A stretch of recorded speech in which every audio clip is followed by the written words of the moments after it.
Good morning, everybody. Welcome to Predatortour Edition 2025. The live stream is on. We are here and we are ready, I think. Yeah. First, I want to introduce you to a new co-host. Well, can you introduce yourself all the way from the other side of the channel or sea? The big channel, we're calling it a sea. Yeah. Dermot Ogle, Irishman, but living in England, fishing in England and that. So, I did a Predatortour about 15 years ago with Everard. So I'm kind of almost a veteran, but I haven't had the opportunity to do it again since. But an amazing event. So happy to be on board and getting involved in this. It's also a pleasure from my side. For the viewers, it's nice to explain because Predatortour, the word says it was in the beginning a tour. Yeah, we toured around Europe because when I founded the Predatortour, it was my thoughts that we're gonna tour around Europe to promote catch and release fishing, especially in Ireland with the pike culling stuff in those days, and also in Sweden. But once I found out that the tour was not like really optimal because there's a big organization going on and stuff like that. So in that case, I decided to stay in Holland and let the participants come to us. But that was the beginning. And, I think, just to say on that, I think at the time you sort of set the precedent for that style of fishing. Yeah, catch and release fishing. Yeah. And it was kind of next level fish care. Kind of brought it to the masses, and an awful lot of competitions have sort of followed suit. So you basically set the benchmark for that. And I'll have to give you credit for that, in my opinion. I think that's a fair thing to say.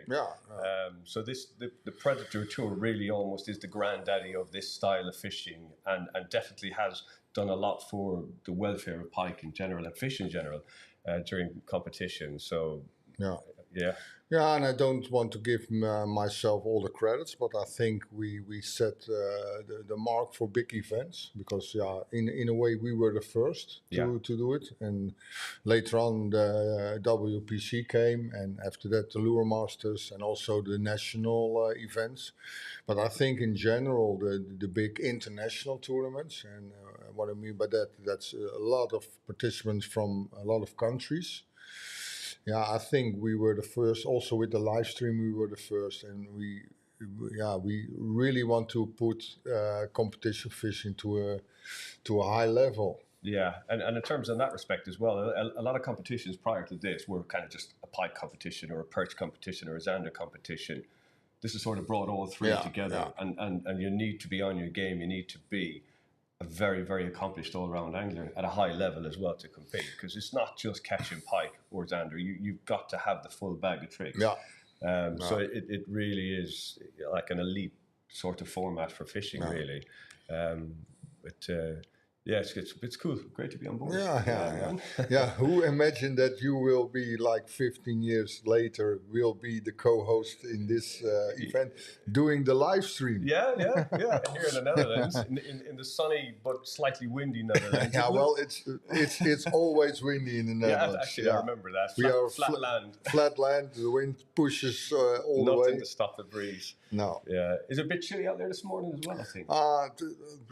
I need to release my jacket, so it's already warming up. But I think on the lake it's quite windy. But it is what it is. Yeah. Going back to those days, you remember that we made the pictures with the old school. The old school. Can you imagine that's called old school now? No. We did old school for it was 1 hour service. Yeah. So at the end of the competition, we need to collect all the cameras, 1 hour service, bring it to a photo camera shop, develop it, and it was stressful because are all the pictures correct? And do you remember my incident? What happened to me? Help me out. Okay, I'm going to tell you because we'd filled the bag. I got a wonderful trout. I'm going to hazard a guess, it's probably the biggest trout you've had in the 16 years of running the competitions. It was a massive thing. I can't even remember how big it was, 70 something. So I thought, brilliant, giant trout. We filled our pike carb, brilliant. We really struggled with the perch. Day 3, trying to catch perch, trying to locate them, trying to trigger. We started to scrape our way through it, caught one perch. Then we caught the second one. We started to get a bit excited because with trout that long, we thought, yeah, decent pike, nice trout. All we had to do was fill the bag with the perch. Happy days, we're done. We really, really struggled then for the perch, and eventually we caught one. And we had the disposable cameras. Turns out they're not so reliable. So and I remember at the time you had digital photography was just starting to come in and stuff like that. But I think you gave us sort of a bit of a leeway. So we used the main disposable cameras as the main measure, but you could also take a backup photograph with the digital. Correct. So we'd merrily done throughout the competition with the trout and everything, we took backup digital pictures. And then with the last perch, we got so excited that we never took the backup digital picture. And so when we took the pictures with the little disposable camera, we thought we'd fill the card. We thought, happy days. This is brilliant. We even started to have discussions about how we're going to split the boat, and we could be prize winners here. So you phoned me after we'd submitted everything. You gave me a call and said, Dermot, I need to talk to you. How many perch did you catch? Because you registered 3. I said, we caught 3. He says, come see me. We need to look at something. So, but you had all the cameras back and everything with the negatives, and I'm thinking, okay, we caught 3 perch. We definitely registered 3 perch, but the camera failed. Yeah. And so we looked at the negatives and we found 1 perch here. We looked at some more negatives. We found the second perch. All we needed to do was find this third perch. Yeah. The one that we never took the backup digital picture of. Never, the camera failed on. It was our bad. They're kind of rickety old things, but it was just a rookie mistake. We were so happy to catch the perch, panic. Deliriously. That's why I said to the participant yesterday, take your time, because you do a lot of work, pre-fishing, competition fishing, and then you finally have the fish. And then you stress out and forget to make. That's exactly what happened. So that's I say it all the times from guys. Take your time and well, going back to the days now, we designed a special app. It cost a lot of money to do so, but I think you as a professional organization, you need to have the really good app. And one of the features in that app is that you always have to save your picture first. Yeah. So you press the save button, then it goes to your private gallery as a backup, and then you submit it to our backend. Speaking about our backend, maybe you can. Well, there's 2 guys now. The third one is on his way, I guess, and they will constantly do the filming. On the left side, you see Hans. Hans, he's responsible as the main guy for give the rewards to the fish. You see, this is like how they do it. They scan it if it's attached to the leaderboard, and then they can zoom in at the tail as well. Important, on the right side corner, you see the special QR code. The special QR code is there to double check if the fish is correct on the measure board and caught on that day also. And they reward it, and as soon as they done it, they push it out and it goes directly to the leaderboard. It's funny to say, because I get a text from the people from behind. The first meter pike, 107, is already being caught. That's nice. Okay. And what team of spontaneous? Because we have 2. Maybe is Lex listening and he can. Okay, it's 108.7. And it's team 104? 104, Netherlands. Oh, it's already in the app. Okay. No, That's a good fish to kick off. Team 26. yeah, but we also have 108 I see on the leaderboard. I will take mine as well. 107, 108, yeah. There's some big fish already coming in. Hans. Yes.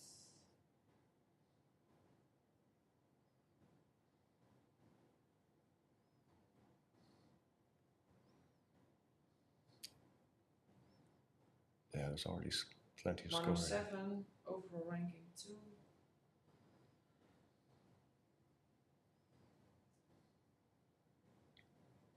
Yeah, I think It's team 46. it's 107, yeah.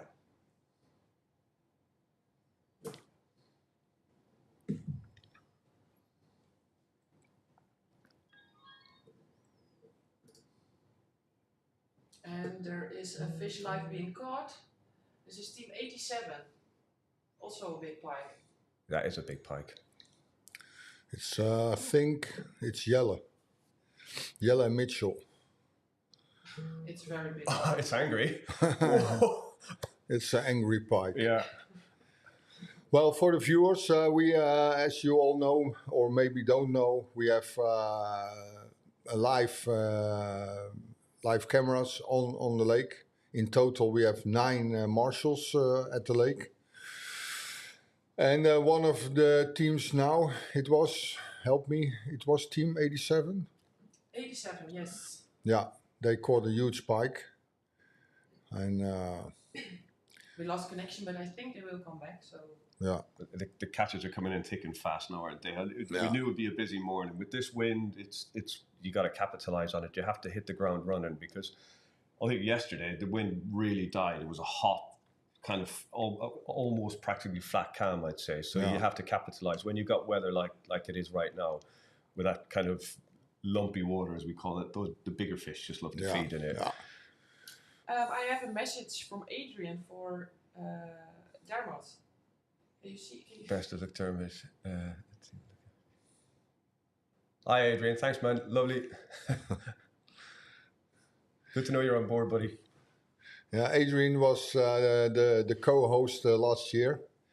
He had some obligations back at home. Well, buddy, I hope to see you next year.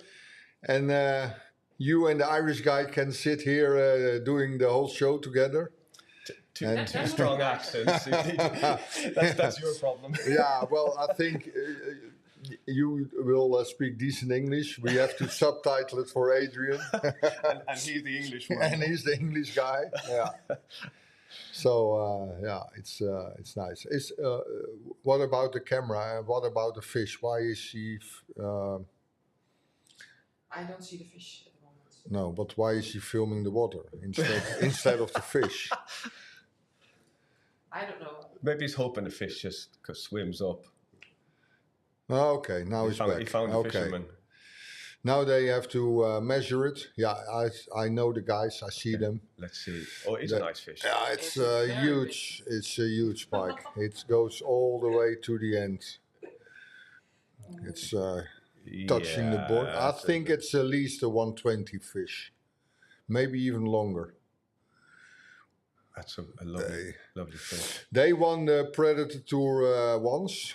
They also became second place. So this is a really dangerous team for the win. Yeah, they're almost at the end of the tape. Yeah, that's a mega pike. I think it's. I can see it. Yeah. It's close to 120, I think. Yeah, it will be a 120 pike, I guess. Because how long is the measurement board?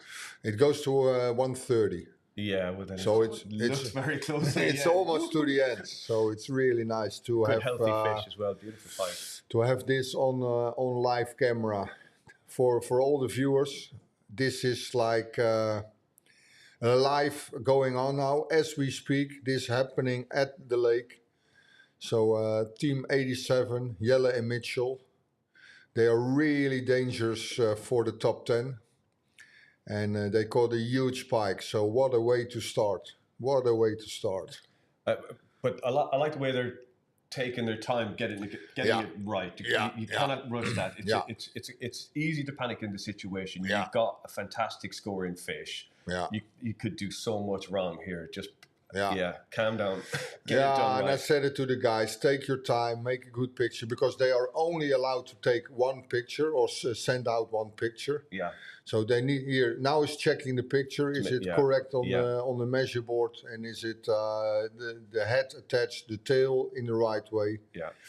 And then they will take it out. Oh, and, this is a fantastic fish. Even the head is huge. So what a way to start the day.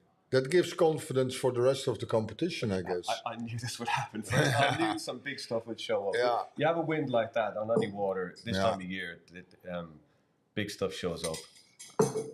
Yeah. So they are really happy with this fish, I can imagine. I think when this fish is released, they will give each other a big hug. At the very least, a high five. Yeah, yeah, for sure. For sure. Yeah. Well, I think it's time for the release now. Hey, Ivan. Ivan is also in the stream, I see. Ivan is also marshal in the event, mainly in Sweden. Ah, okay.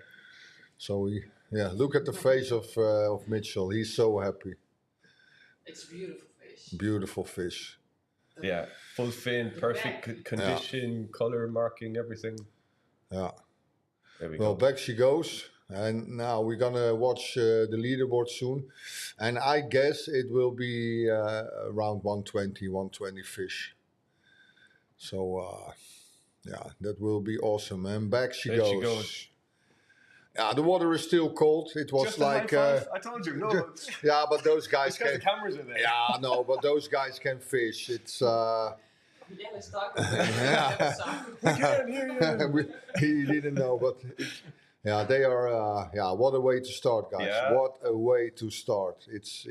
That's what competition fishing is all about. I'll bet we won't be waiting too long more for another couple of fish like that. I think so. I think so. Yeah.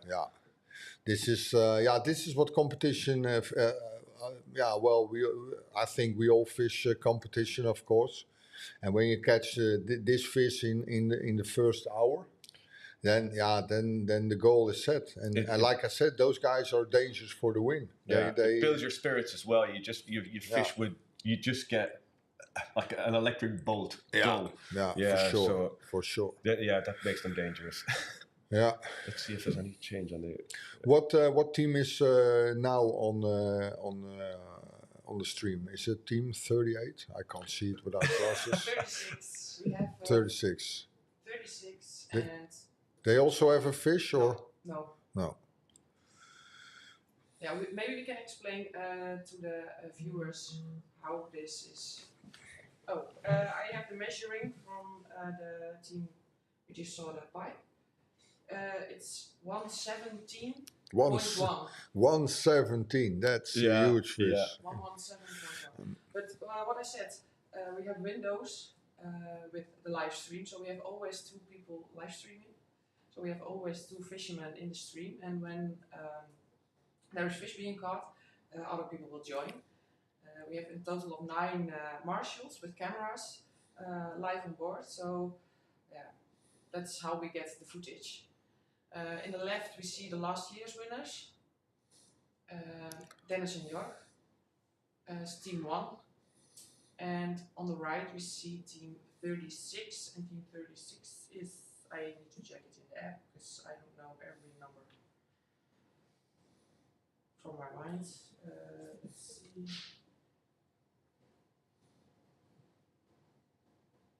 36 is Albert and Bart. So that's how we do it. That's how we get the footage. You were what we were discussing earlier about sort of what could the potential sizes of fish that could show up for this competition. Well, but you did mention fish like that are likely to show up, like that 117 plus. Yeah, a 117. That's of course it's a huge fish, but yeah, you can catch them. It's. I think to win this competition, you need to have at least an average of 115.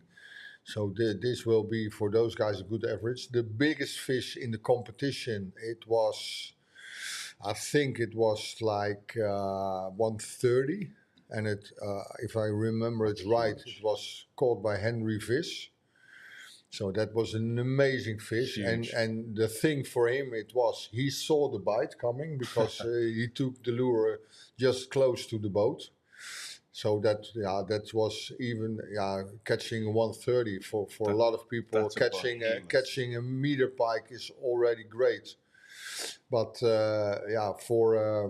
for in a competition it's like amazing. That year they also won the competition. Yeah, would you sort of expect it? Well, it's not, it isn't signed, sealed, and delivered with a fish at that size, but it certainly brings you that direction. Yeah.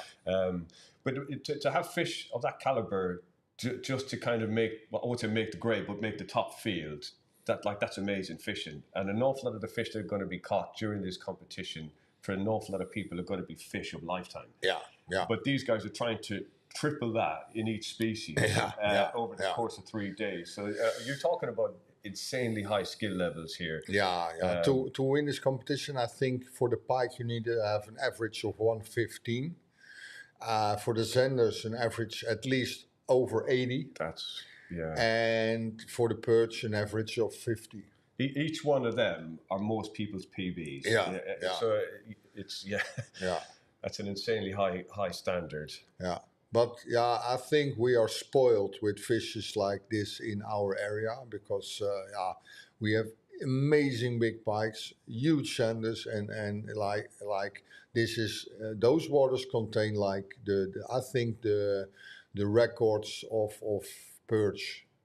Because my personal best at Haringsvliet is 54 centimeters. Dream perch. And it was close to 3 kilo. Dream perch. And they will pop up, well, not in this time of the year, but in early spring and end of winter. They pop up on a regular base. Yeah. And it's an amazing perch lake. Why are they growing so big here? Is this fodder the size of the prey fish, or are there crustaceans? I think we have a project going on because those lakes were before in the 50s. It was like a saltwater ocean, and then we had the big flood, and a lot of people drowned, especially around the islands at Goeree. And they said, okay, this is never going to happen anymore. And they built dams. But they closed the dams for like many years. And putting on a dam, that means that there's no migration going on with the salmons. And they tried to open the dams. And that calls in Dutch kierbesluit. That means they open the sluices like a meter, so the fish can migrate, go in and out. And once they opened it, the bait fish from the ocean came in, and bait fish from the ocean is a fatter fish than the normal white fish. And in those days, it kind of explodes also because they feed on shrimps and small baits like that as well. So the environment is sort of it accelerated almost. Yeah, I think it stepped up, and it was good for the fish, so to say. And I think in the years after that, the fish grew like really big time. Do you get a phenomenon over here sometimes, particularly in England more so than Ireland, for example? There's a sort of the perch thing is cyclical. It works in a cycle. So some years you have these bumper catches where there's phenomenal perch being caught, and then almost all of a sudden, it just sort of dies a death. I think so too. My worry is that it's also genetic, so to say. Maybe if we are unlucky, this generation of fish, the huge fish, will go down, and the new generation will come something up. comes in behind it. Yeah, but I don't know if that's the case. But for now, I'm so happy that we have a good quality. All you can do is just go and catch it. Don't think too much about it. That's it. Yeah. Oh, it's phenomenal. Phenomenal perch. Oh, every year you see the catches in the Netherlands, and particularly around this area. The perch is just getting bigger, and it's a big magnet for people that want the perch enthusiasts that want to catch perch of a lifetime. They are drawn to this area, with good reason, obviously. So you've got those big perch, a big giant perch. I've yet to make a proper pilgrimage over here to do it. Yeah. My last attempt failed. I think they have a fish. Team 1 is this. Yeah, I see. So these last year's winners. Last year's winners. I see the rod. I think it's a pike rod. They were fishing big baits. Yeah, and I think in the bend of the rod it can be a big fish as well. And the head shake is it's like kook, like not typical big fish. It seems a big one. And those guys, this is the winning team from last year. And also, he's taking his time. He again, no panic. This is sort of the mindset of people who achieve well in these competitions. Yeah. Do it right, chill, just get everything right. No room for error. Man is ready with the net, so everything is in place. Let's see what he's got. Yeah, this seems to be staying deep. Bigger head shakes.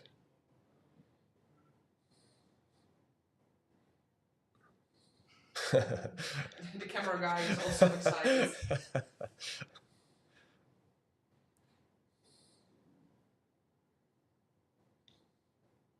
Yeah, that big wind, big pike, love it. Just pulling lures over the top of weed beds, emerging weed beds this time of year in big wind. Key to success, definitely.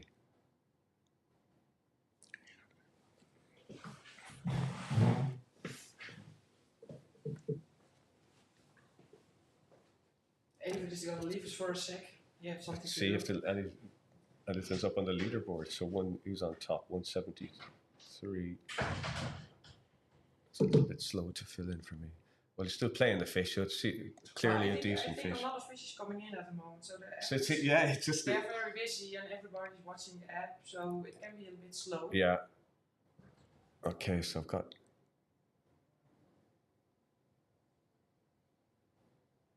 Yeah, overall 173. He's really taking his time. Yeah. Or it's a super big fish. I think it's a big fish. Judging by the head shakes and big fish, yeah. And I don't think that rod is a toy either. It seems a fairly decent rod. So he's... Adrian. Great fish to start comp. Yeah. Yes, definitely. Definitely. Mark my words, there will be more. For sure. For sure. Yeah, because kind of falling in from the back of yesterday's weather and yesterday's conditions around here, it was definitely hot out there because most of the contestants, you could see the sunglasses mark when they came back in, and half of their face burned, necks burned. So it was definitely hot out there yesterday. So these are slightly different conditions. Definitely, I would say better conditions for pretty much all species. Boat control is going to be a bit more challenging though. Yeah, with the wind. We have 3 or 4 before from the east today, but later on the day it's going to be a lot hotter. Yeah. So yeah, you will see. But it's going to bring in results, I'm telling you. Yeah, but the weather changed a lot in the last days, and I don't think that's good for the fishing. We like steady weather. I agree with that. You want about 3 days of stable, whatever the weather, let it be for 3 days or so, I often find. But here comes a fish. Again, it's really a lump. Big. It's a net filler. It's a net filler. Great. Will this be a high five or a hug, I wonder? What did you say? high fives or Oh, hugs. high fives! Oh, Well, it's a knuckles in the air for now anyway. Let's see. Yeah, here we go. sort of. Oh no. Yeah. He needed a hand. Pats on the back. All right, let's see where this goes. Yeah. I think he's Yes, happy. high The high five. fives. There's going to be hugs. I'm telling you now.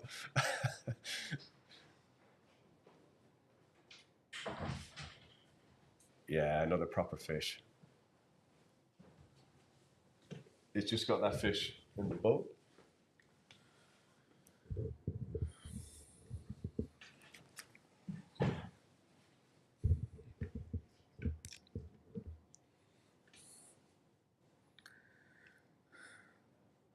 Now they're gonna measure it. He's also talking to the camera, but It doesn't know. It's muted.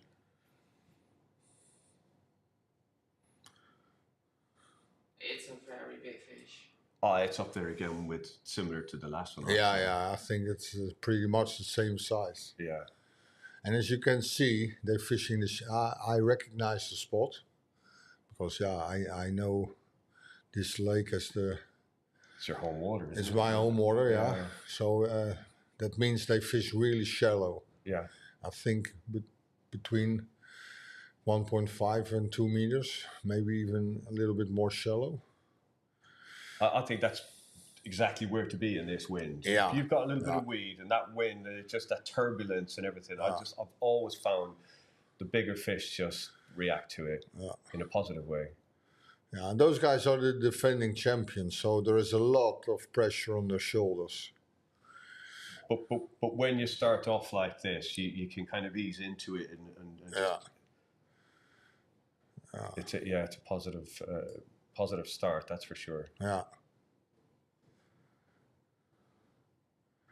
Yeah, it's a huge fish. It's a huge fish. Okay, Yeah. It's also close to 120. Hi. Yeah. Yeah, another proper one. They're beautiful fish, aren't they? Yeah. Proper, nice conditioned Yeah. fish. Yeah. Very healthy fish. Really healthy. Is he struggling with the app or something? Right, there he goes. It takes a little time. Like I said, many people are, there's another fish coming in. This is team 8, we see on the left side. They are also reeling in a fish right now. It's a Zander. But it's probably not even a scoring one, I'd say, Well, maybe. What's it need to be? So the form, it needs to be 42, and for pike it needs to be 45, and perch 22. So it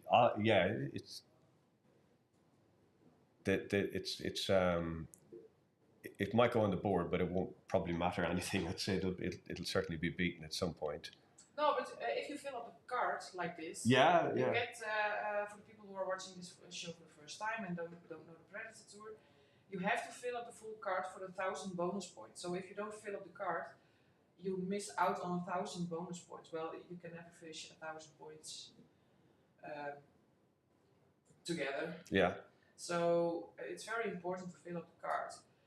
Also, it's good to say, this is also 120, I think. You see it. And as well, Regina, don't you have to fill it up in order? Yeah, so if you have to catch the pike first, then the zander, then the perch. Yeah. Well, you can catch them in a random order, but the points will only count if the pikes are. So, for example, you catch one pike and you catch all the 3 zanders and all the 3 of the perch.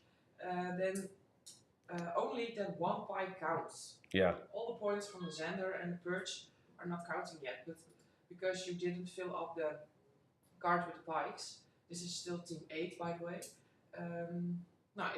It's okay. It's sizable. It's sizable, yeah. It's 50 something. So 60. Yeah, okay. I don't know what team 8 already got, because they have now a zander around 60. And if they don't have the pikes yet, all the 3 of the pikes, this one will not count. But they can fill up the cards at the last day with one last pike. Then from someone who is somewhere down the leaderboard can totally jump up to first place. Yeah. You get 1,000 bonus points, and all the other fish is gonna count. So, There we go. crazy fish. Huge one. Very, very healthy fish. Yeah, very healthy Very fish. nice. And back. And powers off. Nice. But you have to be patient with the app because it's a bit slow. Because it's so busy. It looks like he's getting a little frustrated. Yeah. You need to. Every team tested the app. But these guys know the score anyway. Well, literally. But they won it last year, didn't they? Oh, So they're measuring tape broke. Oh. Because the fish landed.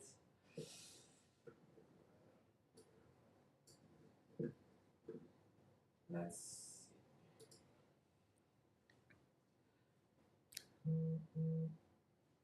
I get the measurements. It was 113. Did you? Yeah. Okay. Yeah. Just the spike we just saw was 113. That's a Now, great fish. so for the team 1, I don't know if you can hear us, but if you can hear us, it's true in the app, but the app is a bit slow, but we have it. Yeah, we just check the app and so. So no worries. Don't panic. No. I get it. It's. Well, it's serious, isn't it? Yeah. You know, you're in it to win it, so you're riding on emotions, and it's got to be right. You got to get it right. If you have such a big fish, it can make a difference. Massive in the whole difference. competition. So Yeah. I get it when people are getting frustrated when it's going slow, but Yeah. we have it. Nothing to worry about. Well, for people at home, if you have any questions or comments or things like that, put them in the comment section because we can see and we can discuss with you guys. Maybe something about the competition, maybe about us, maybe think of something and we will try and answer it. And if you don't have the answer, maybe we can get someone in the show who has. We have in total of 92 viewers at the moment, so hello everybody. Hello, 92 viewers. Hello. We are streaming on Facebook, Twitch, and YouTube, so they are from everywhere. How many countries are we? How many? Oh, I don't know. We have to ask don't know that. anybody. Shout out from wherever you are. Yeah, that's nice to know. Which country are you watching from? We are currently watching Team 36. Friesland, yay! Yeah, Friesland is a province in the Netherlands. I'm also from Friesland. Is that your hometown? Yeah. They're repping your hometown. Yeah. Yeah. Shout out to Friesland. Yay! I see the mouse variants are a popular theme this year. I see there's a lot cast in the mouse variants. Yeah, big baits. We have a lot of people from Switzerland. I'm a big lure. I love chucking big lures, but they doesn't love me. It nearly put my elbow out. What's it? Last year. It's such a hard thing to do for 3 days. Oh. Yeah, but it's hard to smash those big lures all day. Yeah. 8 hours straight. But I sort of get in the zone in a silly way. And just keep going with it. And then at night time, my elbows are just like crying at me. And then you have to do another day and another day. Yeah. And you got like 20 or 30 gram heads trying to get it down sometimes. And then you got a 25 centimeter chunk of rubber on the back of it. And you just get into the zone, throw it for the whole day. And then your elbow's out or your shoulder or whatever. And I'm not getting any younger. So it's the worst thing for me is when it puts me out of commission. When it stops me from fishing, that's the part I find irritating. I don't mind the pain. I just don't like something getting in the way of my fishing. There's some people from Bulgaria. Yeah, but live in the But Netherlands. live in the Netherlands. Live.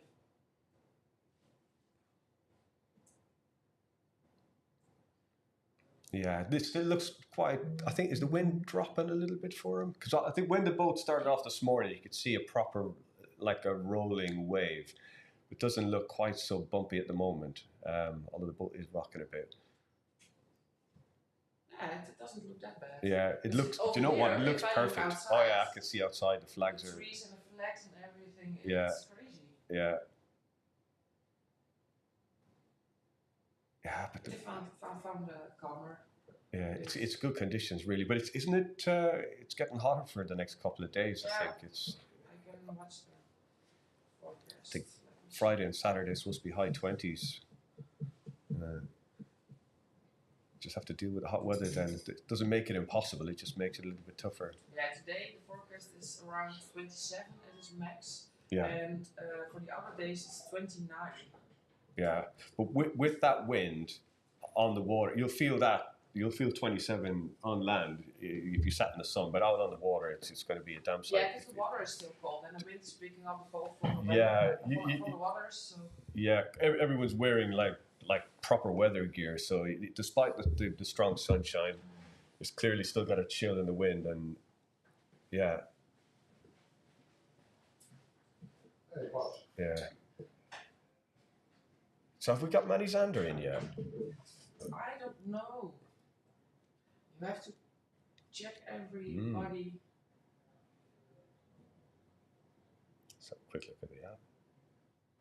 For the people at home, you can download the app for free. It's in Google Play Store or in the how do you call it for Apple? The iStore. On Play Store, I don't do Apple. No, I don't do I'm an Android. Yeah, me too. But it's you can download it. It's called Predatortour. You can watch the leaderboard live. Yeah. Very important about that is that you refresh it every time you watch it, because it will not refresh itself. And things can change. Constantly, really. Yeah, quickly. And I'm going to put it out to our viewers. Anyone hazard a guess on what's the biggest fish that's going to show up of each species throughout the competition? Like, what's going to be the max pike, max zander, max perch? I think it's going to be big. I think there's going to be certainly pike over 120, I'd say. Yeah. Yeah, some of these boats have really hit the ground running. Get stuck into casting big lures for the pike. Think about these kind of competitions as well. I think you really have to manage your time well, because it's 3 species you're targeting. You've got to figure out which conditions are best for each species, and just manage your time well. I think it's probably one of the most relevant things in high level competition fishing is time management, and just managing the weather around the target, the fish you're trying to target, to fish at the optimum times and optimum condition for each species. Probably one of the bigger challenges of this type of fishing competitions. Yeah, we have people reacting. We have also Brandon. Hi, Brandon. Brendan, there are lots of fish. Yeah. you can watch the app. You know how this works. We have same as last year. Zander 97. 97. Yeah, we have was I think 2 or 3 years ago. We had Zander of 1 meter. Oh my God, that's such a dream zander, isn't it? But that's a beast. Absolute chunk of zander. Yeah. People are reacting all. Let's see. We have someone saying 126, zander 95 perch. They're big fish, yeah. But I agree with you. I think it's possible. 50.6. 50.6. Where did you get the 0.6 from? Yeah, it's funny to say, but we measure in millimeters. Yeah, okay. So the 0.6 is obviously very likely, but yeah. And they are huge fish, really. 126. Yeah, 50s. Yeah, people are sort of shooting around the same numbers, really. So yeah, but 127. Yeah. Oh, someone is saying even higher. 128. Oh, they are massive fish, Brendan. Yeah, but that's likely not going to happen because you need to fish. Now, I think live for a zander over 1 meter and maybe at night. But you can fish at night, and we have a lot of wind, a couple of upcoming days. So my fishing is going to be difficult. But you've got so many skilled anglers on the water, and honestly, I think the whole live thing, people's skills are developing on that almost month on month. Yeah. And so every year these fish are just going to get bigger. So it's probably some of them targets are pretty realistic. I think so too. I think perch 53, yes. It's always possible. Perch 53, always possible in Holland's Deep. Yeah. Yeah. Those fish are there to be caught, all right.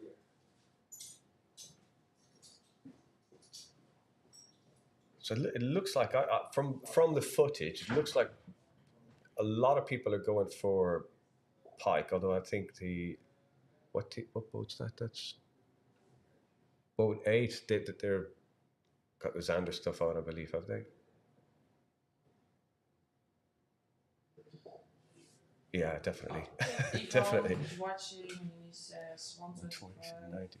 Yes, it's 94, 53, but 125.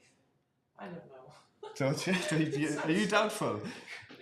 I don't know. I think it's possible, you know. Well, what's your biggest pike, Xander, and perch? So okay, it sounds a bit strange. I've never really done length of fish. I'm Irish, and then I weigh fish mostly. So I weigh fish mostly. So like pike, I've had a number over 15 kilos.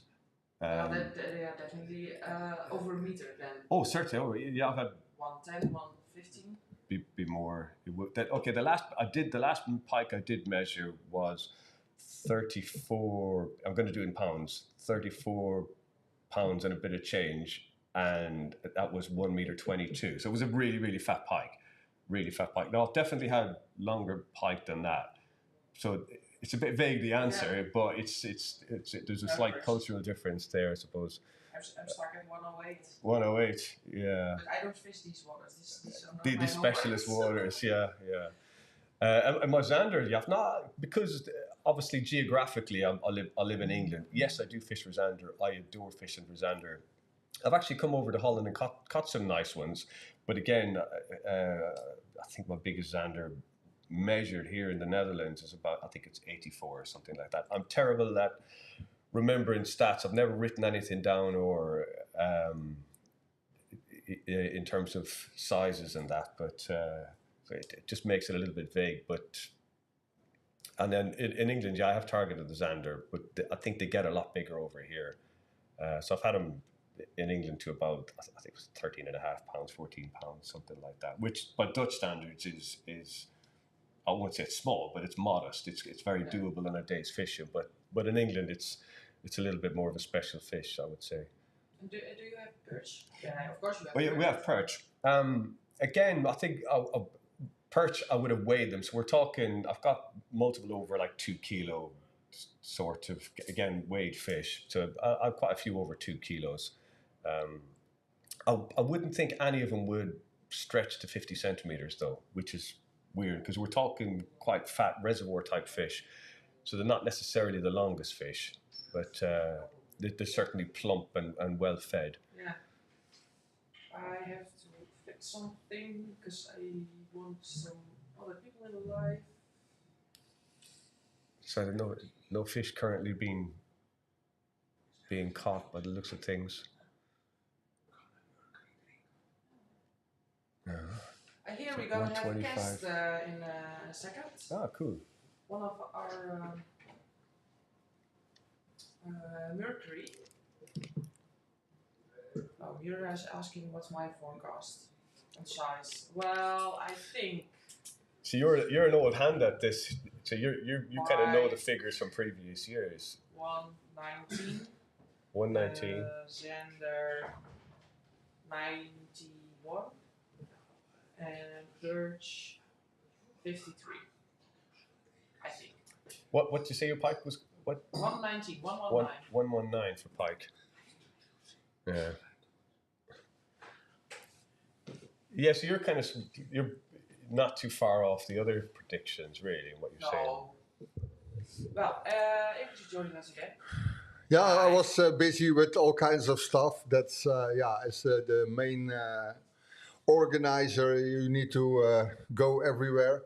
Well, guys, thanks for watching from my side. I will be joining my good friend later on today.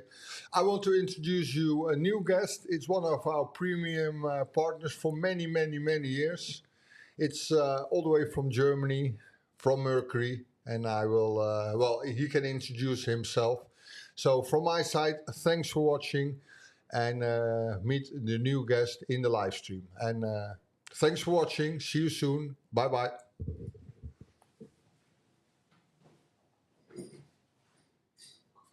They're gonna need to switch places.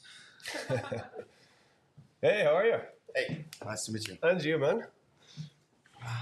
So you guys have a boat on, some motors on the water today. Yeah, I think. a lot of engines from our brands on the water. Yeah. So, good morning to everybody. It's me, it's Philip from Team Mercury, coming from Germany. And now the first time I'm here at the Predatortour in the live stream. It was quite often here for fishing in my free time. But now we're sitting here in the live stream and watching what the guys doing on the water. Welcome. Nice to have you here. Thank you very much. Yes, welcome.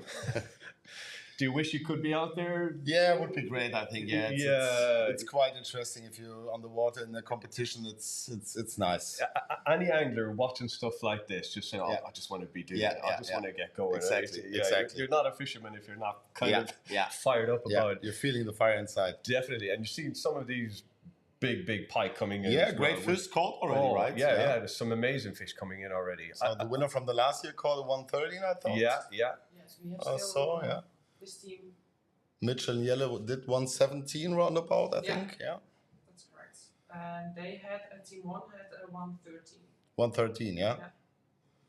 So already very big fish and healthy fish. Healthy, yeah, very healthy. Definitely. Very fat. Yeah. Yeah. It's only one. I've only seen a couple of Xander. There much Xander coming in on the. Any big ones yet? Any big Zeds?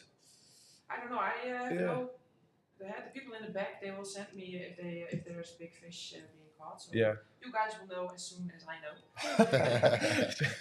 Yeah. But the conditions are quite good, yeah. Yesterday it looks not that good for today, but Totally agree. it is Yeah. for pike fishing. It's the perfect weather I would conditions. agree. Yeah, I would agree. 100%. Yeah.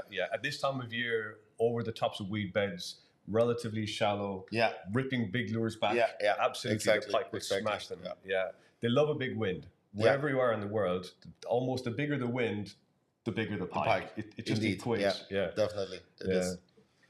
For the people at home, we have now team 8 on the left and team 13 on the right. Because like we said, we switch every hour the teams we are watching. So, they have also a fish, team 8. I didn't see it. The timing was good, Bettina. Perfect timing. So, Looking like small Xander, right? They just got also an did that just like that? Yeah. Okay, so Around they're racking 55. up a few. Okay. It looks like they're doing the Xander thing first. First, yeah. And then, yeah. Probably a good way to catch first of all the Xanders and then go for the pike because the wind is the whole day. Yeah. I think if you know where they are, you found them, Yeah. and you've got a technique, Yeah. run with Do it it till quick. it runs Yeah, out. yeah. Just get it done. 100%, yeah. Yeah. But I think boat control in these conditions, for finesse style fishing or for like finesse vertical style fishing, Yeah. if you're doing that, these conditions can be a little bit challenging, I think. There's a little bit of... It's going to be interesting tomorrow what the teams are doing tomorrow because there's no wind. Yeah, and the And temperature the is temperature is going a little bit more higher, so Yeah. we're going close to 30 degrees, I think. They're going to be cooked on the water, to be honest. Yeah. Can you fish with an umbrella? Yeah, greased up in sunblock. Changed every half day or so. Because yesterday there was wind for tomorrow, but today there's no wind for tomorrow. Because it changes constantly. Yeah. It's the Netherlands. It's the Netherlands, yeah, right, game. Yeah. I think it changes as much here as it does in Ireland. Well, Or maybe not. Ireland's weather changes a lot. they're gonna measure it. I don't think it's bigger than the last one. I don't think so. About 50, probably. They're on a 55. The last one was around close to 60. Yeah. They're on some 50. schoolies, I think, some school Between size. 50 and 60, probably. Yeah. Should be. This is the right thing okay, to do it's as well. swollen, So one guy deals with the fish, the other guy continues fishing. Don't Yeah, you need- waste time. Yeah. If it's not that big, don't waste time. Yeah, that's Do right. not waste time. Yeah. I mean, there's no substitute. Every millimeter can be counted. Absolutely. And important in the end of the tournament. Yeah, yeah. And like I said earlier, we measure in millimeters and not in centimeters. Yeah. So it's Yeah. relevant. Every Yeah. millimeter counts. Yeah. And probably even more so is you will not catch a fish if your lure isn't in the water. Yeah. So if two people are engaged in the process of taking the photographs and the measuring, all, okay, it's great if it's a big pike. If it's a big pike, yeah. Because Yeah. those You don't want to centimeters lose them. count. Yeah. But you don't want to lose time on Xander No, of this no. size. I've checked it, and the last Xander they caught, the first one we saw, was 57. 57, yeah. So now it's 50. I think I saw it quickly. It's 49 or 50. Yeah, they seem to be on a pod of Xander of sort of similar size, if that's... Yeah. But they're 100% right to do what they're doing. If you can, 100%. If you can fill the board, Yeah. it's the best thing to do. And after that, you build on whatever success that you've had. If you have time when you fill the board, you go back and you try to better Yeah. what you To caught. upgrade the fish then. You upgrade, Yeah. yeah. But the first priority is always, I think, in my opinion, fill the board.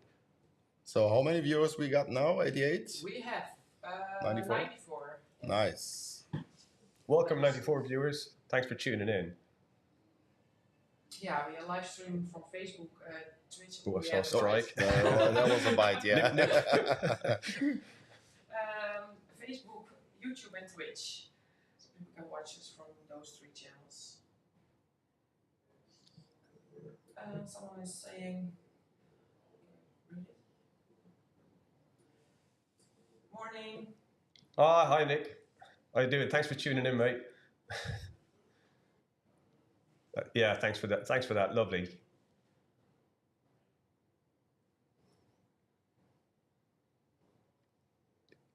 That fish never came back to hit his lure That again. fish It was never a would. one-time special offer. Yeah, yeah. and the deal is... You feel the pain in the mouth from the hook. Yeah. Yeah, he ain't coming back.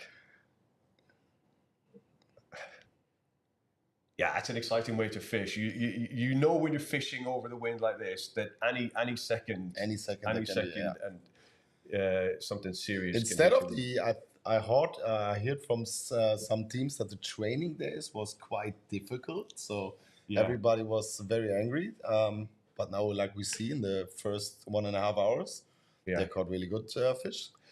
I think the only thing about that is everyone has the same conditions. Yeah. You have to make the most of whatever you've got. Yeah, yeah. Nobody really has an advantage if the conditions are bad or unfavorable for good predator fishing. You just have to make the most of the position that you're in. Yeah, definitely.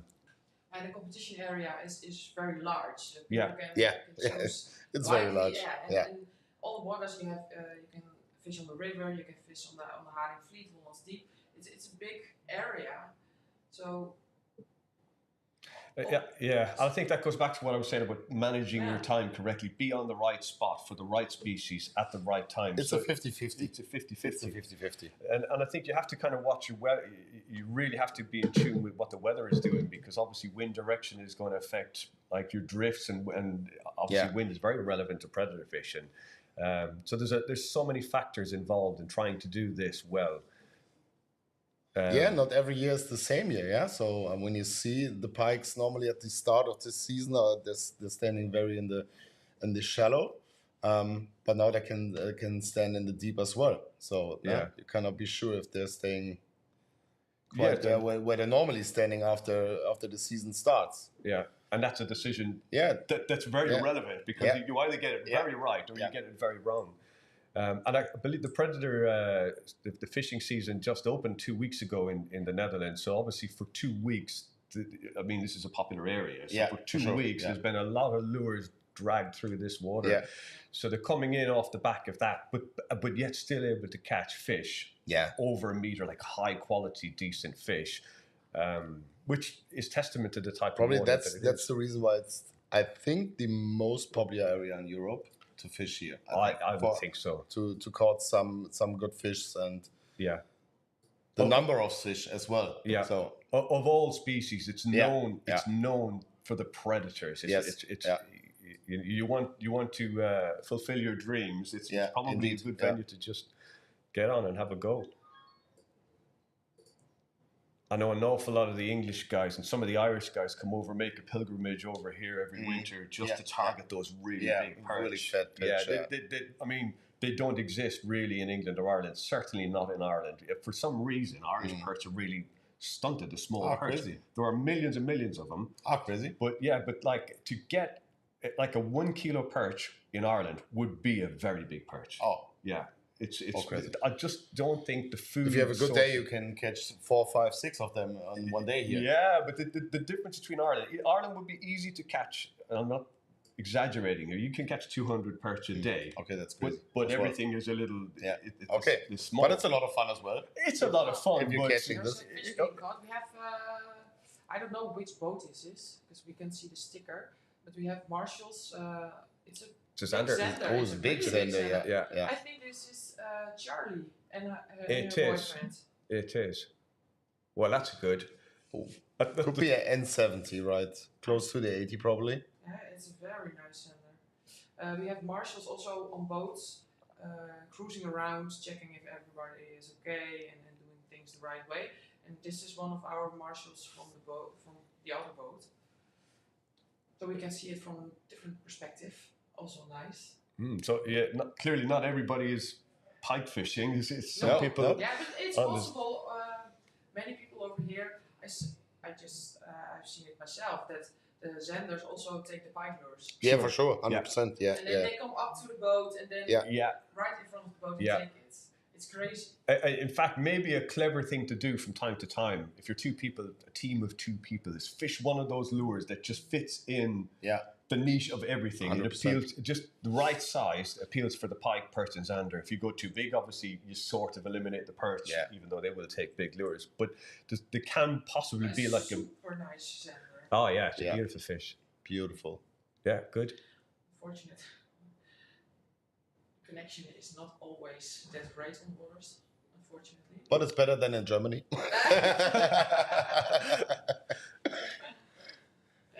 Yeah, they are so happy. High five. There you go. The obligatory high five. A high five has to be done. It's a. It has to be. You do it as a team. Yeah. Always. You catch the fish together, not. The boat is catching the fish, not the person. Yeah, it's a team effort every time. Team. Especially something like this. You've got to be singing from the same hymn sheet. Yeah. You've got to be in tune with each other. I think an awful lot of the guys that fish this competition are regular partners. They just fish with each other all of the time, know each other. They know they don't need to say get the net because the net's already there. Yeah. It's just communicating without saying anything. I think that's important. It also leads to success for a lot of these people. And that's whether they're pleasure fishing or competition fishing. They just kind of bounce ideas off each other. So then with Team LMAB is changing the place probably. Yeah, it's on the looks move. like Johannes. I think. And They're on the He's move. smiling. He's having fun. Yeah, he is. Oh well, someone is asking who's on the lead. In the lead, you can download the app, Predatortour app. Let's see if we can. And you can see it for yourself, and you can follow it the whole weekend. You refresh it every time you watch it, and then you can see who's on the lead. It's a free app. Am I correct in saying that boat 104 is 244.2? I'll just refresh it. It's the one that popped up. So whether that's absolutely. Yeah, then it's. But it changes constantly. Yeah, that's but currently it's 104. So it's Kay Stolk and Scott Smeets. I just asked the people in the back if they have the Zander in. That we want to know how big it was. What are we saying? How big? I would say I'm terrible at guessing. 76. I would say 76. I think 82. Oh, do you? Oh, really? Yeah. Over 80? Yeah. Don't think so. Well, I don't know. I don't think so either. No? No, I don't. I think so. Okay. Did you see the belly? Yeah, but the belly is not what. No, but he was. I need to guess now because I put pressure on you guys. Let me see. I would say 75. Yeah. I'm going to go. I'm going to go less than Regina. Oh, we have a big 76. 50. What? There we go. Is it? It's a 50? Yeah, and it's perch, right? Yeah, that's a perch. Yeah. I see the. That's a very cherry. No way. I see the cherry fins. That's and the a spikes. cherry, yeah. wouldn't say it's over 50. I think, yeah. Could be 51. Yeah, I think so too. Well, like we said. There we go. Yeah, that's a really big one.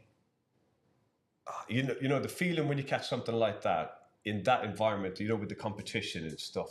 It's a great fish anytime. Yeah. But when you do it, when you need to, it's the absolute maximum. It's the top. This is team 16. I will check in the app who is this. And they are gone. So our cameramen are busy on the water. There's some good. But fish it's good coming for in. us and for all the people who's watching to see some action. Adam and Adam. 2 Adams. Yeah, 2 Adams. From Poland. Good. Beautiful fish.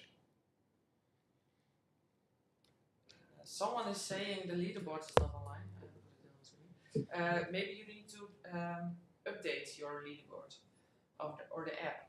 Because sometimes every year we update the app, and if you don't update it, then it's possible you don't get the leaderboard. It's not only refresh it, but also update it.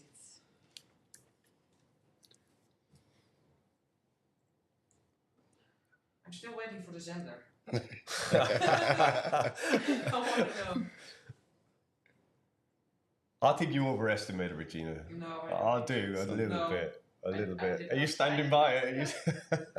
So these guys using live technology now? It looks like I It saw looks them. like they're on. Yeah. Searching some fish to caught. It's going to be interesting what the plan is for tomorrow when there's no wind. Yeah. I think the most of them will use then the live technology to search some fish.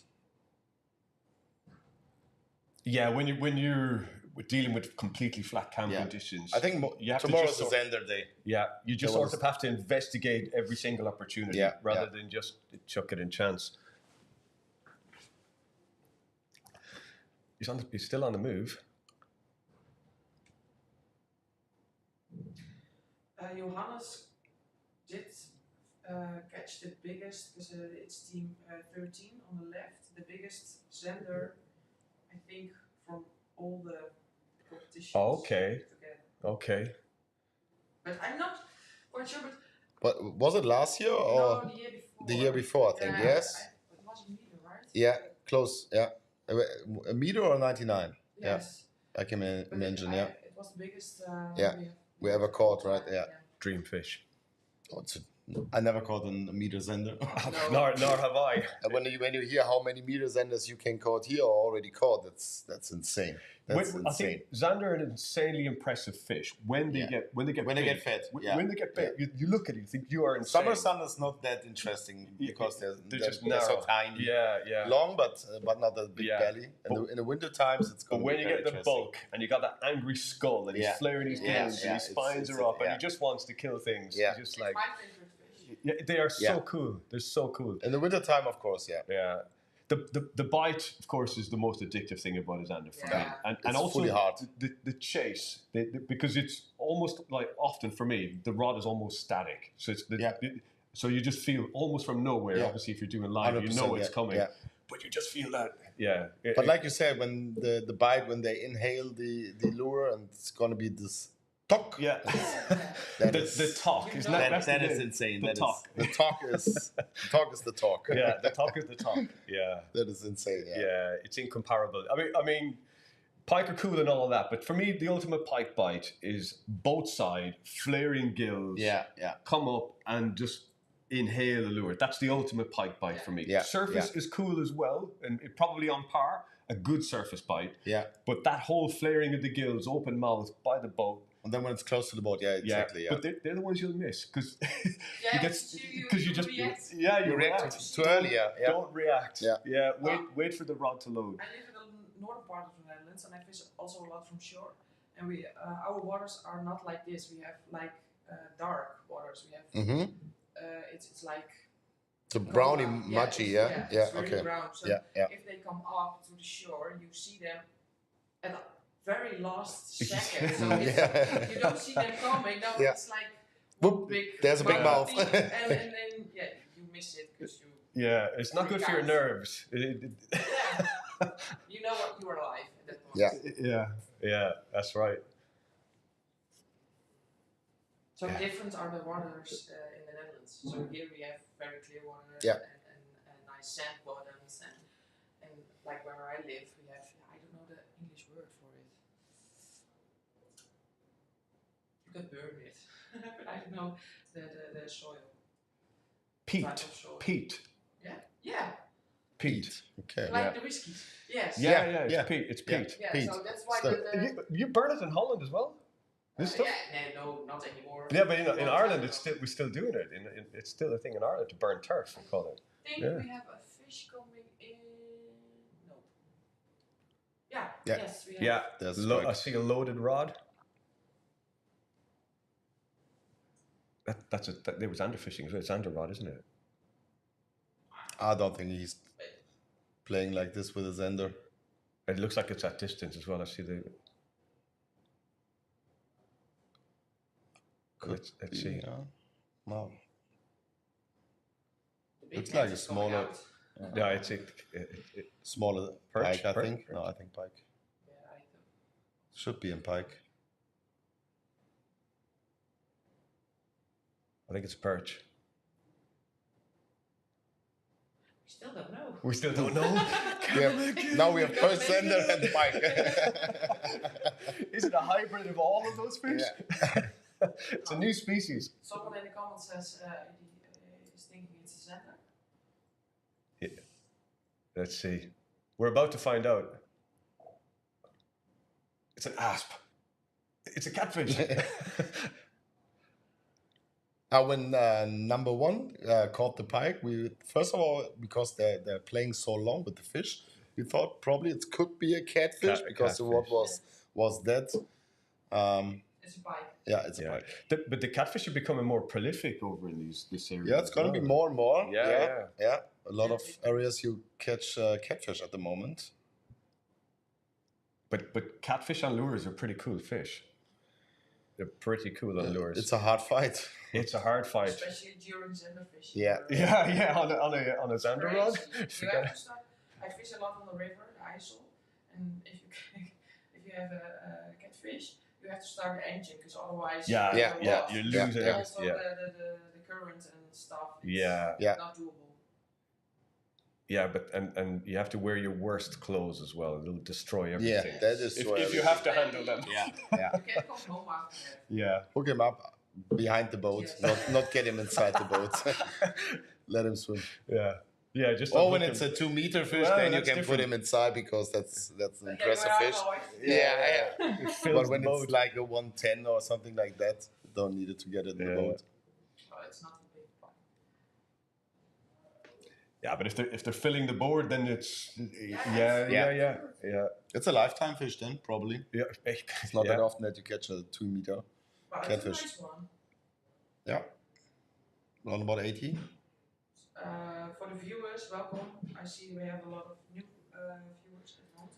Sorry for the quality of the footage, but at some areas on the waters we don't have the best connection, so we have to do with what we have. But it's still amazing technology when you think about it.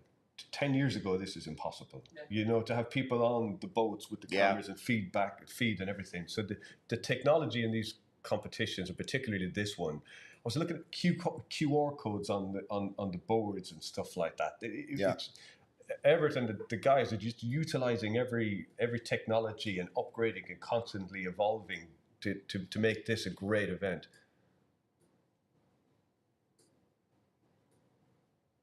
Yeah, it's nice for the people outside, so they can see more insight in the tournaments, what's going on there, what the guys are doing, and all this stuff. Definitely, yeah. So would be more greater if there's 150 GoPros for the next year and on every boat. Could you imagine a screen? So then we have probably 5 or 6 screens here to work with. We need 150 people to on the boat as well. Yeah. For handling the camera. So I don't think that's possible. We have also the GoPros are on different boats than the Martians. Yeah. Because the GoPros we use for the after movie.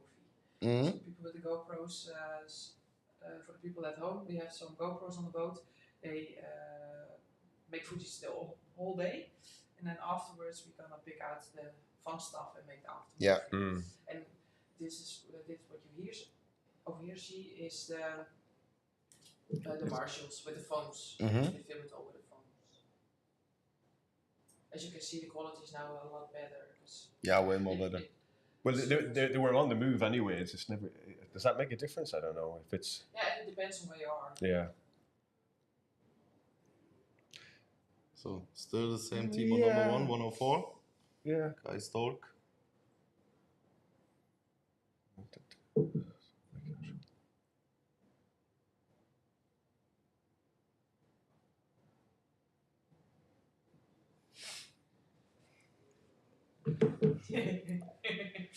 I have the Xander.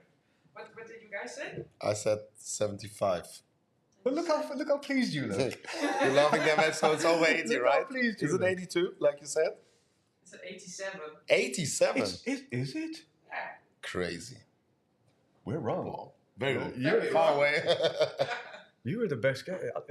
Yeah. Crazy. 87 is that's insane. That's an insane fish for a tournament for the first day. Yeah. What? Yeah, incredible. Good guess, And they Regina. have also one of 54. But they don't. Yeah, they are definitely in for the Xanders because they don't have pike or birds. Yeah. So they've just all focused under at the Yeah. moment, and Yeah. yeah.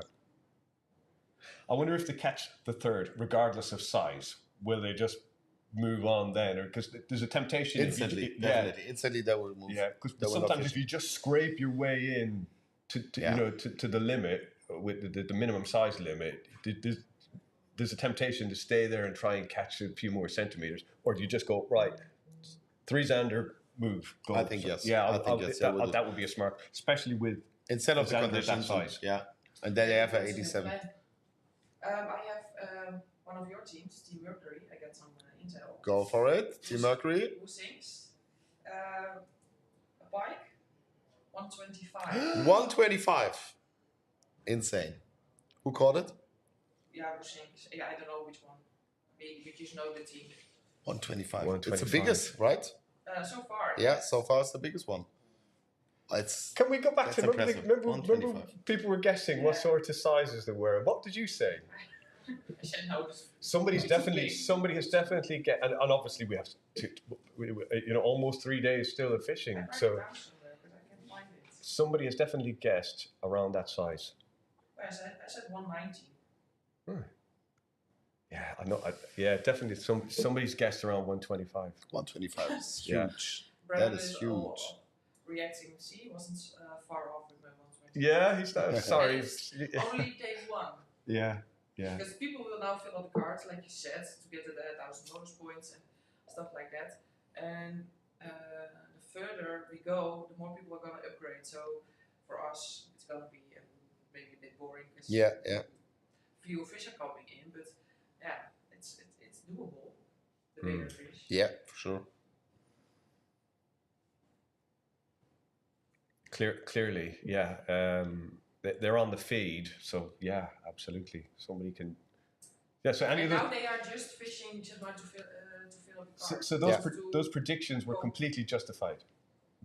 Like each size was completely justified, I would say. Yeah, in terms of size, including Brendan's. Yeah, because look, yeah, Yeah. gender also crazy. And we already seen a perch 51. Yeah. Yeah. Man, crazy big fish. Incredible. Now I want to go fish too. There's some good fish for the first day. It's good. Yeah. I Not had. a lot. Last year we had a lot of fish the first day. It was crazy. We had to sit But not with that three- sizes, right? No. Yeah. But a lot. We had to sit with 3 people to wash the list with all the Crazy. incoming fish, and, Yeah. and it was not getting smaller. It was only getting Yeah. bigger and Yeah, bigger and yeah. bigger. And we sat there with 3 people trying to Hurry up, hurry up. wash it all the way. But this year it's a lot slower, but bigger. Yeah. Much bigger. It's that big wind. I keep talking Yeah, I about think that so. I big don't know. rolling wind. They love it. The air pressure is Yeah. 16. Yeah, but they're fishing now for close to 2 hours. So there are 6 hours more to left. Yeah. So it's gonna be Interesting. Yeah, Brendan also says 2 years ago the biggest sender was 97 or something. Yes, that's the one we said. Yeah, from Johannes Kassa. Yeah. Yeah. But I think it was bigger than 97. Yeah. I Incredible. remember that one.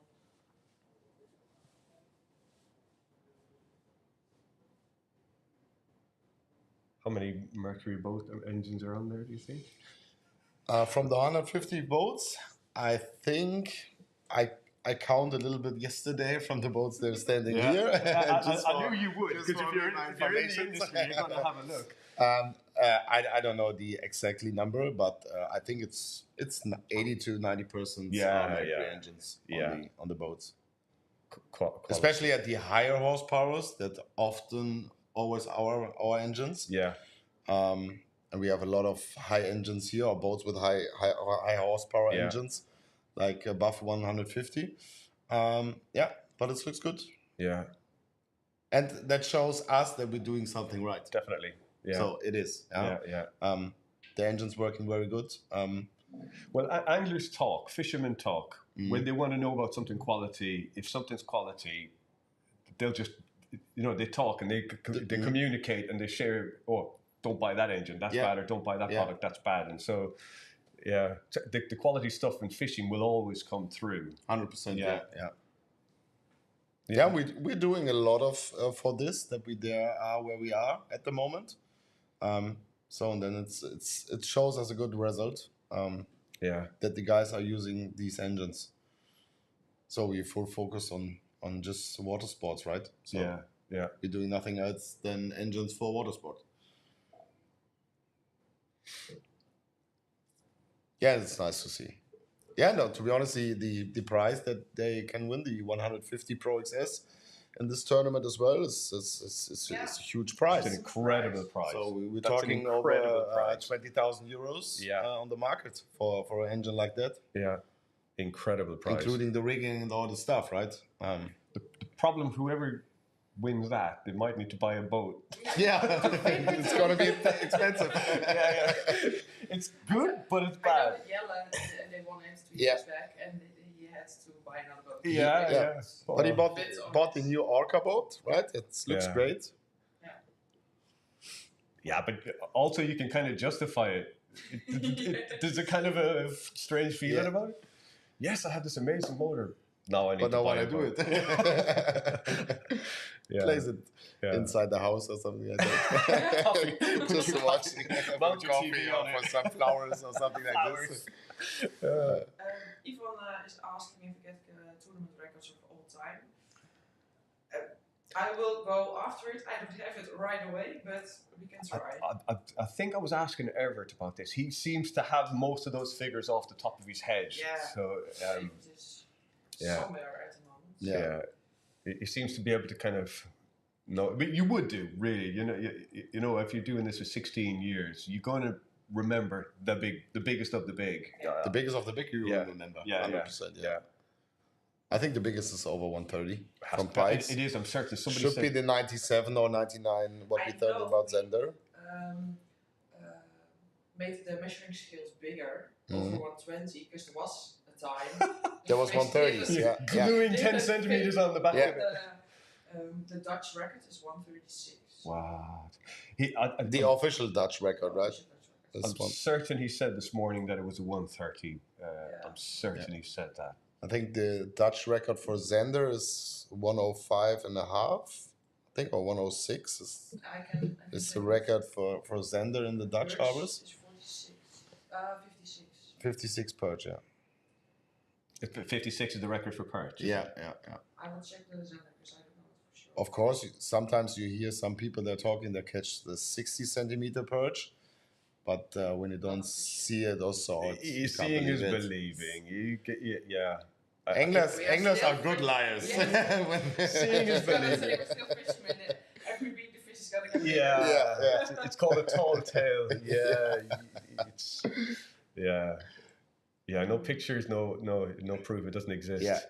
100%. Oh, my camera died. I had to put. but a Zander of that size is The Zender 106. 106, yeah, it's the That's Dutch record, yeah. incredible. That's incredible. That's incredible. Insane.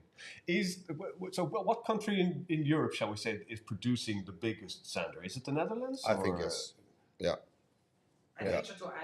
I was in. I know the big ones in Sweden and some of the Scandinavian countries. Yeah.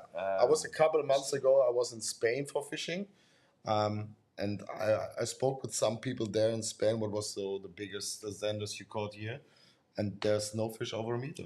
Yeah, And there's a lot of Zanders and all this stuff. So, but they're not getting bigger and bigger. Yeah. So here are some conditions that the Zanders can reach a size over a meter, and that's insane. I think there's no other space or place in Europe where you catch this size of Zanders. I don't think so. Yeah, but someone's going to tell us if they 100%, if yeah. there are 100% they will. But he has to And please prove it do. then. He has to show us a picture of it. No pictures, no proof. I was the same. I fished in Spain a bit as well for the Zander, and I found exactly the same thing. And yes, the Zander fishing is cool, and there's lots of them. Yeah. But I was inquiring, like you've done. I'm saying, okay, how big are these Zander getting? And people saying, yeah, very big. But how big is very big? Yeah. And I don't think they're getting as big as the Netherlands. I'm No, certain no. not. Yeah. Seriously not. Yeah.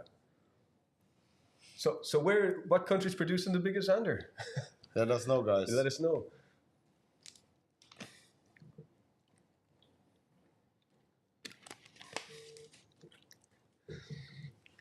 But I think pike as well. Now, Still- all species. All species, right? Yeah. Only catfish. I think that it's in France or something. Catfish, yeah. France, Spain, and all this stuff. Italy, Italy, France, Italy yeah. as well. Getting bigger over Yeah. here, 'cause, not so long ago it was 246. Where? I think there's but some good catfish you can caught in Czech Republic. I think there are a lot of guys. I think there's coming the biggest one at the moment from Czech Republic. Yeah, but anyway, I think the most of the people are traveling to Italy, France, Spain. And all this stuff for catfish. But Remember the but- Dutch name for catfish.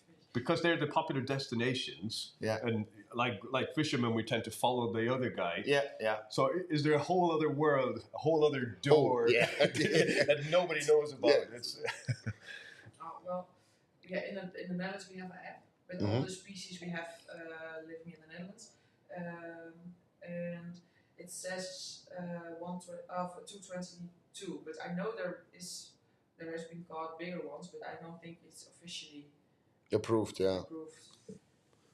Are they considered invasive species in the Netherlands, the catfish? So is there like a campaign to get rid, or no? They've accepted they're here. That's it. Yeah, they and- are traveling up north because in the north where I live, we usually for a few years back we didn't have any catfish, but now they are also going over Yeah. there and we do catch them. Yeah. Also. I'm more often in the north as well for fishing.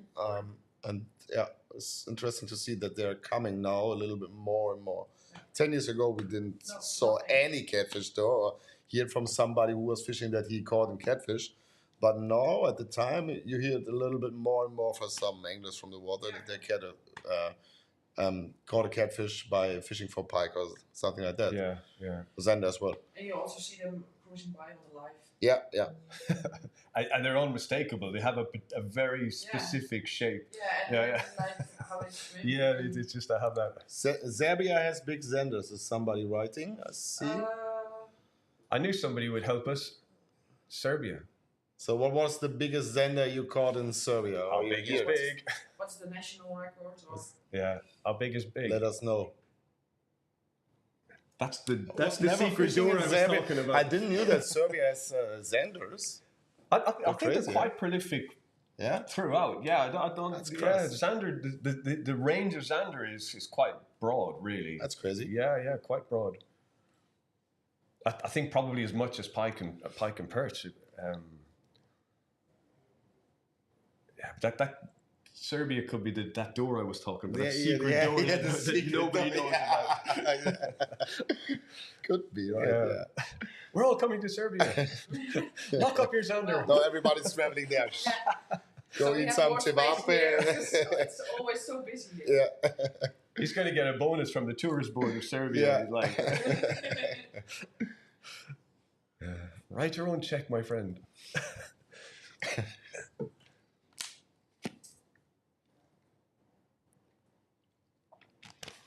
So this casting and traveling. Yeah, it's not much going on. Yeah, I think you have to be careful in these types of competition how much you travel. If you're traveling, you're not fishing. You need to plan that journey. Yeah. Like I think if you're spending an hour or 45 minutes or something just powering to another location, you better be sure that location is worth it. 100%. It has to be a Normally, biker. the best idea is you have 3 spots for the day you planned, Yeah. and then you figure out the whole entire hours, and these 3 spots, they're close to each other probably. Yeah. If you're But doing always, it right. I think it's easier to talk when you're sitting on the other side Yeah. when you're on the boat. Yeah, no, you're right, because you can get to your hotspot and see problems. It might be coloured, it might be too clear, it might be weedy. And then another boat, and then you have to still, change and another board. Yeah. So there are obviously factors outside of your control, and then of course you have to plan B or C or D, whatever you have to move along with the plan. But yeah, I keep saying it's time management. These competitions, 100%, managing your time is one of the biggest skills you got. What was Felipe writing there? Pike 100, 127, Zender 92, and Perch 53. It was Your eyesight's so good. I'm wearing glasses and I'm not seeing any. Okay, so these are the. Is it this caught is by the Felipe estimate, or- yeah. Oh, this is No, so no, earlier we asked the people what they think they're gonna be the biggest catches of this tournament. okay. Oh, For this, 127. the first day or the No, whole for- tournament? So Whole tournament. Okay. We've already had a 128. Is that right? No, 125 from Team 125. Mercury. We had This is the 125. biggest pike. So yeah. But we have a huge Zender, 97. And the bigger Perch, Perch was 51, the biggest at the moment. But I think we're gonna go over 50. Yeah, 55, it's going to be happen. 55? Yeah, I think yes. 100%. Yeah. Wow. Yeah. Wow. We're going to catch a 55. Okay. And we got a 130 pike as well in the tournament. Yeah. But I think My the... God. Today, But I think the Zender, which caught already, which be the biggest one. I think that's not going to get a bigger Zender than 91. Tomorrow. No, I don't think so. No, with the sun. The sun, yeah. Yeah. And it's going to be tricky straight in the morning in 8 o'clock to catch the first Zender is a 90 plus Zender.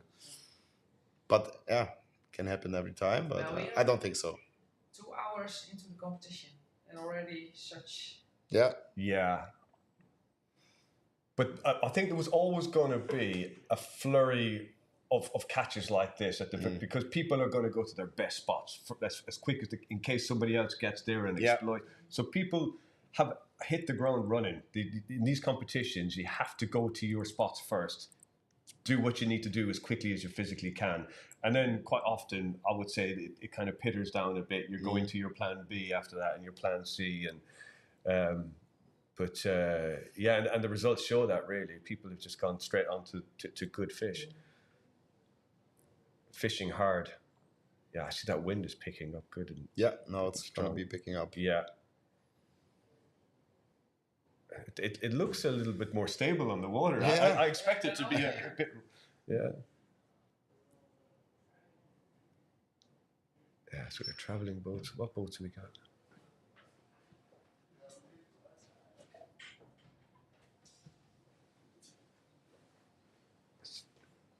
Yeah, I'm going to Serbia. You coming? Big Xander. There we go. Should be good.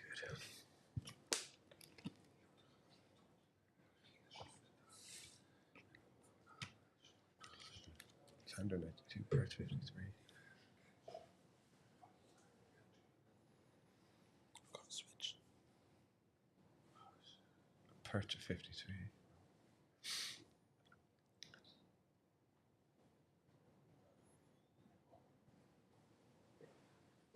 Still on the move on the left. But it's not that biggest waves on the water, yeah. It's crazy. I thought it's going to be huge, more waves. Looking and higher, outside but here, it looks windy. Yeah, well, like I said, people can trailer their boat on three different spots. Yeah. So I think the boats over here have more wind than where they are. Yeah. where they're now at the moment, the Yeah. two picture we see? I don't know for sure, but You don't know the Johannes. location.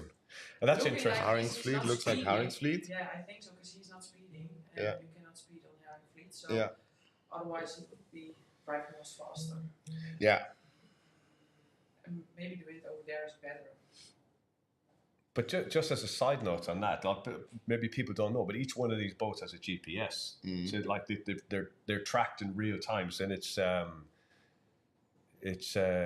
you have to sort of a measure to see that they're not going out of bounds or that speeding and everything. So it's all again, you have to keep your head and make sure you're not speeding in areas that you're not allowed to speed, because it will cost you the competition. Because there are speed limits in certain areas in this water as well. You can't just power along. And we have police on the water and we have control on the water. Yeah. And if you get a ticket, you're out of the competition. Yeah. The rules are the rules. The rules are the rules. Everybody knows about it. Yeah. So it makes no sense to drive faster then. But when you're in a competition, your head goes a little bit wonky. Yeah, true. Yeah. But it has to be safe. Yeah. Safety first.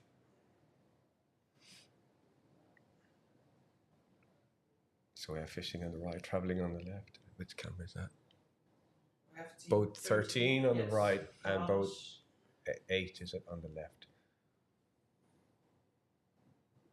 I want to see another fish. I want to see another Yeah, big now fish. it's Yeah. I'm also a waiting. long time ago now, right? Yeah. 15, 20 minutes. Yeah. When 300 anglers on the water. Let's see if there's Yeah, and only 9 cameras. So. Yeah. Wow.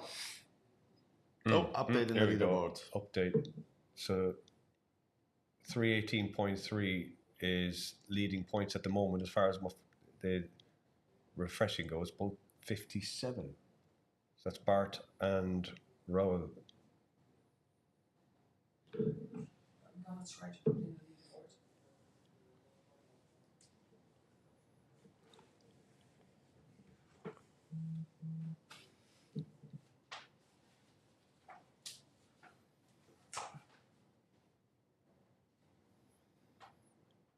Oh, 91, 81, 81.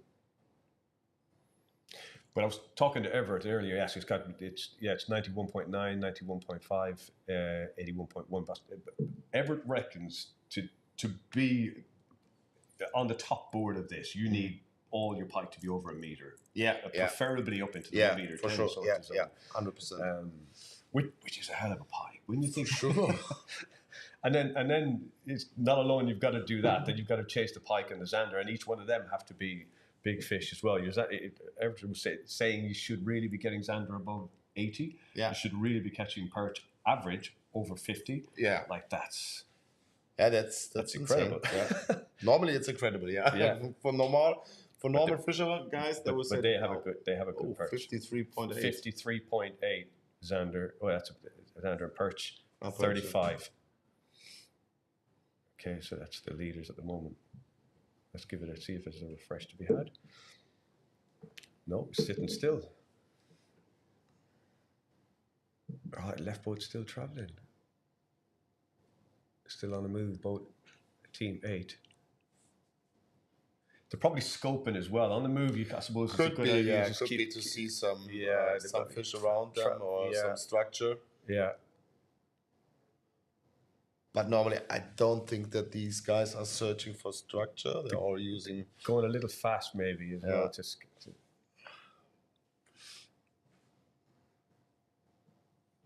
Well, maybe they're driving with the side scan. I don't think that they're searching for with live technology. Yeah, I wouldn't say Because at they're that driving speed. too fast for Yeah, that. they're going too fast. Yeah. And I don't see it hasn't got a connection onto the frame either. So.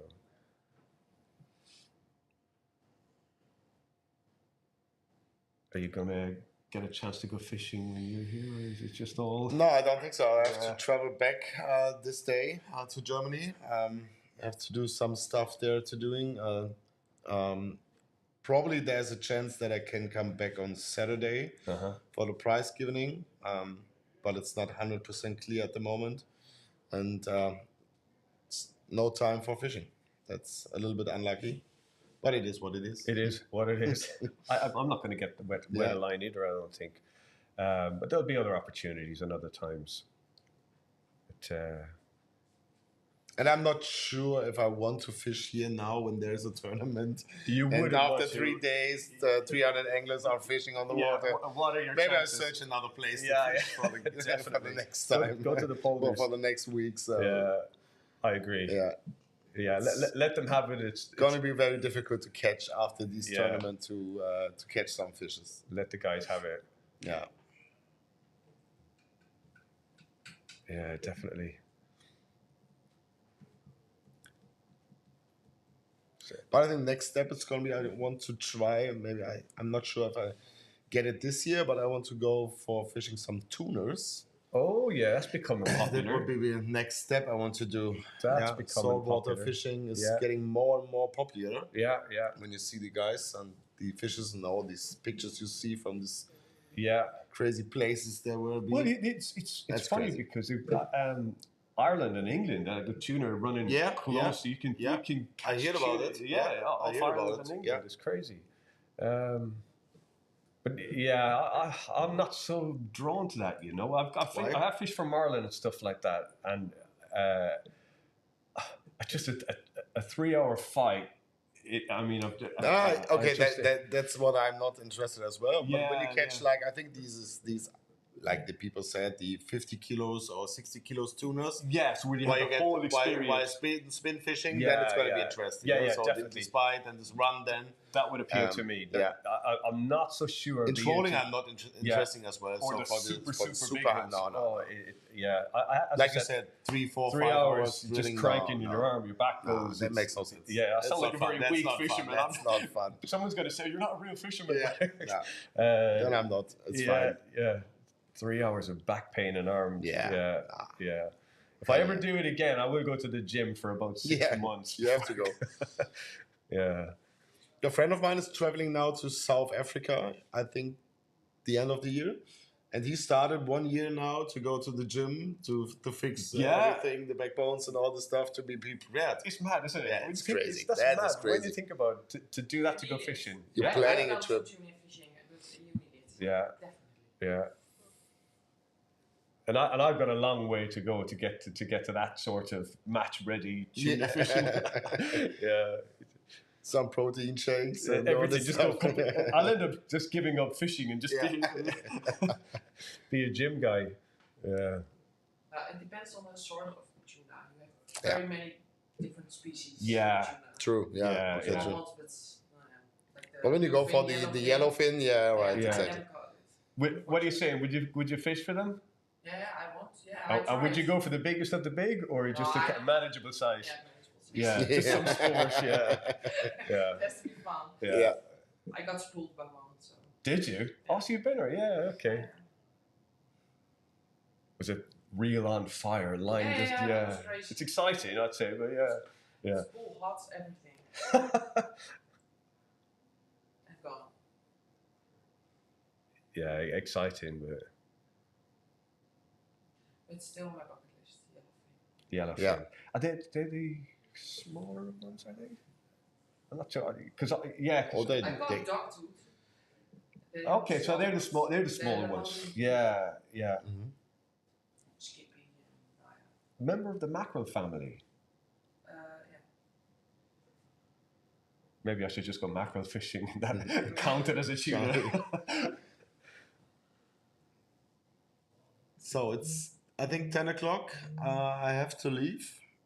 Thanks for everybody who's watching us. Good luck to the competitors on the water. No, it's fine. Guys, I have to leave. Thank you for everything. Thanks for watching. Tune in the next couple of days. Be interested. I think it's going to be interesting because they're coming some 190 pikes, 130. I mean, sorry. And it's going to be somebody will catch an perch over 55. So tune in. Bye. Thank you for coming. Cheers, my man. Thank you, and you. Yes, bye. See you, dude. Well, with that, I'm gonna start a little video so we can have a little break for ourselves. Mm-hmm.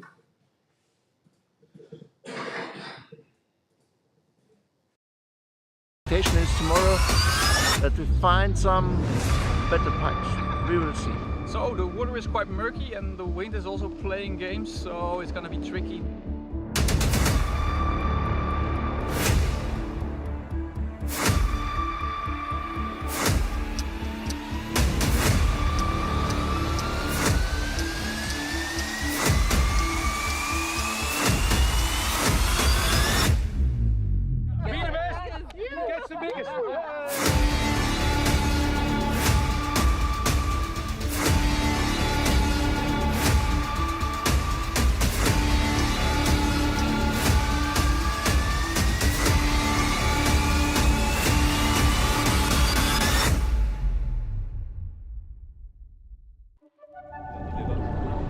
Ja, we starten!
Welcome back. I had to get a cup of strong Dutch coffee, so if I start shaking, it's this stuff. My system's not used to it. I don't. The fish are still coming. Let me just check the leaderboard and see where we're at with fish. So Regina's taking a little break, and we've got Lex in the hot seat managing all the digital stuff. Hello, everybody. I'm not Regina. I'm Lex. I'm glad you told everyone, Lex. Maybe they can hear the difference. It's possible. I hope they do. I think there's a fish coming in. No. So it looks like Team 57 are still top of the leaderboard at the moment with 318.3. So that's Bart and Roel. Closely followed by 312.5. That's team 104. Is that a fish being caught? No, I see the Team 19, they are preparing the live transducer. Okay, so it's, yeah. On that note, so live scope and live technology is permitted in the Predatortour, but you're limited to just one transducer. Yes. Yeah, so you can use it throughout the 3 days of the event. You can use, there's no power hour or anything like that. You can live fish. Yes, every minute of the day. Yeah. Yeah, because at check-in I asked all the teams, do you have live on board? And only 4 teams said no. Yeah. So the majority rules. Everybody has it. Yeah. A lot of teams said we have it, but we don't use it. Oh, really? Yeah, maybe a lot of teams they use it to find structures or weeds. Yeah. Or just to look if there's bait fish somewhere around the boat. Yeah. Not everybody is using it with to fish for a big fish. Yeah, yeah. I suppose it sort of depends on, I've never known it to be overly useful for pike. I think it really excels in perch and zander fishing. Of course, you can use it for everything, but people like fishing for perch and zander seem to excel at that sort of at the live fishing. Yes. Yeah, but what you see is that for the big pike and the big zander in this competition, they are caught with live. With live, but yeah. You saw in the morning, this morning, the 125 by Team 3. I think they just caught it casting. Just casting. And also the team that won last year, team number 1. Yeah. It was far out. Yeah. Because it took a long time for the pike to come in. That's true. Yeah. Yeah. So it was not a live. Within live casting distance, shall we call it? Yeah. No, yeah. It's really just casting. Yeah. You can catch big pike in above the weed beds. Yeah. And you don't use the live for that. So just traditional fishing. I think the fish that Jelle caught, or Mitchell, the big fish in the beginning, the 1.7, it was full of plants. I think they didn't catch it with live technology. Yeah. But it's such a typical way to catch them this time of year. With that, especially with that wind blowing over the weeds and the plants, it's the way to catch pike this time of year, especially big ones. They live in those weeds. They hunt in those weeds. Yeah, and it's not easy sometimes to catch fish in the weeds because, it's a special technique. You have to have special lures for that, or wait till the tide goes out and the plants they go down. Yeah, yeah. With the current, then you just can fish above the weeds. Yeah. So if it's dead current, I don't know how you say it in English, but if the tide is, if there's no tide going in or going out, then the plants they are upright. Yeah. And then it's difficult to fish. But you're just hitting into plants, So unless you go if weedless. it's coming in or going out, the plants they go in one direction. Yeah. They go down like 20, 30 centimeters. And then that's the moment you can fish it. Yeah. That's what the experts told me. Ah, you've had some success with it too, I think. I'm not an expert on these waters. I mainly fish for perch and zander. Yeah. So, but I know how it works. But in this time of year, you can find them in there up until end of the summer. Yeah. That's where they hide. That's where they hunt for It's where they do the hunting because it's small fish. yeah. It can be exciting fishing. Fishing over weed, that's my favorite fishing. Yeah, the pike really get fired up and big bucktails and stuff like that over the weed. Yeah, it come charging out for him. Is that what you're looking for? Yeah. I think they're just changing spots now. Yeah. Not much action going on. Not really, not on the cameras, but I think there's some fish still being caught. There was going to be an initial flurry of catches, wasn't there, in the morning? Yes, it was very different from last year.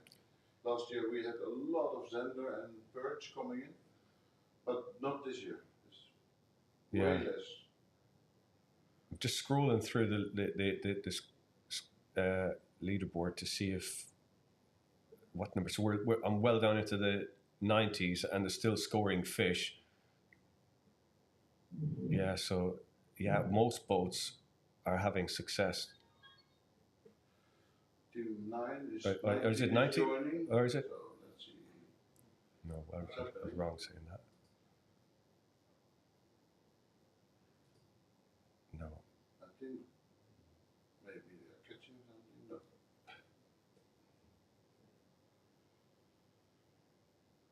Oh no, yeah. So at least 60 boats have caught fish. Scoring fish. so I'm gonna take a look in the back end. I can log in now. At this moment, 2 fish coming in.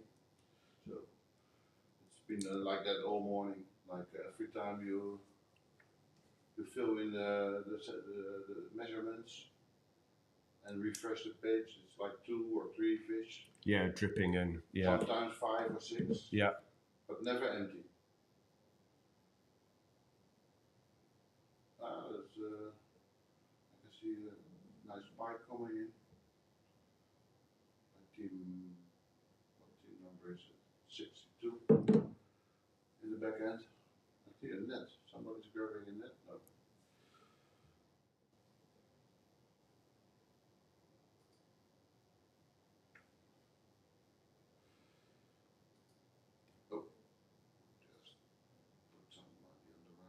The lures. Have a big collection of lures. Yeah. The old chartreuse is featuring heavy there in the front. And then dark lures, he's going for 2 extremes. So you can see now on the right that they're fishing, searching for a big fish. Yeah. Oh yeah, he's panning. Many people don't like it, that live fishing. Because you're looking at the screen all day. It's like a computer game. Yeah, it appeals to people. It's if that's what floats your boat. If that's your style of fishing, that's your style of fishing. That's what you like. Yeah. It's all about enjoying it, regardless. And I think in these conditions with a lot of wind, because we have a lot of wind. When I look outside, It's still then it's not easy to do this. No, of course not. Boat management is going to be your biggest challenge. Yeah. I think so. And he's cleaning the screen. He really wants to see those little fine details. Sometimes water drops or watermarks can be misleading. Yeah, sometimes also when the screen is hot and you get a cold water drop on it. Yeah. It acts like a fingerprint. Yeah. Like a finger. It can change the menu setting. Oh, yeah, okay. Yeah, sometimes when it's really hot, and I don't know what the temperature outside now is, but it's not really hot. No, definitely. It looks like the temperature has dropped since yesterday. It's like 18 centigrades outside. Yeah, when I saw the guys from practicing yesterday, everybody came back with sunglasses marks and half their face burned and sunburn on the neck and everything. So clearly yesterday was quite a hot day, but today is definitely a bit blustier, windier, and you still get sunburn in those conditions easily. Yes, especially in these conditions. I just checked online on the water info. Rijkswaterstaat, that's they keep all the data. Yeah. And the Haringvliet at the moment is 16.3 degrees centigrade, so not really warm. Yeah. That's probably about standard for this time of year, though, is it, temperature-wise? 16.3, I don't know. Yeah. So welcome back, Evert. Evert? Hello guys, back again. I was just checking the water temperature in Heinfleet on the app. Yeah. 60.3. That's not really high. No, yeah, because I think it's not that. Yeah, you can't compare it now because it's like 1 or 2 days like warm, but it has really bad weather the last weeks, and not like really summer. So maybe that. Do they have a fish or No, They just searching. scoping. and do some? Yeah. A lot of people online complain about fishing for pike in warm water. Yeah, well- Also now, you can see it popping up on Facebook. The thing is, it's always like that. When people think when the outside temperature is like 25 degrees, then it's too hot. That's not true. You need to search. You need to see the water temperature, and it measures only like the surface. When you dive in and like 2 or 3 meters, it's maybe 14 degrees. Yeah. So it's not, but that's like always complaining. It's too hot like this and that. That's nonsense. It's something to consider is the pike's global range. Where does the pike live? You can catch him in Spain. You can catch him down, right through central Spain. North Africa, pike exists in North Africa. Yeah. Those are climates that are always hot. They're far hotter than northern or mid Europe. So the pike exist there happily, and they coexist, and they get caught and released and survive. So it's all about it's about oxygen levels, and you should always try to get your pike back as quickly as possible. Of course, and I understand why people are complaining, because they all care about the fish, Yes, and we all do. that's we all do, and that's why we are practicing catch and release and well. What you saw this morning with Jelle and Mitchell, they caught a big fish, and they put it back in the water, and it was boom. Powered away. Yeah, gone. because the water is not that hot. Yeah. You can't compare the outside temperature with the temperature from the lake. Especially big, deep bodies of water. Yeah. That might be true in a really super shallow pond or something, but And those lakes, they have current as well, so Yeah. there will be constant oxygen and cold water coming in. Yeah. And of course, I understand that people are worrying, but believe me, it's not too hot to do pike fishing. Yeah. Evert, we caught pike in southern Spain. Yeah. How high was the water temperature? It was close to 30 degrees. 27, 28. Yeah.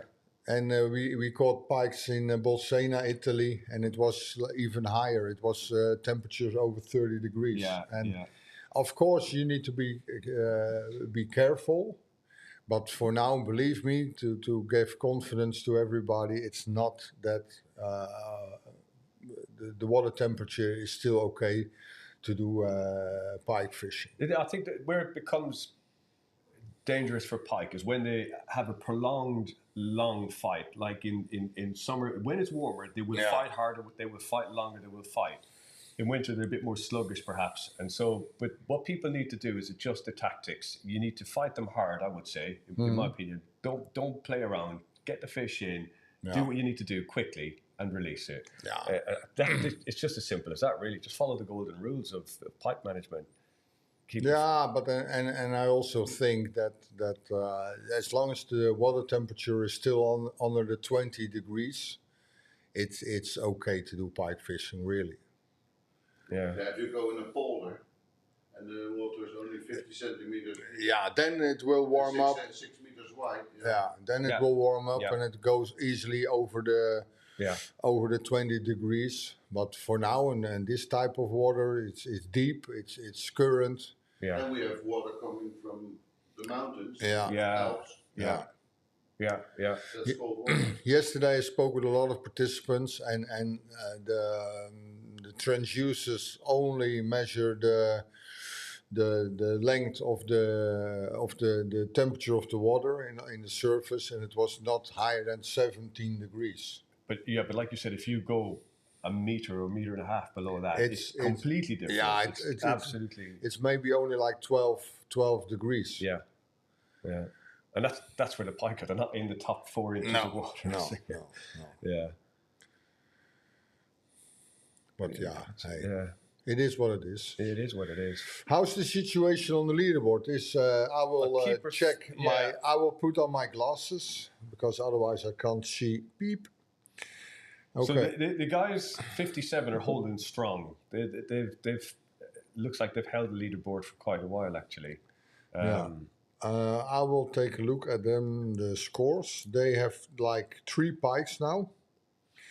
They have 1 Zender and 1 perch.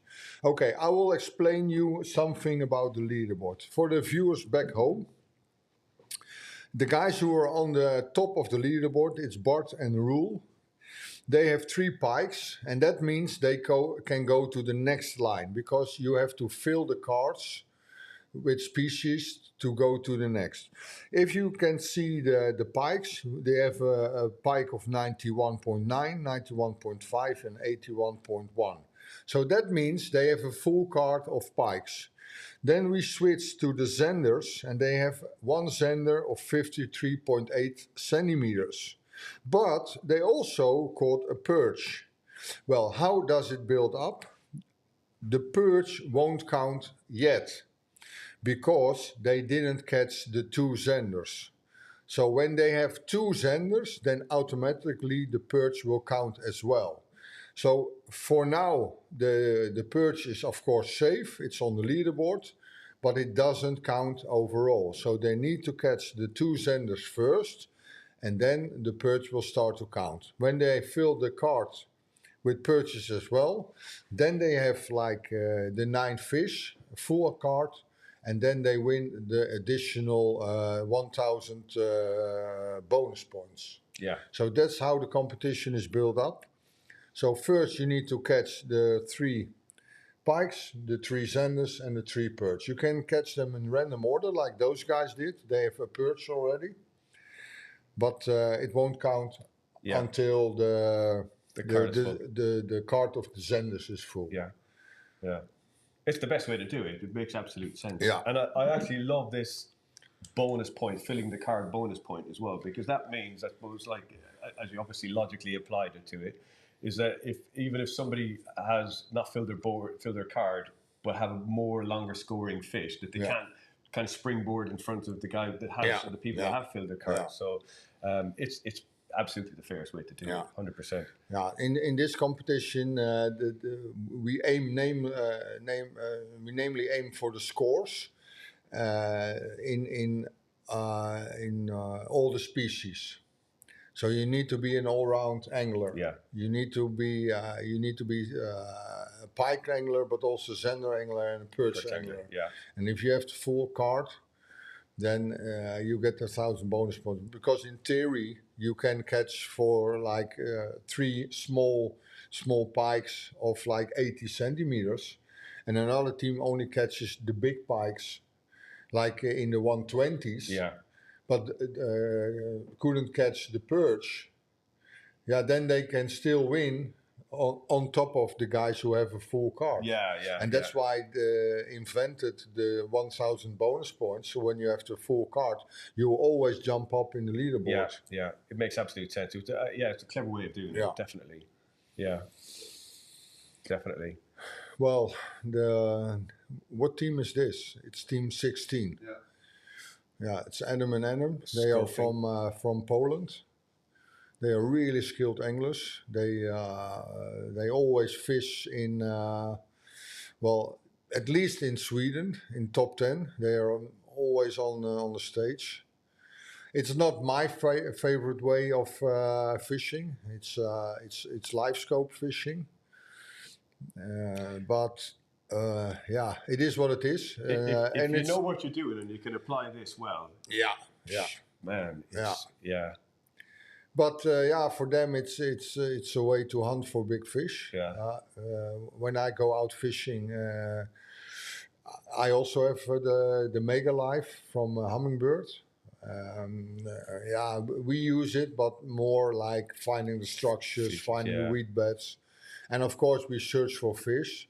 But like the way those guys do it, it's not my type. I'm more like an old school angler, hardcore casting, and that's what I like. Yeah. But hey, it's everybody's choice how to fish, and you can do it. Whatever makes you happy, however Yeah. you want to be happy about it. That's it. That's what fishing's about, really. Yeah, we made a restriction on the live fishing because some of them have live in front, in right, in left, and even in the back. Yeah. And we said, okay, you can use live in this event, but only like one device. Yeah. So it's only you can use live, but only like one Single transducer. Yeah, a single transducer. Yeah. We try to do it like this. In Sweden, we have like 2 competitions: a live competition, but and also a non-live competition. And I always try to be what's best for my partners, of course, but also it's good for the fishermen. Yeah. We ask every team about how they fish, and from the 150 boats, only 4 teams don't use the live. Oh, right. So Yeah. everybody else, so it means like 146 teams using live technology on board. Yeah. Yeah, I think it's the future. A lot of people don't like live fishing, but you can't stop the future. And I think, this is what it is. As much as you try, you can't. You can't say, it's nothing for me, but it's a personal choice. Yeah. There is a feeling, though, if you don't get on board with live technology, that you're going to get left behind. Or that you're not going to be able to catch as much as the other guy. That's not true. Yeah. I fished last year together with Lex. Lex is now behind the screen. We fished the WPC, World Predator Classic, from Ross Honey. And we didn't use the live at all, and we became 3rd place winners. So it means that it's not necessary to use live to get good results. Yeah. Yeah, I've got a story like that. I fished a Zander competition in England as well, and there were 2 options, and all the same competition, but sort of 2 categories. It sort of had tech and no tech. Yeah. And my friend invited me. He said, "You want to fish this competition?" I said, "Only if we can do it with no tech, like literally 0 tech. Yeah. No sonar, no nothing." But there were sort of 2. The competition was split into 2, where the tech guys got their prize and the non-tech. But I won the event overall in beating, took over the tech. But people, they were live scope, live technology, but fished and won it without any tech, a telephone. That was it. That was the only technology that was on the boat. Yeah, you see it in a lot of competition.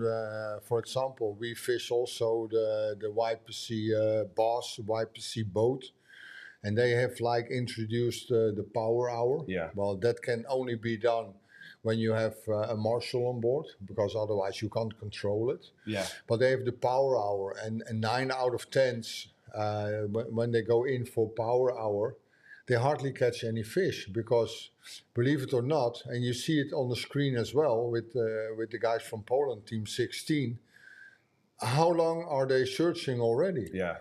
And without a single bite. Yeah. So a lot of people think, okay, put on the live and the fish is jumping literally in the boat. Yeah, That's not true. Yeah. It will cost so much time, and the time that they are searching, when you do the old school casting on the shallows with small cranks or with normal lures, sometimes it can be even more effective than fishing with live. So it's not the holy grail. I think as well, the first challenge is finding a mark worth fishing for. The second challenge is dropping a bait to that fish and getting it to react to each lure. Yeah.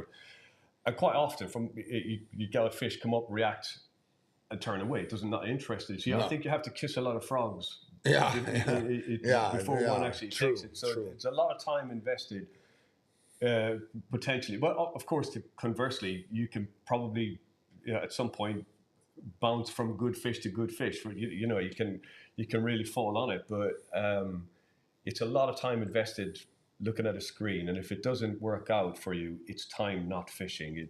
There's no lure in the water at this point. No. Lex, are there any questions from the audience? Stirs. At the moment, I don't see a lot, but I can look at it. Yeah, well, maybe for the viewers now, if you have any questions for us, we are happy to answer them. If it's about the competition, about the rules, about the leaderboard, and so on. If you have any questions, feel free to drop it in the comments. And I see a I have lot. one here. Stefan, yeah, well, yeah, that's what we spoke Just we about. spoke about. No live fishing in tournaments. Well, Stefan, for you, like I said before, we have like 150 boats, and only 4 of them don't use the live. So what I assume, and I don't know if it's true, what I assume that you are against live fishing, and of course that's your opinion, and I totally accept it. But all those guys who are fishing it now, yeah, they are willing to use it. So yeah, why should we ban it if like almost all the team are using it? And this one, you said. Then participate in tournament that does not allow live fishing. Yeah, that's good from Elvis.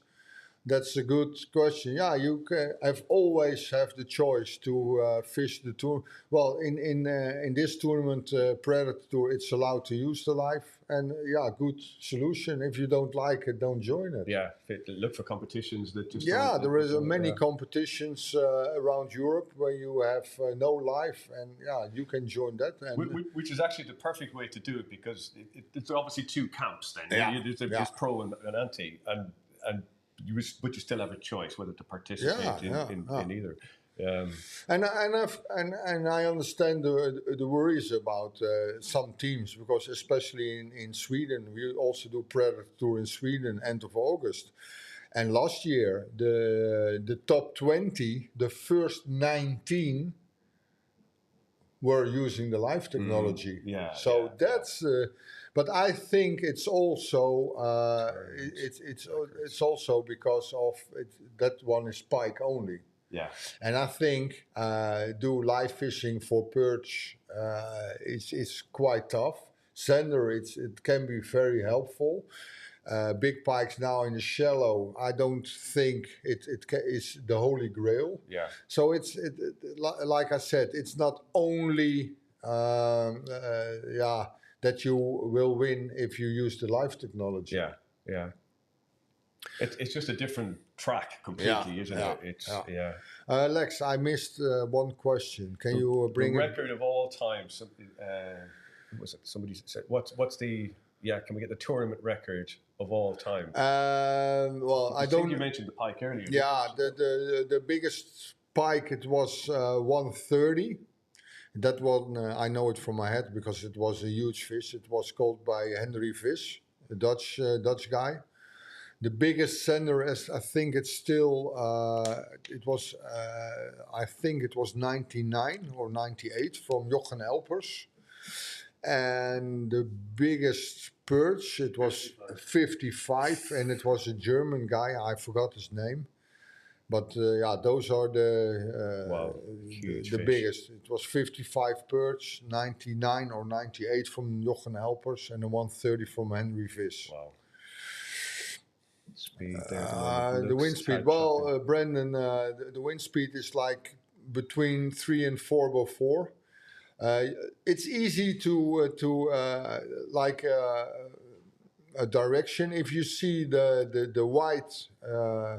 The white at the lake, it's always 4, and how I can see it now, it's like 3 by 4. But you can also, if you want to see it, it's like you can always check the weather forecast. The wind is coming from the east, so the big lakes, Hollands Diep and Herringsvliet are quite sheltered, the wind direction wise.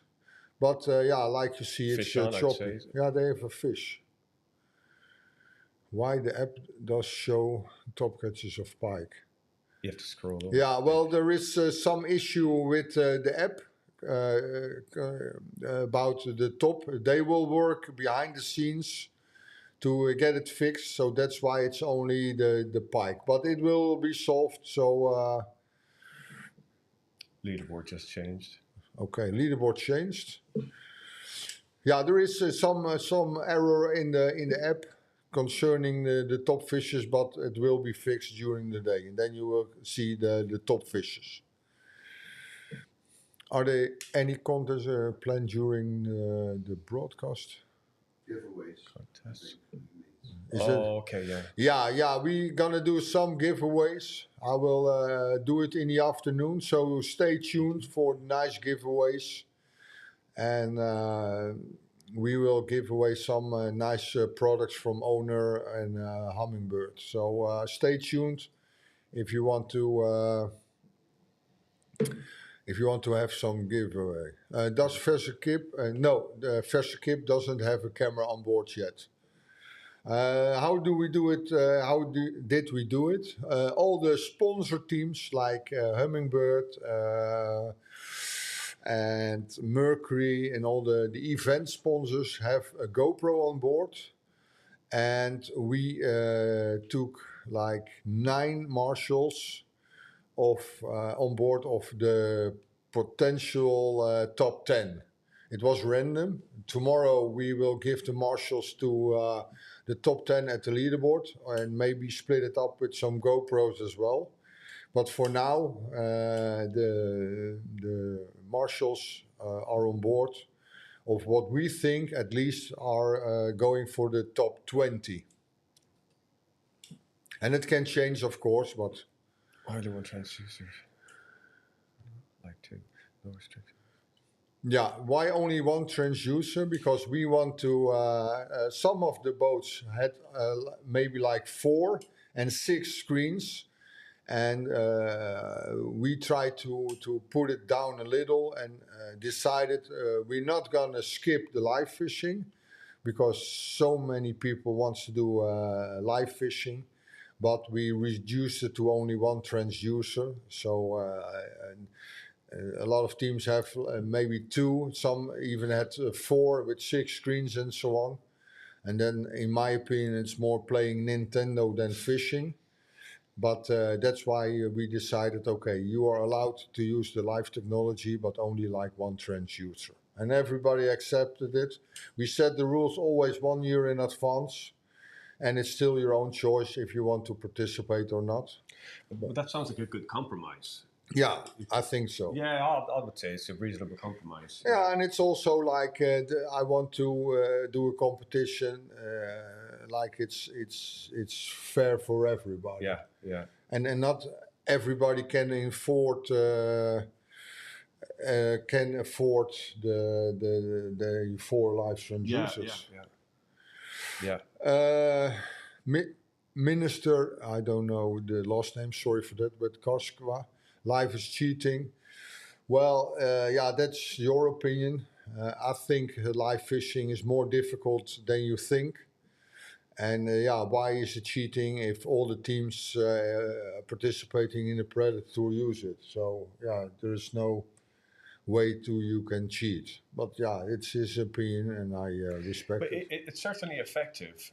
But the camera's been on. Oh, there we go. It's just literally. Oh, he missed it. Yeah. It's off. Yeah, that's the kissing frog thing. yeah. Some commit, some don't commit. Yeah. So it is time committed to a screen without a lure in the water. So you have to make the calculation. Is the trade-off worth it? You lose so much time. Yeah.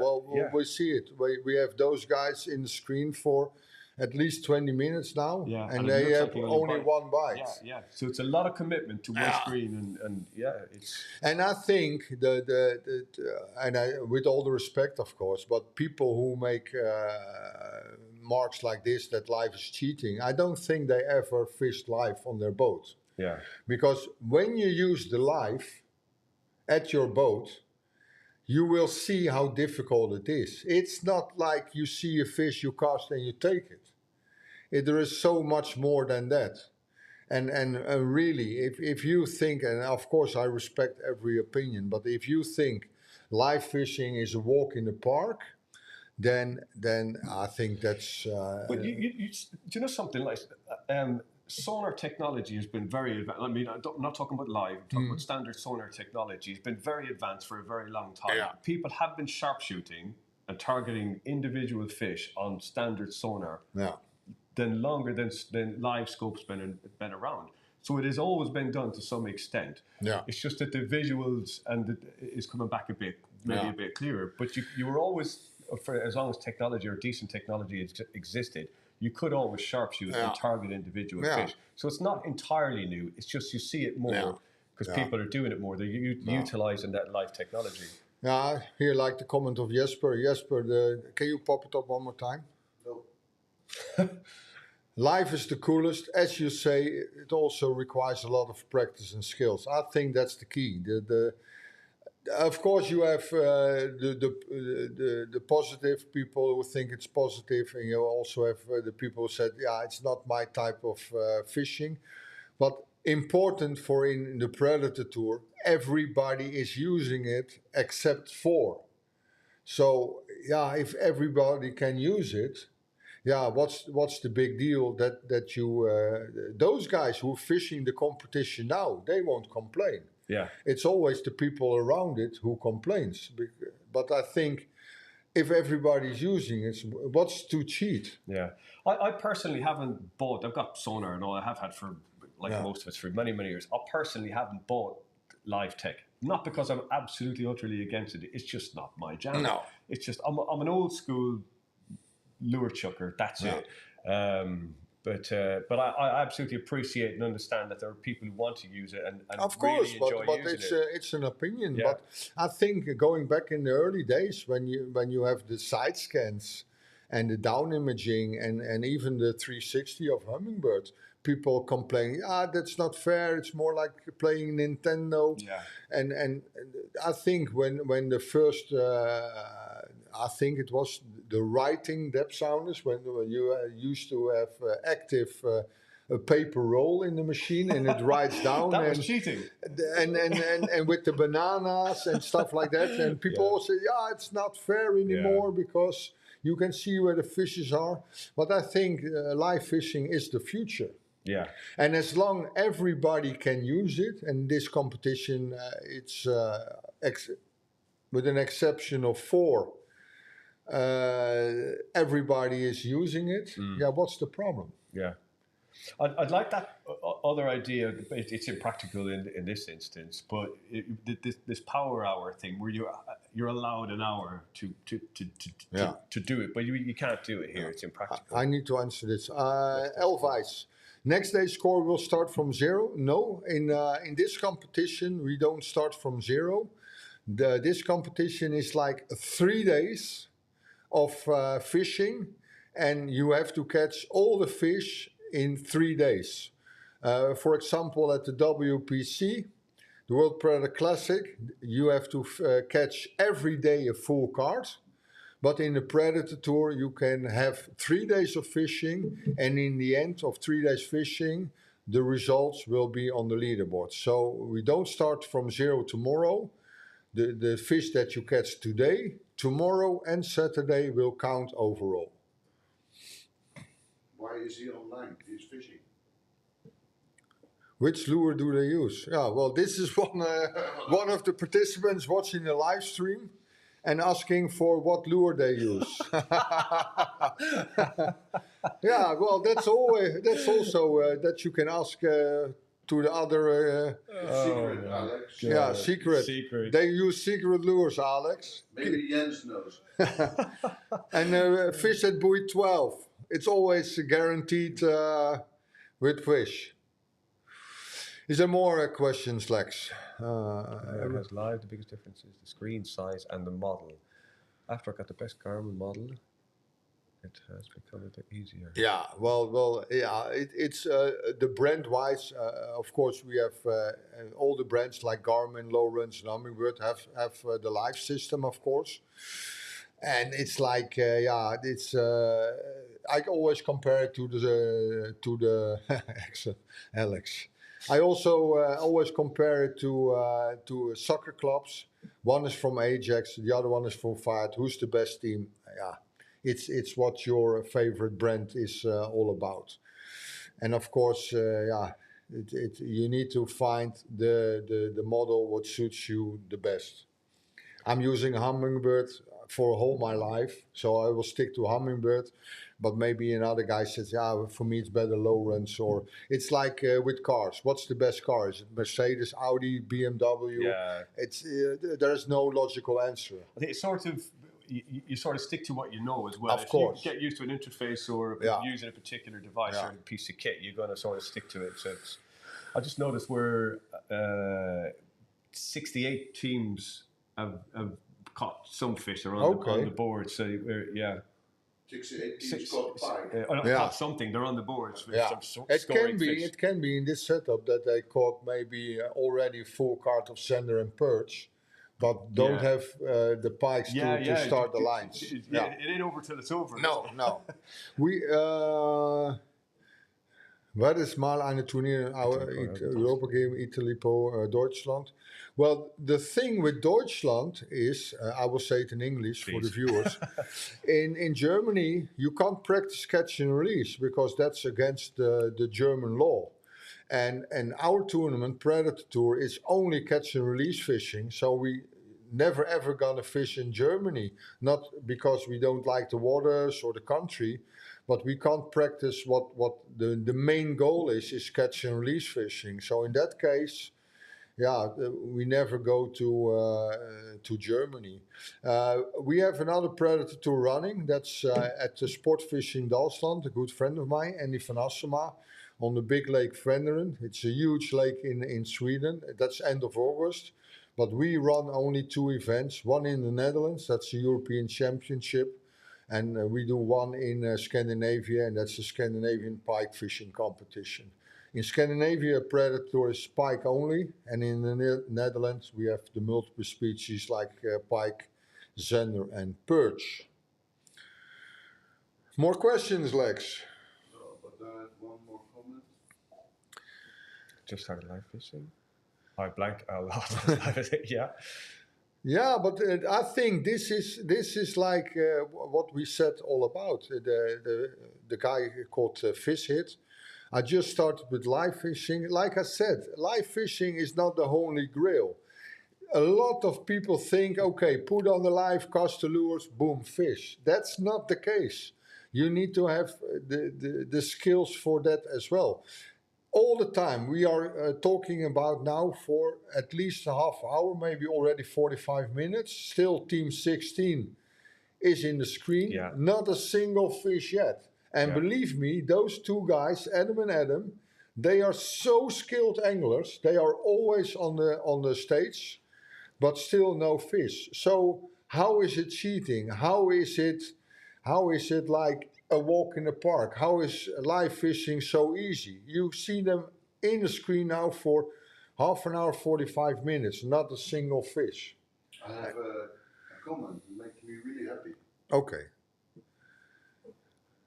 I think the BFT shop have a better fishing gear. Thank you, Rick. Yeah, well, BFT shop is one of our long-time partners. It's owned by Lex. Lex, put him in the camera. That's Lex. He's monitoring the live stream as we speak. Thank you. And Lex is our partner, and they sponsor nice goodies, but also nice prizes. It's been for around a long time with BFT, hasn't it? Yeah, it was formerly owned by Hans, the big guy. I think 2011 or 12 it started. Yeah. And since they are connected to the Predatortour, it's they are a proud sponsor of the event. Are there any rules to fish not too deep, like not deeper to 8 to 10 meters? Yeah, of course, because all the anglers who are fishing now, they are like have like a moral compass that they won't do fishing on like 20 meters. So they do it for sure. But also one of the rules is when a fish dies, it won't count. So nobody will take the risk. Or even if it's bloodied or damaged. Yeah, bloody or damaged, and it needs to swim away, and otherwise it won't count. So in that case, you have my word that all the teams have a moral compass not to fish on like 20 meters. Why is catfish never included in any major fishing competition? Well, the reason was simple. Catfish was a protected fish. You were not even allowed to fish on it. And yeah, for us, we decided 3 species for now is enough. Maybe in the future we will put the catfish into the competition. But yeah, for now we decide not to do it. And, or run a catfish only competition well, with very long measure boards. yeah, well, maybe that's for somebody else. But yeah, we won't put catfish. And believe me, we catch a lot of catfish in this competition, especially on the Hollands Deep, because there is a lot of catfish around, especially in the areas close to the bridges. But yeah, we're not gonna run it. It's pike, zender, and perch only. Is there more questions from the audience? No, nothing at the moment.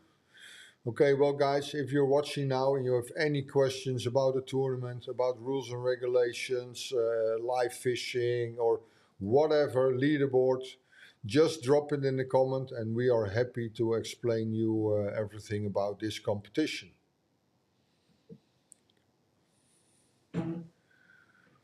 Nothing yet. Okay, can you give me I will take over now for a second. Okay, well, Lex has a short break. We'll put this one in full screen because who wants to see at least one ugly guy? And this is team, I can't see it, team 30. Team 30. You need to put your glasses on. Yeah, but it's too far away. 35. I'm too old. I've committed fully to wearing glasses. I got away with it for most of my adult life, so I'm now a glasses wearer. Okay. Well, for the viewers, let's see what's happening on the leaderboard. Do we have a new top changed. 10? Okay, I need to put on my glasses. I can't see anything without. The leading, the number one is the Noel brothers. They are really skilled anglers. They always on top. They have now like 3 pikes, 3 zenders. That's why they are, and 1 perch. Okay. So when they have like 2 perches now, they have the full card already, and that will be really fast if they can manage it before 12 on the first day. And then just go back and upgrade the rest of it. The rest of it is upgrading. Second place is Kai Stolk. He's the son of Willem Stolk, so he's experienced as well.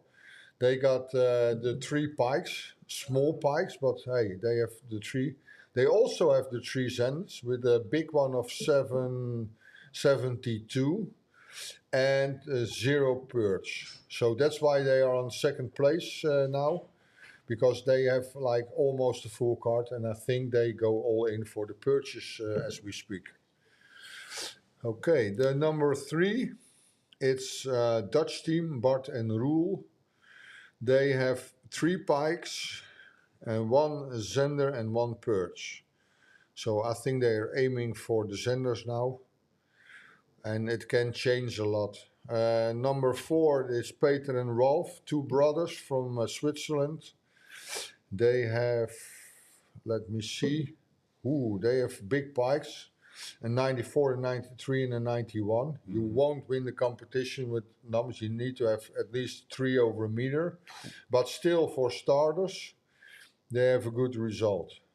They don't have any zenders and perches, but the average to start a competition with 3 pikes over 90 is really good.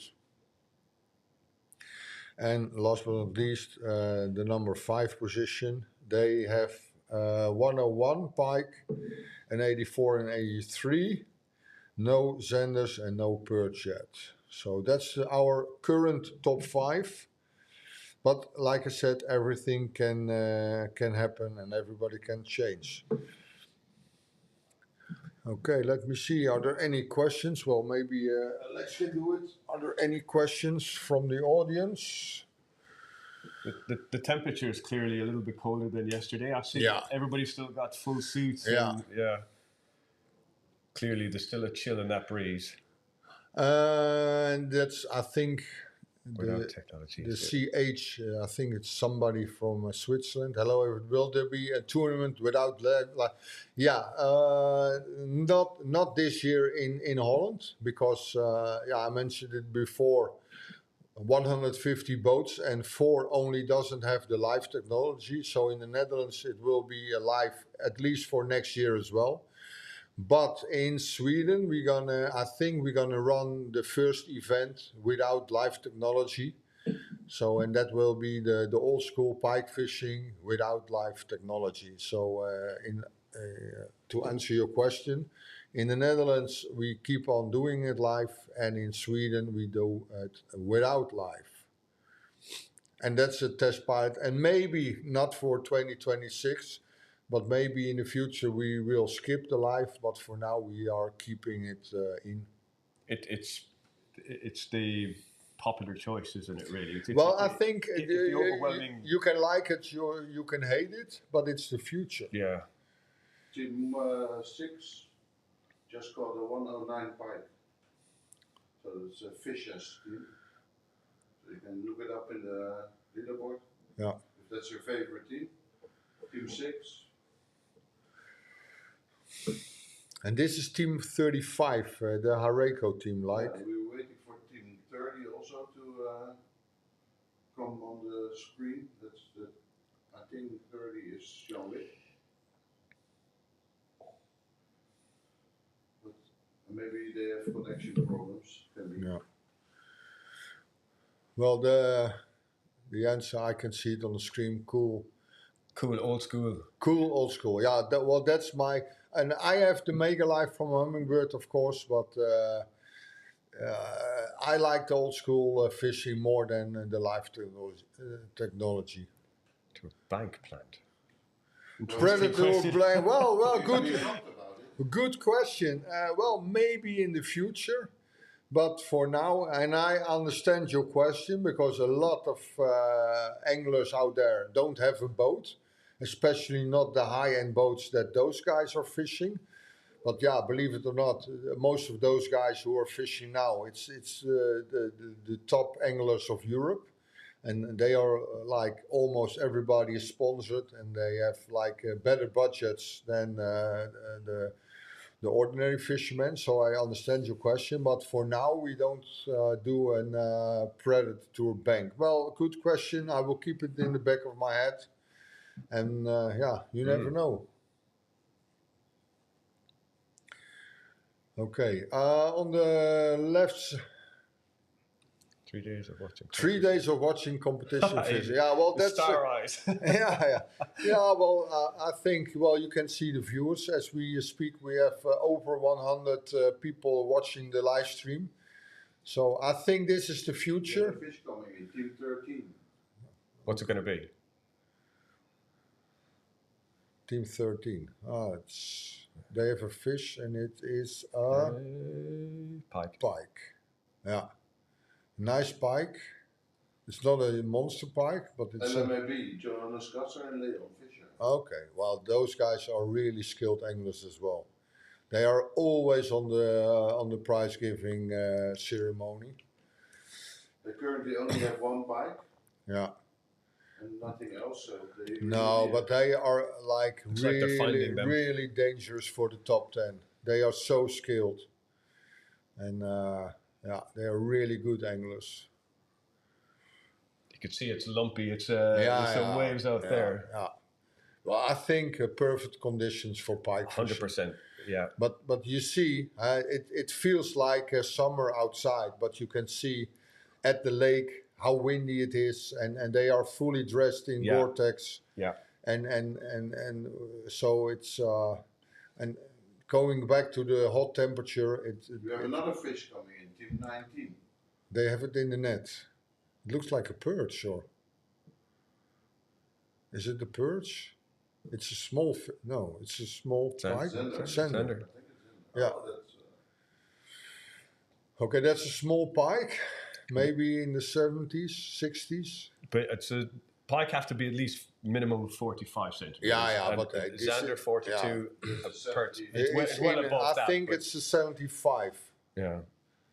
around 75. So of course it's a big pike, but for the competition it's a small one. It's just Because getting- I think you have to catch at least. They don't even measure it. Yeah, so Is that yeah, it's going to be less than 42, isn't it? Yeah.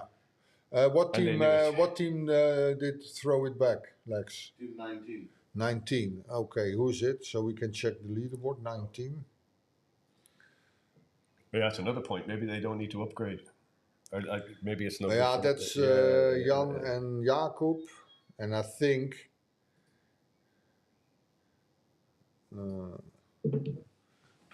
But that's strange. They throw it back. Yeah, But- but they didn't even measure it. They- It looked like more than 42.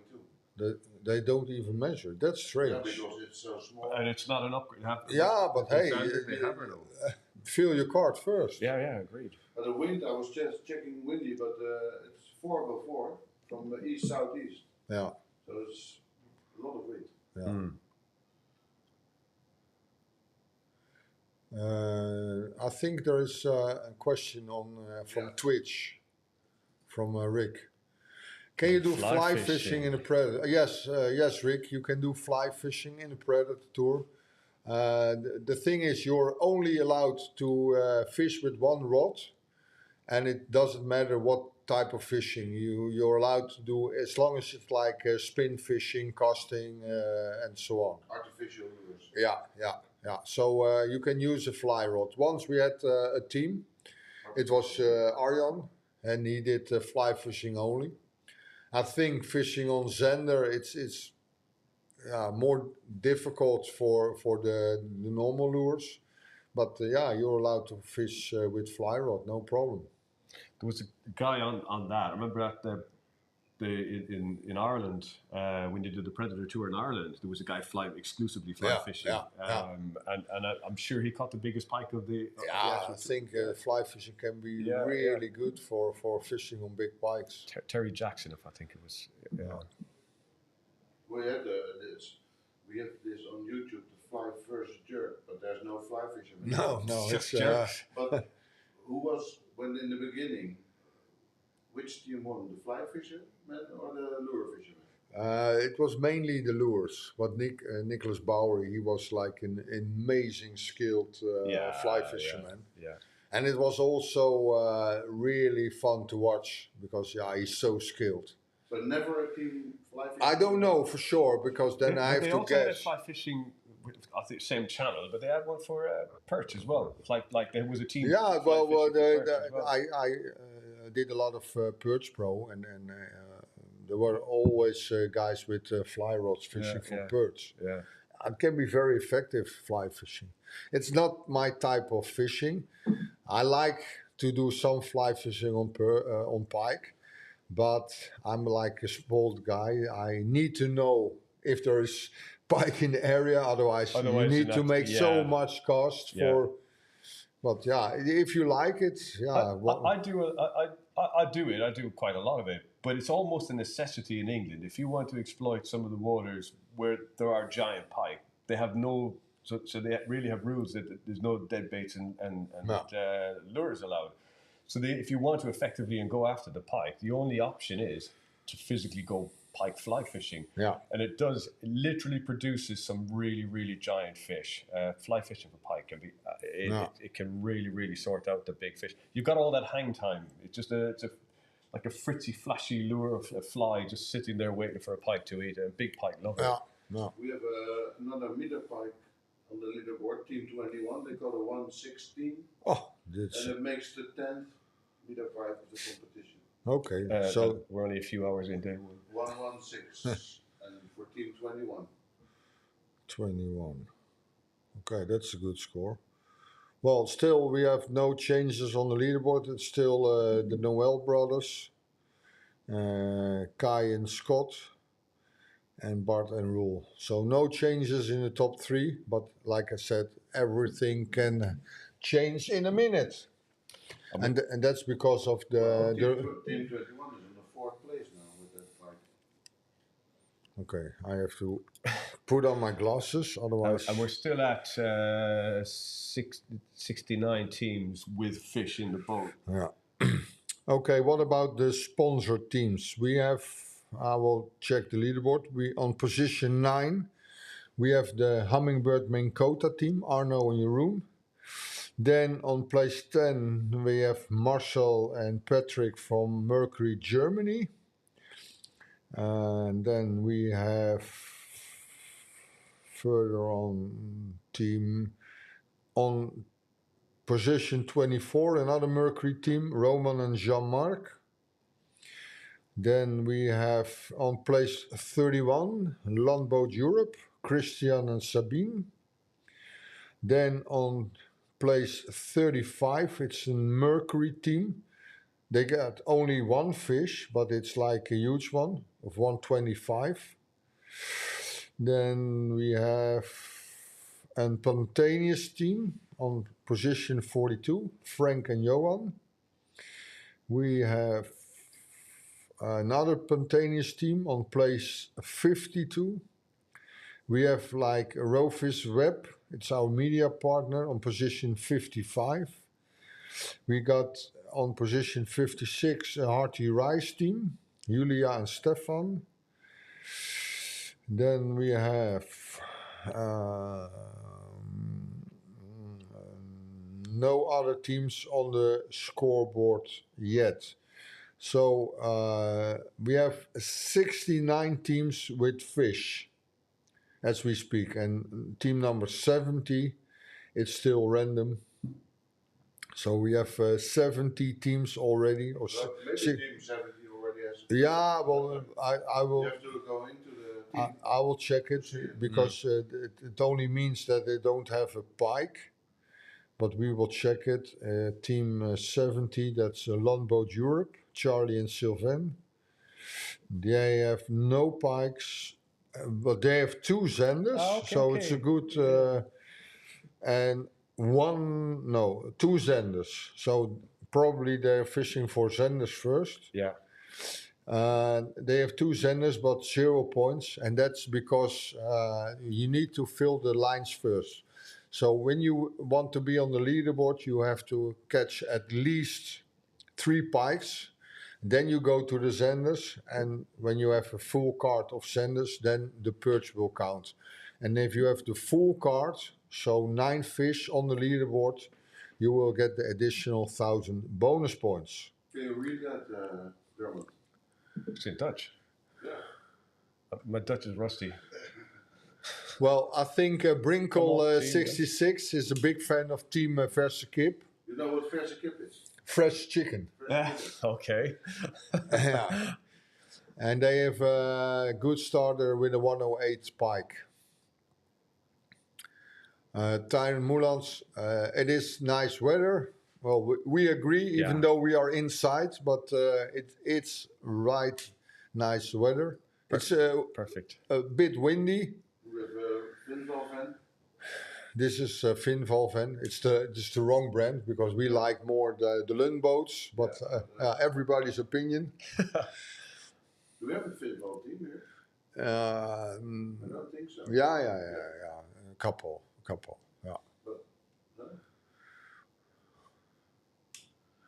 Okay, for the viewers out there, if you have any questions or whatsoever, just drop it in the comments and we are happy to give an answer. For the viewers also, in the afternoon, we're gonna do a lot of nice giveaways. So if you want to have some giveaways, we have nice prizes from owner, but also some things from Hummingbird. Stay tuned. This is a Lars. Evert, Lars here, alles goed. Yeah, everything is okay. So thanks for the cheer, Lars. Richie, we have 2. Richie Fishing, we have 2 teams. What teams do you have? Richie Fishing, because we don't know who you are, because you're... That's the Finval. okay, okay, with 2 Finval teams. But why don't we mention them? We have 63, Finval 1 and Yeah, 47. because Finval is not an event sponsor. So, of course, all the guys, well, mainly all the guys are sponsored, but we also only mention our event sponsor. And of course, yeah, I don't have to explain why that is.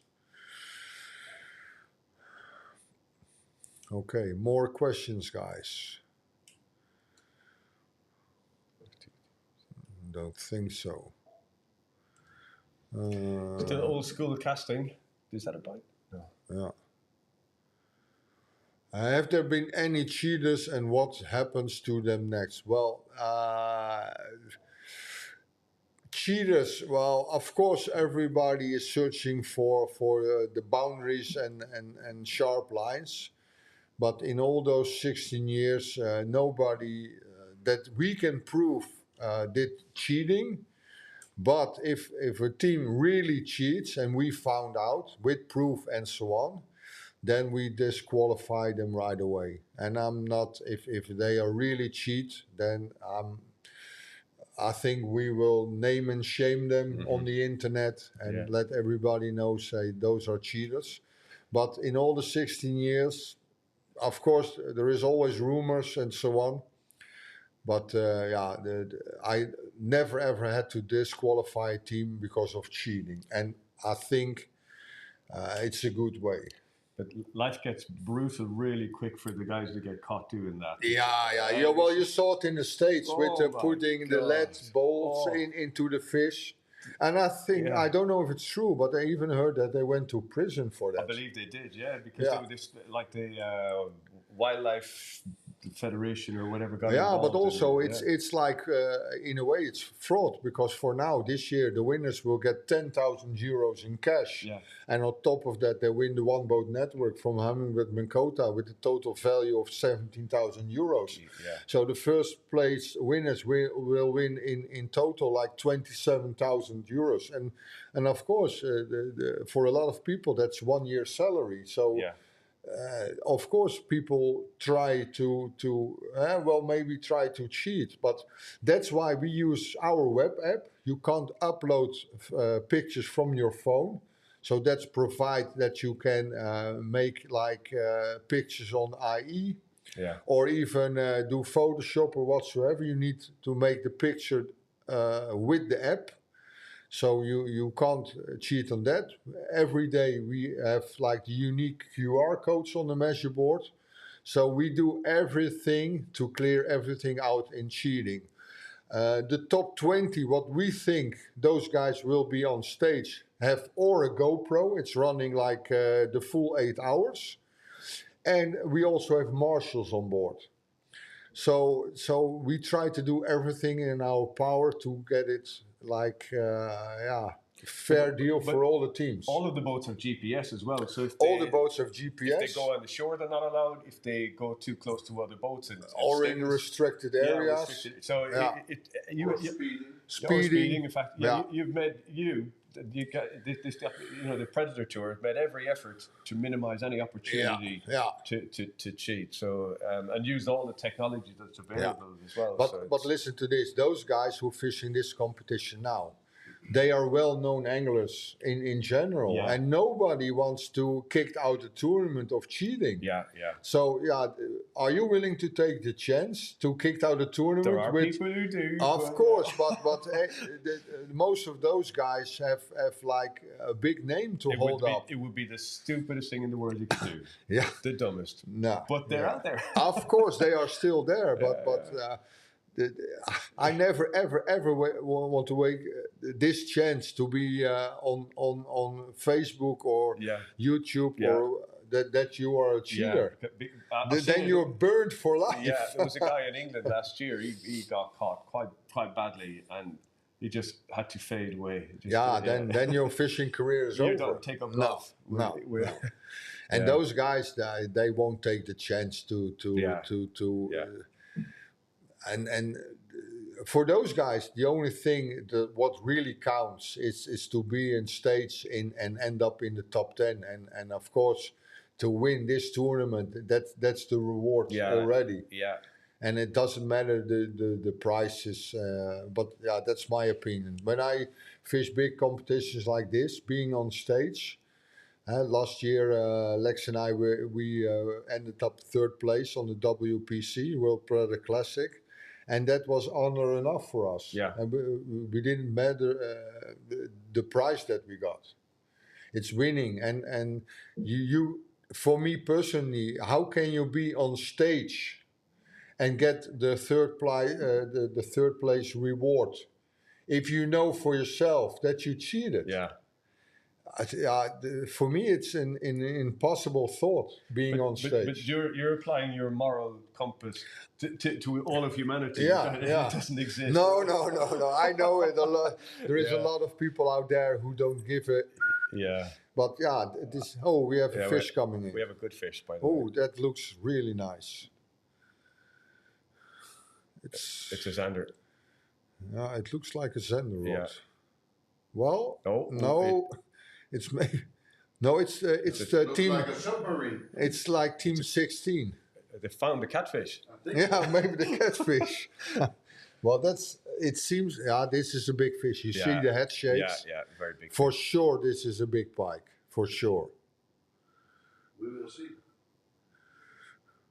So we make a bet. Drop it in the comments. First goodie bag. Name the fish and the length. The guy who is the closest. So name the species and the length. They will win the first owner hoodie. First owner hoodie for the fish and the length. Pike 114. Drop it in the comments, guys. And the team who is closest by, the species and the length will win the owner hoodie. As soon as we mention the length in the chat, it will already also spoken. The competition is over. 123. Pike. I hope for them. I think. I still think it's a Zander. Yeah. I think it's an absolutely stonking big Zander. I hope so. It's the way he drills the fish. Oh, a lot of people watching, guys. Now they're waking up. Yeah. Here come the guesses. Yeah. 107. Okay, guys, for who missed it, guess the species and the length. And the guy who is the closest win the owner jersey. The owner jersey. Catfish So- 168. Catfish 168. You can also add millimeters to the length because we don't round up. Yeah. I cannot. It's 121. You never know. 123. I think a lot of people are aiming for a pike. Oh, I said Any Zander? catfish. Any takers on the Zander? Yeah. I have a catfish here. I'm the only Zander guy. Another catfish. I think it's coming in now. The guy with the net is not nervous yet. Perch 31. That'd be good. But this is a huge fish, guys. This is now is close to the net. Can we see the species already? I have to scroll back quite a bit. Yeah, but it's okay. What will be the species and what will be the length? You know their knees are knocking right now. I know that feeling is like. Yeah, but hey, listen to this. Pike 98. If this is an important fish for the overall results. But this is a heavy dude. Look at the rod. This Yeah. is not an It's not a flimsy toy of a rod either. It's a Peter Sign and Pike 98. I think Maybe it's a handy bird. But hey, listen to this. Somebody caught a big sea trout. Sea trout. I saw Can that. also be something like that for sea bass. It's not sea trout. That would But hey, that listen. would have just. In a way, Dermot, I think you can maybe right because it looks like Staying also down, a it's not- Zender. Yeah, it's not. If this is a Zender, Yeah, then it's a monster. Yeah. then it's game over for the other. No, I think it's a pike. If Catfish I 158. join the goodie, Pike 111. I think it's pike, and I think seeing the rod, Nobody. Oh, Zender. Huh? No, I'm the only Zander idiot. Yeah, Oh, there we Zander, go. oh. Thank you. Sorry, not an idiot. you have support of Zender. It will be exciting. What kind of fish this is? It's for sure it's a huge It's fish. a meter asp. Yeah, meter asp. No, then it would. I take a wild guess. I said a 121, 121 pike. I'm going all in for the hoodie. 121 pike. It's still not there, so this means it's a huge fish. Team 16. Yeah, Team 16, Adam and Adam. Well, So they've been sharpshooting or live scoping For an hour. Yeah. But But here's the result. Yeah, let's hope so. yeah, But one pike, a small pike. it's not in the net yet. And But they have a 50 perch also. okay. Yeah, those guys are You said really it was- yeah, experienced anglers. Yeah. Look who's commenting. Hey, Frank Helming, Catfish. Hey, Frank. Frank, where are you? I see you tomorrow. My seat is warming up for you. Okay. It's Frank Helming is the main the premium partner of Longboat Europe. oh, cool. So he's watching the live stream as well. Okay, this has become a pike But for me now. as he's aiming for a catfish, but I don't think he win the hoodie. I think it's a pike now. Yeah, I think it's a Yeah. monster. It's a monster pike. Yeah. I think at least it's a 120 pike. If this is a pike, then it's over 120. I'd Because agree. otherwise it should be in already. I'd agree. Yeah, I've changed my mind. Ooh, 126. 126. Ah, And the well, longer the fight, though. the yeah, longer yeah, it of keeps going course, up, yeah. of course. Because how long Can I is... get a 130? well, 130 is really rare, but Yeah. look at this fight. It's a big fish for sure, but We already had the 126 and we already had the 127. You can also do half centimeters, guys. Yeah, like that. yeah. There you go, If you 125. want to make. Yeah. Eveldas, he joined the Predatortour in Sweden, right? Yeah. He's a participant from Sweden. He's a perch fisherman, I think. I see a lot of perch in his. What is this Facebook. fish? This, Yeah. this has to be. Okay, guys, what you're seeing now is Team 16 from Poland. Seal, 22 kilo. No, I don't think in Noel they hooked a seal, but it's a big fish. Maybe imagine if you lose it now. Oh, then Oh, I think then they will throw rods and Then we'll go to the shore and Yeah. die there. Yeah. and cry for at least an hour. But hey, it's But- possible. Hey, but not look, trying to jinx them. nee, but The look, one that got away. hey, but look at the bend of the rod, and he's standing quite at. The patience here. He's not trying to rush it. He's Yeah, guns yeah, but and like I said, those guys, it's a team from Poland. They are so skilled. Yeah. They are always in the top 20. yeah, Always. you need to be cool head right now because He it's said it's because of the rod. that doesn't look like too No, light, no, that's no. not a But light I rod. think that they use it for sharpshooting. So this is not like a perch rod. This is like a heavy rod. But I think the fish is huge. We have 130. 131. Yeah, I'd say the longer the fight goes on, Yeah. Yeah, but if it's 131, we have a problem. yeah. the measure only the goes measure to board is too short. so cancel that. Hey, Dries, but Foul of Foul hooked bream. Well, it can be. yeah, sure, it is not. and it's not a bream. Could it be a catfish? Yeah, I think it can be. Yeah, well, the longer the fight, it can be a I'm catfish. beginning to feel it's No, but I get the belly feeling that this is a huge pike. But he doesn't look like he's making any ground on it. I think even a very big pike should be tame by now. Here, neat sound to hear the real screaming. Yeah, that'd be nice. Yeah, but I don't think the real screaming. He's like Locked. really gentle, Yeah. pushing the fish in. I'm starting to think it's a catfish. I've changed my mind 3 times. It started off with a Xander. Then Here, Jasper Klingen, pike 128. Jasper is watching the leaderboard and seeing that they have a perch over 50 also. Yeah. This is I don't know what kind of fish this So is, we but can do a commercial break because yeah. dance to an end. Yeah, no, but leave it on. This is, we need to watch it. We need to watch it. But the longer it fights, the more I get the feeling that it is a I think catfish. it's meow meow. I think it's Because even if it was like a huge, Mermaid. yeah. a huge 178. even if it was a huge pike, It can also be this. Big hungry carp, 100 yeah, centimeters. false hooked carp. If you I'm 100. absolutely intrigued now. I'm kind of, please don't lose this. I need to know. I need to know. If the rod is straightening out now, I think a lot of people will cry. Yeah. But I think 128. it takes a long time to get the fish in, and my belly feeling says it can be, but I don't know where they fish. I think I know. Yeah, okay, you know, You but could look it up, but we don't do no, we don't do it because we are not obligated to see where they are. But I can see the background. I think they fish. I think they fish on Herringsvliet.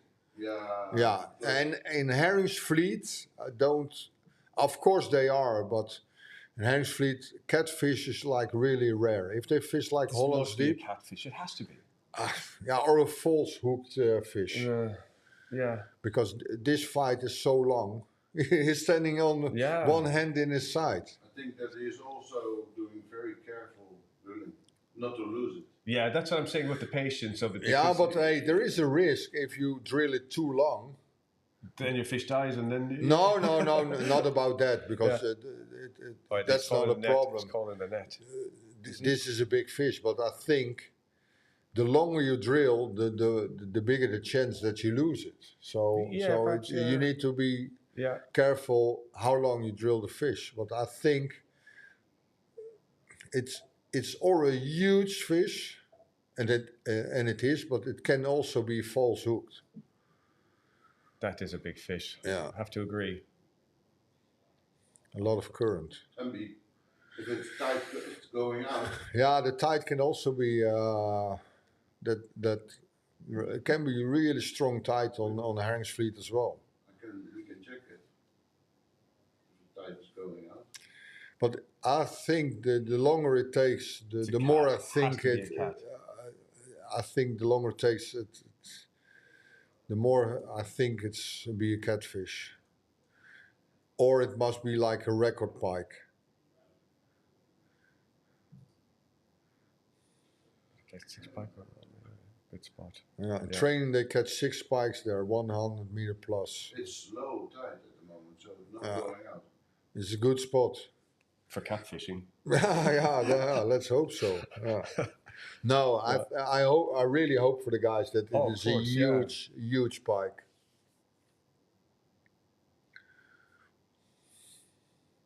And maybe one of the viewers was right. Maybe the rod is not like really. Maybe they were sharpshooting for. But if I see the rod, that's a pike rod.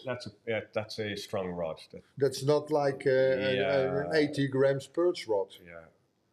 145. But yeah, It's a cat. I think it's too heavy. It's a cat. For sure. It's too heavy for even a 130 pike. Yeah, it's gotta be. Should be up already. If it is, we have a new record. Yeah. Not normal catfish. Yeah. So people start naming sizes for catfish. But I think we need to go down that road. I don't know if they will measure it, so we can. If they don't measure it, we can do nothing. Wow. But the first person that mentioned catfish then can maybe win. Yeah, but to make it fair for everybody, we said and we will give. Very light rod. I don't think it is. No, I don't think it's the right because it looks like, but this is like really a pike rod. Maybe a 60 or 70 gram, but this fish is huge. Oh, it's a catfish. They're having to share the fight. Yeah. They lose a lot of time because of this. That's true. In competition, that's relevant. Yeah. It's absolutely relevant. But hey, you don't, even though if it's a catfish and not in a... Look, he's sweating. Yeah. He's giving I saw him shaking his arm. Yeah. Shaking the blood back into his arm. You know the marshal, Lex? Yes. Yeah, can you send him a text that they need to measure it for the viewers? I don't have this. Okay. Arrange it. Yeah. Well, this is a big fight, and for sure it's a catfish. Yeah. Yeah. because yeah. You just saw that rod. I think with catfish, they power down and you just feel that little ping back. It's got to be. I don't think I think the fish is coming you're up wasting your now. time with that net. You need a glove. But no. It's coming up. It's coming up. Full screen, Lex, please.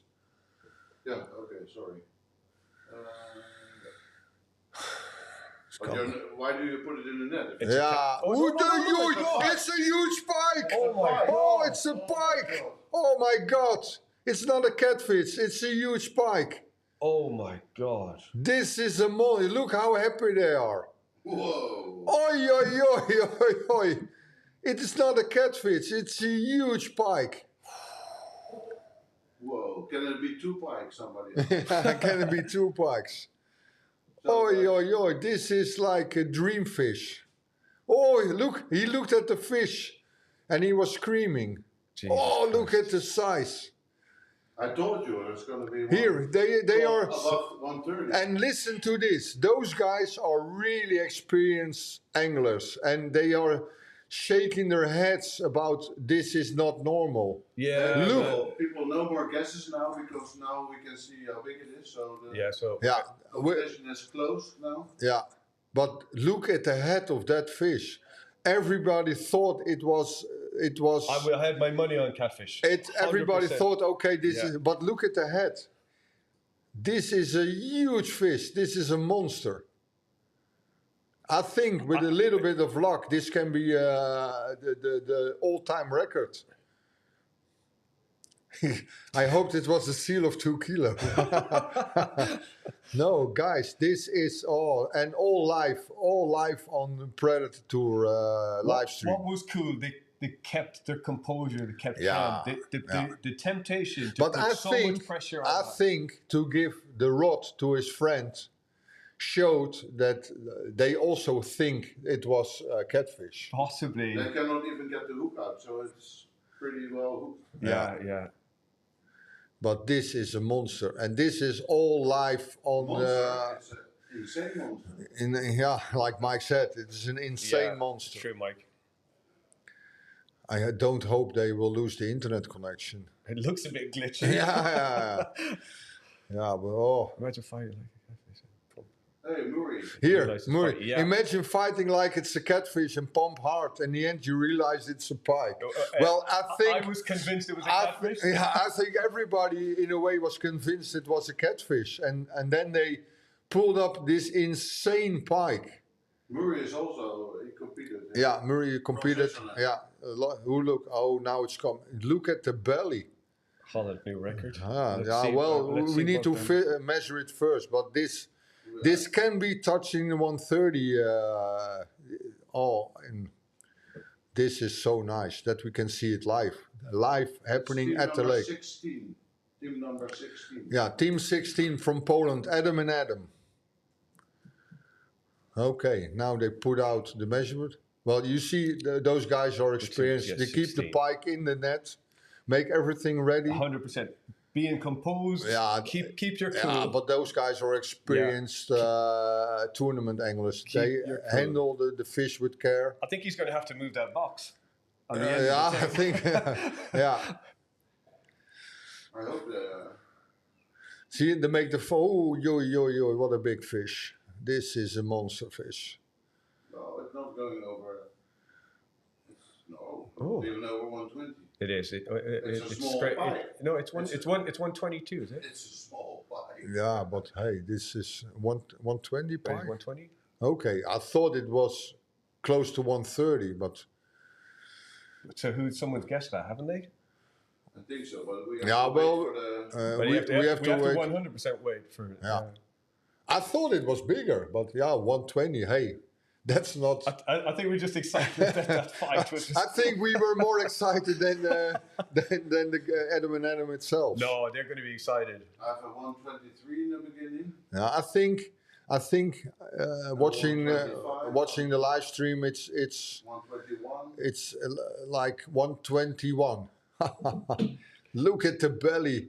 That's why they took so long. Yeah, just a heavy Yeah. fish. A heavy fit fish. Yeah, for sure. They put it in the net, let it rest it, let it recover, catch let itself. it rest. So now we wait for the Yeah. leaderboard. Okay, for all the viewers out there who put the species and the number, we wait for the results on the leaderboard. It will be close in a couple of minutes, maybe. Team 16, so watch Team 16 on the live leaderboard. 121 exactly.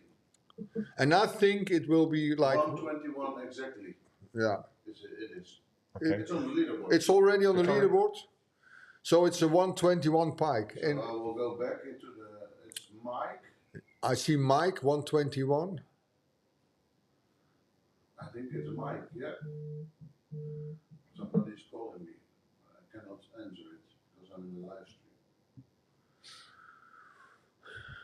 Can you put Mike in the screen that everybody can see it? I think it's Mike. Incredible fish. Mike? Yeah. Mike is the winner. Yeah. There you go, Mike. Nicely done. Well guessed. It wasn't my catfish. Well, Mike, for you, send an email to predatortour@gmail.com. So predatortour@gmail.com and send your address and we will send you the owner hoodie. So Mike, Congratulations, Mike. congratulations, you win the owner hoodie. Well, and I think besides of Mike, everybody's happy for this fish. Adam and Adam, Team 16, like we said, really skilled anglers, and it will push them far up on the leaderboard with this amazing fish. Yeah, that's a nice little builder fish. Nice power away, gone. Yeah, yeah. Lovely. Well done, boys. Well done. Okay, I think you and I, after this all excitement, have to take a short break Yes. and maybe have a coffee. The stream, of course, will continue.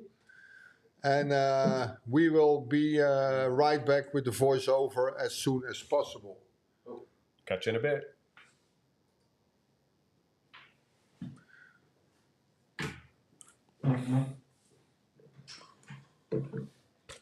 Nice fish to come out.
You're live.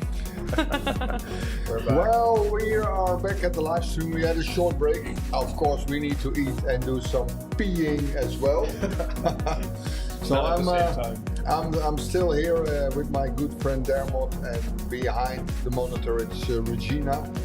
Welcome back, guys. Yeah, we continue. The live stream is still on. We have team. I can't see it from here. My eyes are. I'm gonna have to use my glasses. 36 and 87. 36 and 87, they are in the live stream, and of course Dermot and I are in the live stream as well. Yeah, what's happening? What's showing the leaderboard? Is there any changes? The number have jumped up one spot. Team 104, they've jumped up a little spot and sitting on the top at the moment. They gradually made their way up there, pip by pip. I think so far, what we're saying about the biggest pike so far is 125 or so, Yeah. isn't it, Regina? That's the Biggest one we had in the stream. in the stream. Yeah. Yeah, And but now- I see there is a new leader because the Noel brothers were on the lead, That's right. and now it's Kai Stolk, the son of Willem Stolk, and his buddy Scott Smeets. Let's see what's happened over there. They have, in total, they have 5 pikes, but only 3 counts. The biggest 3, it's a 90, an 81, and a 60, 97, 81, and 63, and some millimeters. They have 3 Zanders, but still no perch. They're struggling the whole morning with the perch. Yeah. But yeah, hey, But have they gone for him? but yeah, hey. But the top 3 is still the same names. Yeah, We- just swapping it. Yeah, we have team 114 on position 4. Well, the top 10 is pretty much the same. A few more teams have made it onto the scoreboard. They've got scoring fish. So we're down to, or I should say we're up to 77 boats are scoring fish at the moment. Yeah, and Last year there were a lot more boats at this time with fish. Yeah, I think the fishing is quite slow compared to last year. But now at least 78. This is not correct because let me see. Team 121. I think Team that's 121 is it. they have. I need to check it. That's not correct on the leaderboard. They forgot the. I will be back in a second. Right, we're going to get some some finer details. but we need to change. Yeah, and the largest perch of them currently is 51, and Yeah. Xander is standing at 87. All Yeah. noble fish. They're all good fish. And we all had them in the stream. Yeah, that was cool. That's true. Yeah, that's cool. Yeah, so they're all giant fish. They're all great. They're fish of lifetime for most people, really. Well, as you can see, team 87 on the right side, they're still fishing for pike. Yeah, both. They Yeah. are fishing for pike. Yeah, Big lures. old school. Yeah. We have a question. What's the average size to win this event? Well, high. Yeah, yeah. In Very terms high. of a cumulative length, I don't know, but Everett was saying that you're going to need an average pike of like at least over a meter. Definitely. Is average Xander at least over 80, and average perch should be over 50. I mean, they're Well, giant numbers. Not, I think average perch over 50, 3 perches. Yeah, I don't think so. I think it sounds huge. high 40s. Yeah, But Sander definitely 80s and pike definitely meters. yeah. There's some numbers, aren't they? They're huge fish, truly huge fish. Each one of them. Yeah, well, they are all very skilled anglers. So Yeah, and they know all of them. They know this water very well. yeah. It's doable for the skilled guys that are out there at the moment. Yeah, you don't enter a competition like this and not give it your all. I saw some teams coming in last night at 10:30. They were winching their boats up. Yeah. And that was a tough day on the water. So even the practice sessions are grueling. They're tough. So you know they've put in a big shift in that heat as well. I saw them they had a break. They came in for a break. It's all sunburn and everything. Went back out to once they got the briefing, the team briefing and everything. They went back out and give it another run at it just to do the fine tweaking, the fine tuning, just to make sure that they put themselves in a good position for this competition. So people don't enter this lightly. I think when they go in hard. They give it their all, really. Yeah, you have to. Arms. You have to. Yeah. There is no point. There's no point. If you want to fill up the cards, you have to. Yeah, definitely. Well, there's a lot of a lot of these teams. I think it's about 13 different countries that are competing here. So there's a lot of traveling involved and a lot of logistics and. If you're making all that much effort, you have to hit the ground running. You have to come in here onto this water and give it your all. Yeah. There's no room for playing it light. Yeah. And currently we're watching Team 36 and Team 87. Both teams are slogging it out. They're doing it old school, stand up and cast. Dealing with big winds and rocking boats. Big baits. I love all of this. That is a bit of me. That's exactly what I'm into. Just bouncing all over the place, casting big lures. Probably, I'm guessing, over weed beds in fairly shallow water. We're probably 2 meters or so. I know that's what I would be doing if I was out there.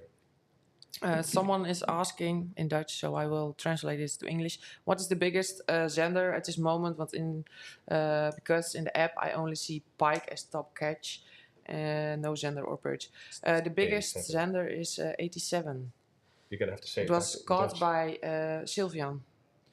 So 87 Sylvian and centimeters, Charlie. yeah. Big old thing. Yeah. It's a big old fish, but it's going to be beaten, right? Don't you think? Yes, I think it will. Yeah, I don't know. Yeah. We shall Who see. knows? I know fishing is fishing, Yeah. but if you were to hazard a guess, statistically, shall we say, or going on previous. Oh yeah, we have a live fish. Yeah, we have a live fish.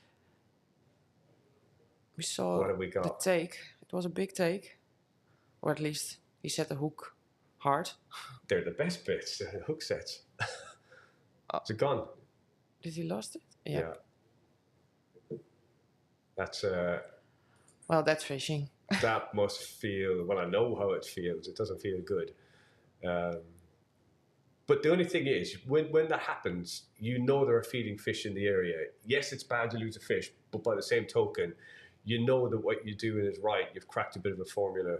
So you just have to. If it was me, you just persevere with that area and just keep going, doing what you're doing. You've got to dig deep and just keep doing what you're doing.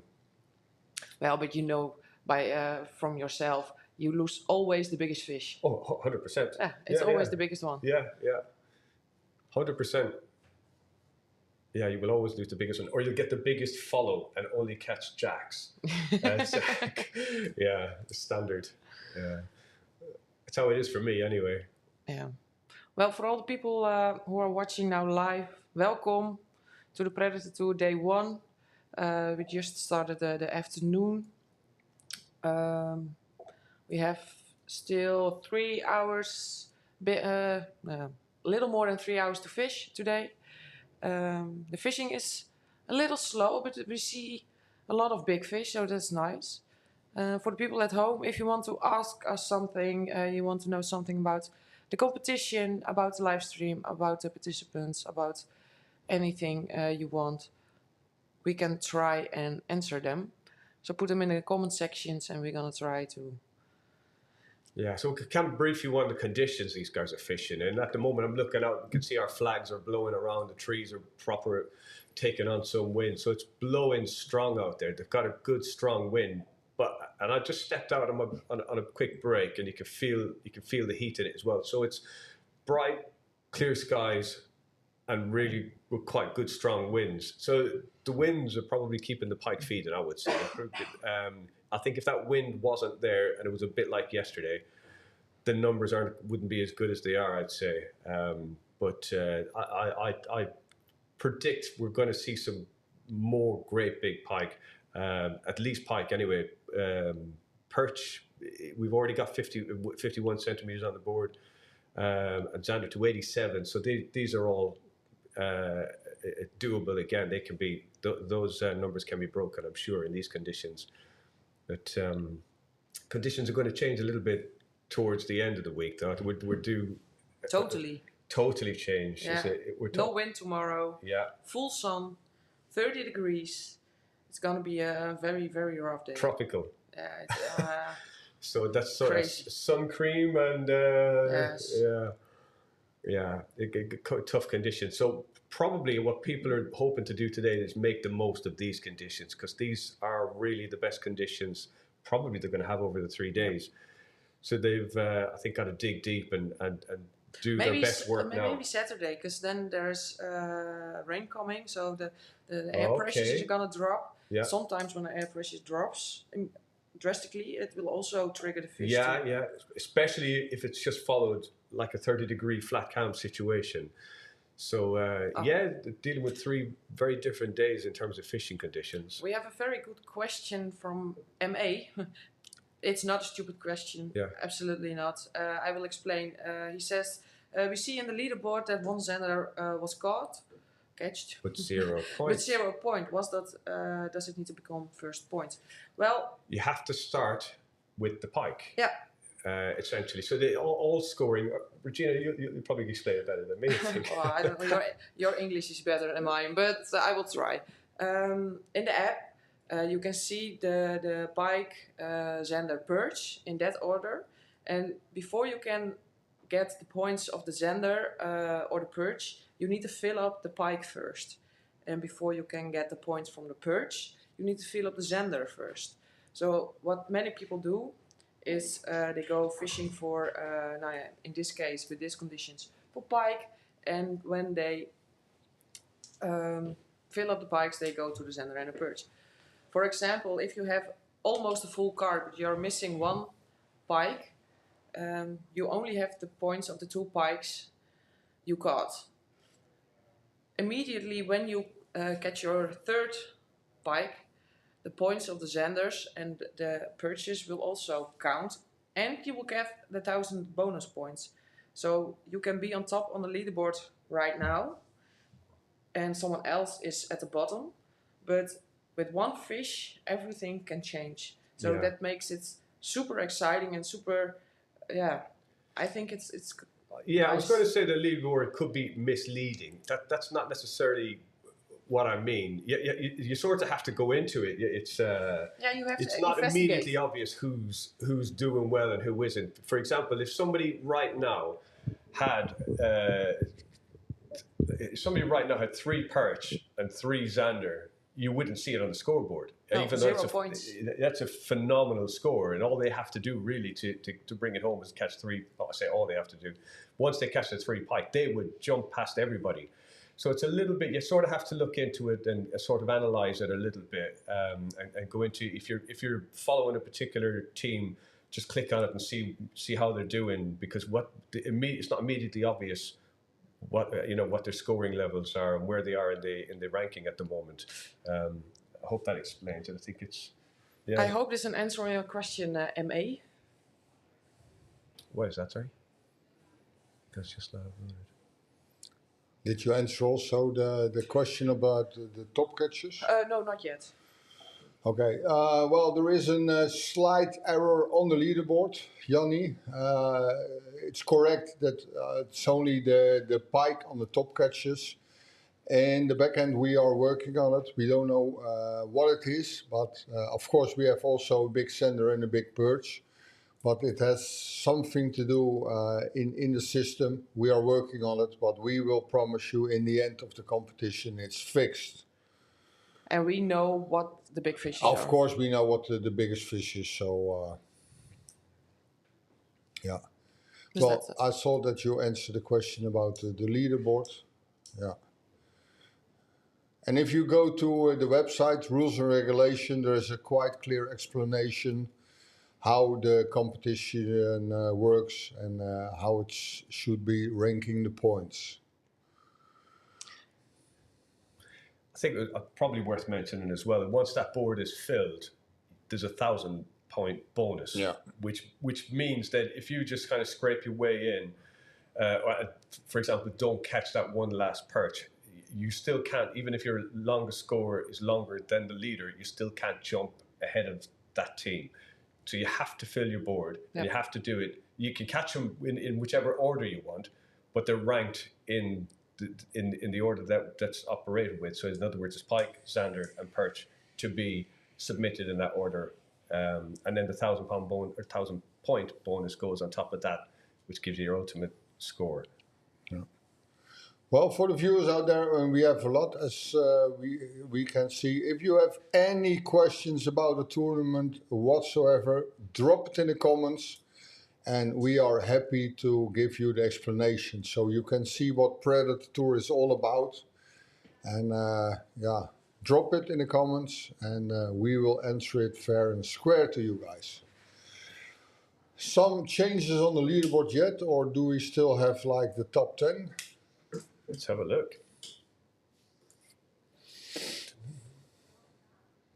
Yeah, still right on the top is still team 104.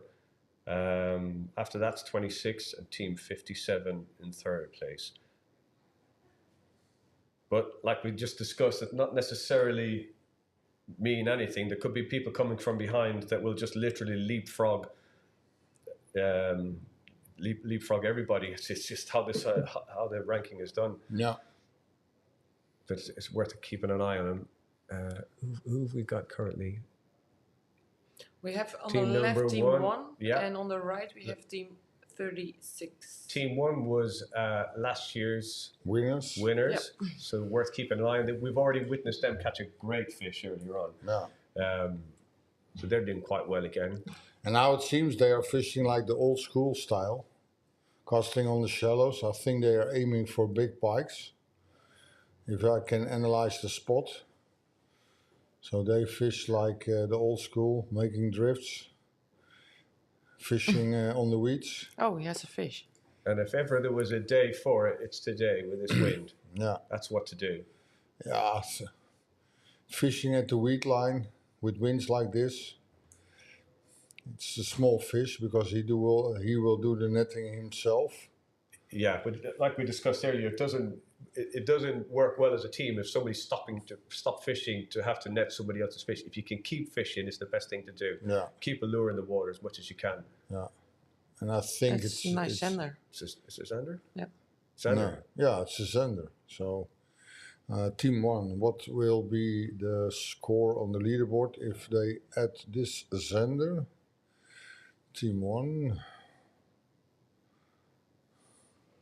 Oh, we have some nice comments about the tournament.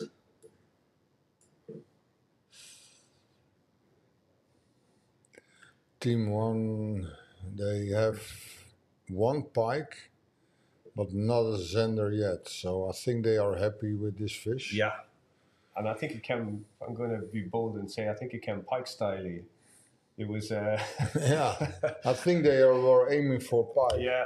But yeah, listen to this. If you fish in this period of the year, even in broad daylight, because everybody thinks zander, you can only catch them in the deeper waters, but you can catch them like in the shallows in between of the pike. So maybe they, like you said, they were hunting for a big pike. Yeah. Because they still missed 2 for the fill up the line. Well, I'll bet they're delighted with this fish. I think so, Yeah. because it's at least 1 extra fish on the leaderboard.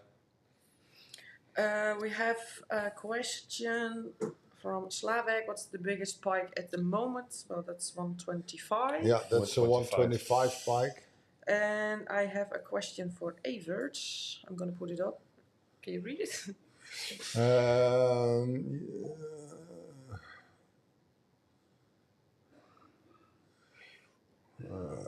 If the commercial boats know that there is a Yeah.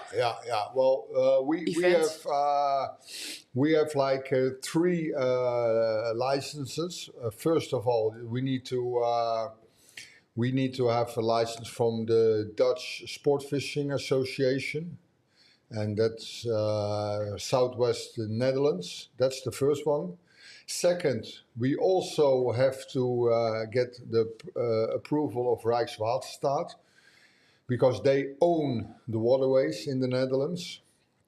And without their permission, you're even not allowed to have an event at the lake.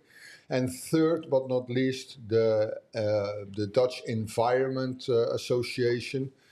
They control the lakes as well. So for this event, we have to get 3 licenses.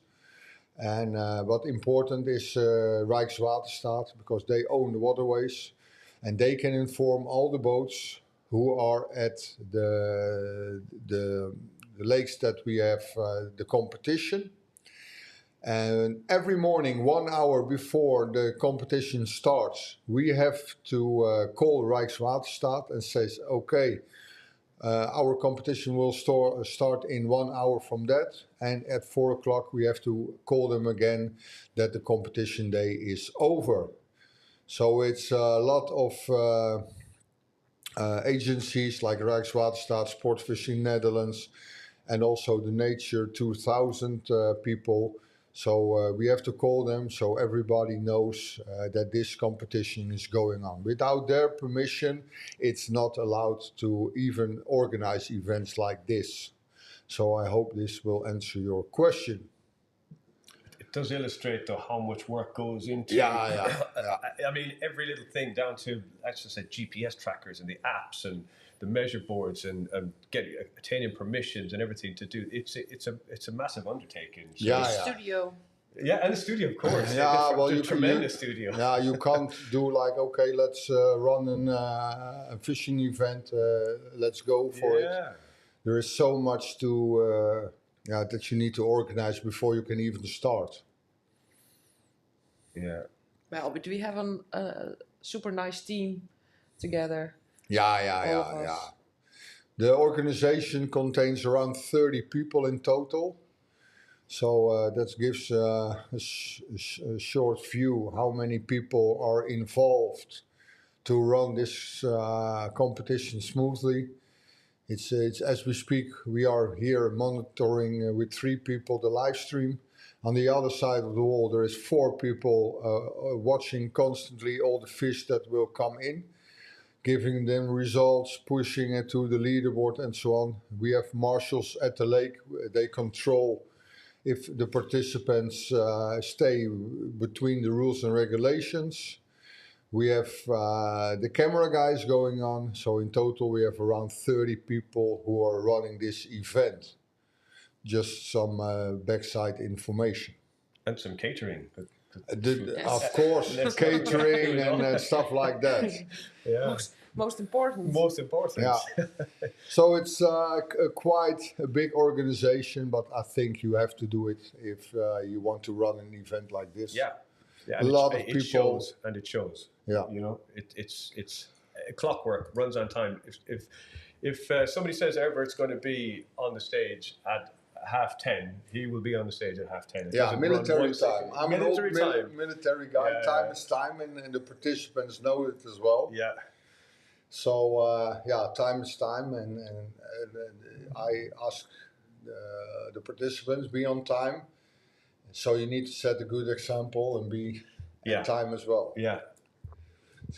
We have another question.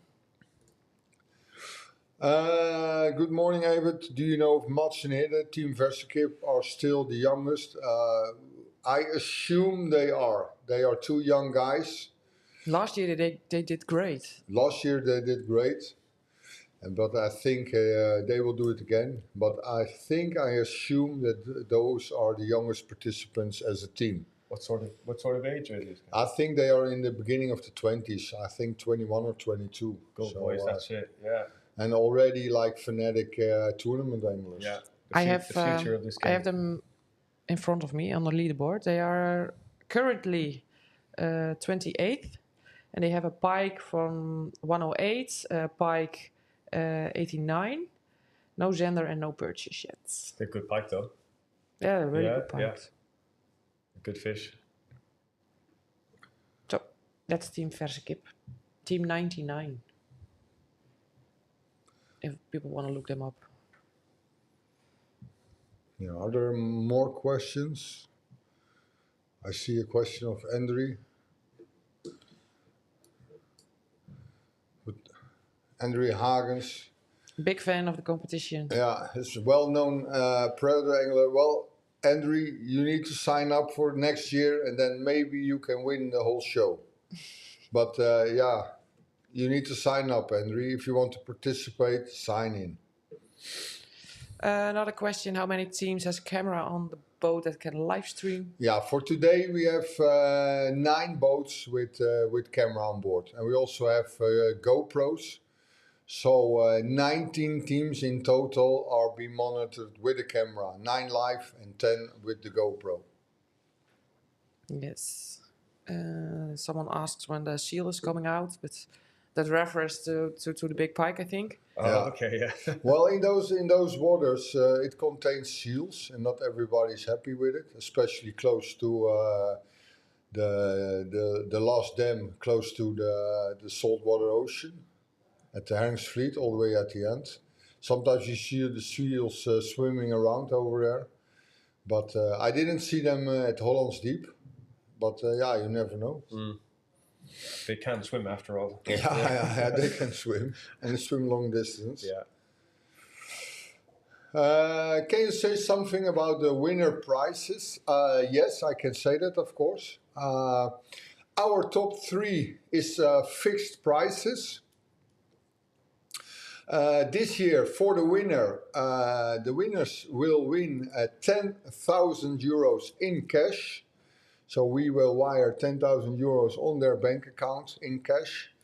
And on top of that, they can win the One Boat Network sponsored by Hummingbird and Minkota, and that has a total value of 17,000 euros.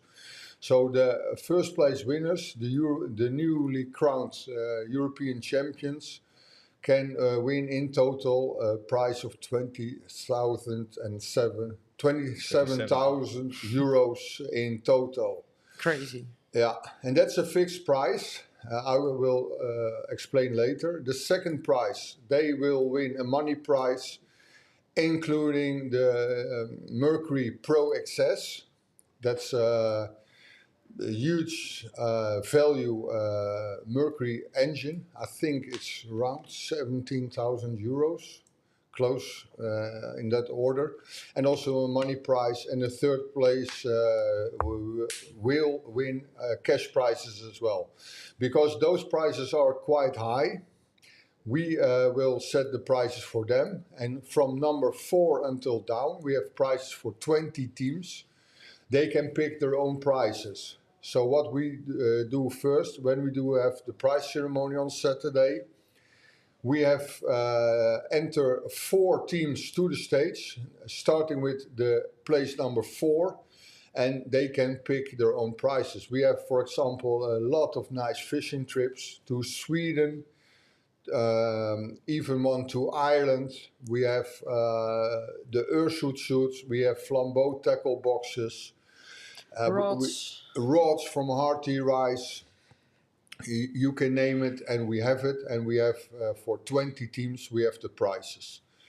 And we start, like I said, with number 4 until 20, and after that the 1, 2, and 3 will be give the trophies. We have big unique trophies with Predatortour, and on it it's attached with the European champion of 2025. So that's in short what they can win. If you want to see completely what they can win, go to the website Predatortour.com and watch the link prizes, and you can see what they can win. But mainly and most of all, there is one team, and they will win the title of European champion. And for a lot of teams, they really don't care about what they can win, and they go all in for the title. It's kudos. It's credit. Yeah. I think the price can't be better. I think the price couldn't be better, chapeau. Yeah, it's well, the prices, of course, we give a big thanks to all our partners and sponsors. You can find all our partners and sponsors also on the website. So I think, yeah, In some tournaments, it's only about the team who will win, and we decided to give prizes for the first 20 teams. It's a choice, of course, and but yeah, I think when you have 150 boats at the start, you need to have at least 20 teams who will be on the stage for prizes. So yeah, that's a decision, and I think when you enter the top 20, there is always a prize of an average of 1,000 euros.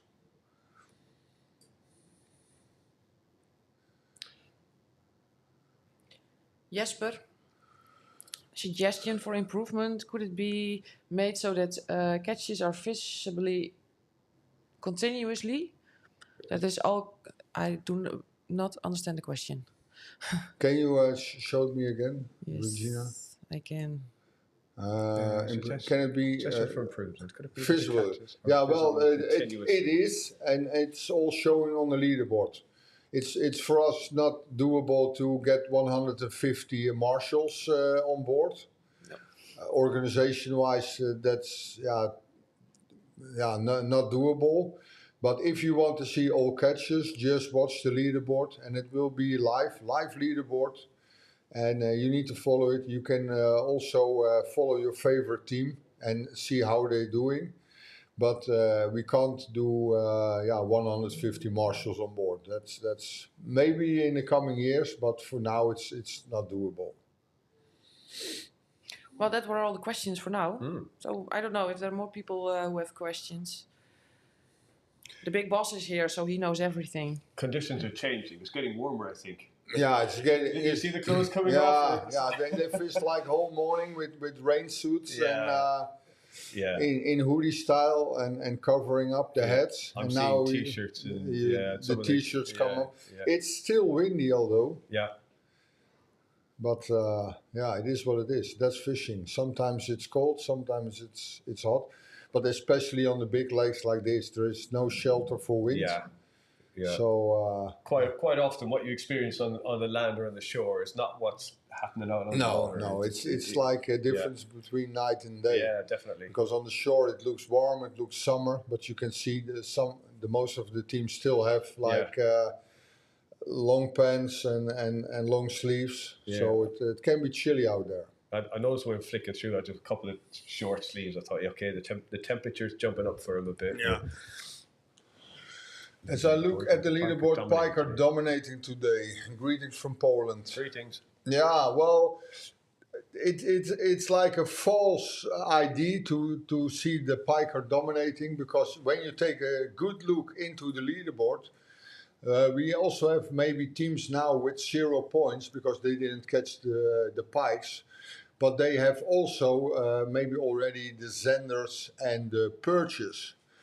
It starts like this. The rules and regulations says you need to fill the lines first. So that means first the pikes need to be filled up. Then second the zenders, and then a third the perches. For example, if you have 2 pikes, let's say of 1 meter exactly, and you have like the zenders of an average of 80 and the perches an average of 50, it only counts with the 2 pikes, because we didn't fill the lines. We didn't fill the lines with the third pike. So first we need to fill the lines with the pikes, then the zenders will count, and last but not least, the perches will count. So that's how it's built up in the rules and regulations of the fish. So yeah, I think just a quick glance on the leaderboard doesn't truly reflect what's being caught whatsoever, really. No. Only if pike are present on the board, that's the only time you're going to see a score. If they're not there, you won't see the score. But there still could be a very decent score, just not purely visible because pike ain't there. Yeah.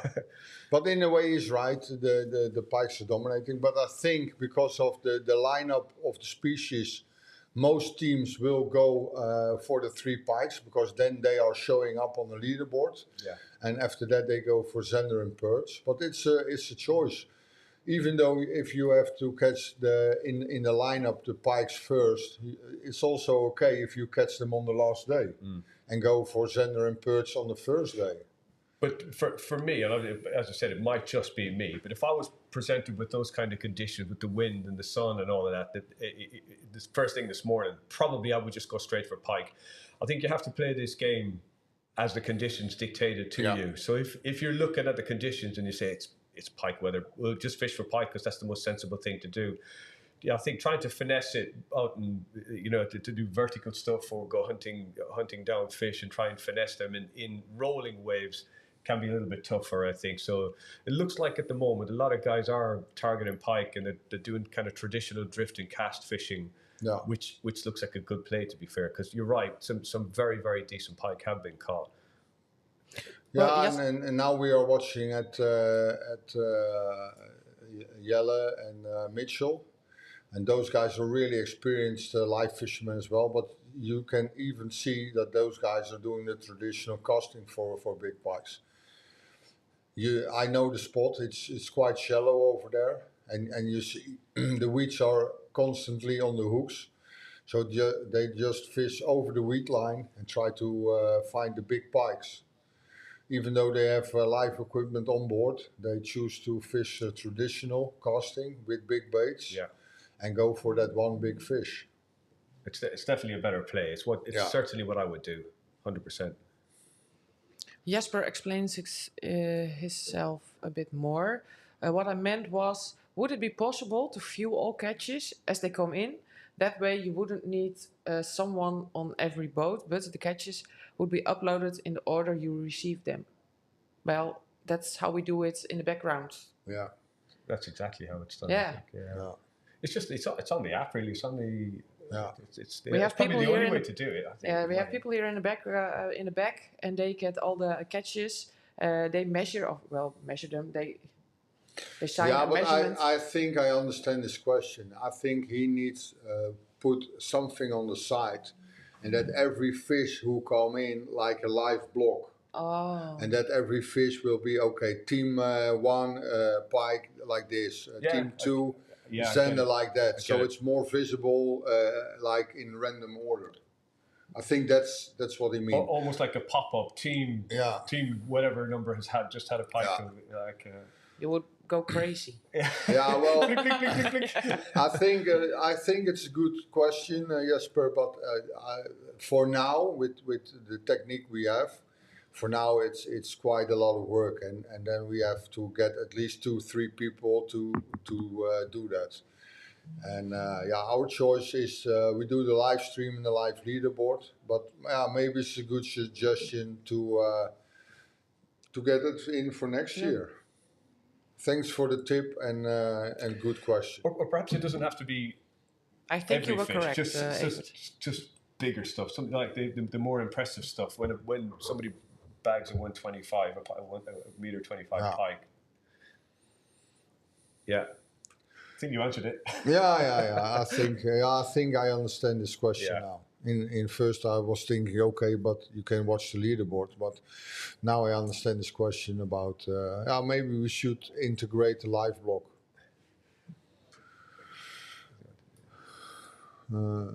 So do you watch all the team GoPros from start to finish in the end?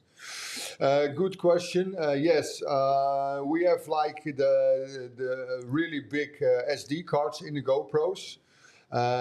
We obligated the teams with the GoPro. The moment you're gonna start, you press on the record. And we mounted it on the YOLOTech sticks that makes connection with the battery of the boat itself.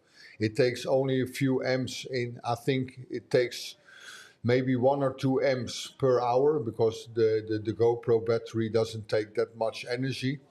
And it will be broadcasting for the full 8 hours. And the participants are not allowed to switch it off. And in the end, at 4 o'clock, they are allowed to switch it off. Then they need to bring it to the organization as fast as possible. And we will go through all the footage. We have the camera guy who's inspecting all the footage and get out the nice footage of casts and strikes. And we're gonna use that for the after movie, of course. And second, that's also a thing that we can check, double check. Not that it's gonna happen, but we can check the participants if they are not cheating or doing things who's What they are not supposed to do. what they are not supposed to do. Forbidden. Yeah.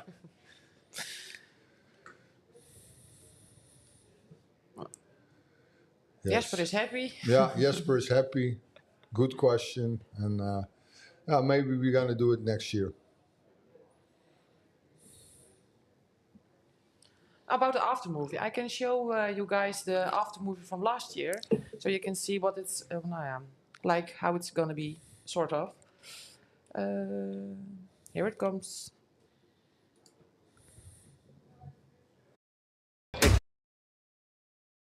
To find some better pipes, we will see. So the water is quite murky and the wind is also playing games, so it's gonna be tricky.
Well, so now you guys have an idea of what the GoPros are doing and what the end result will be. In the meantime, there is a Xander being caught from team 35, but I see the camera is a bit stuck. It was not a big one, as far as I could see, but there's still fish coming in.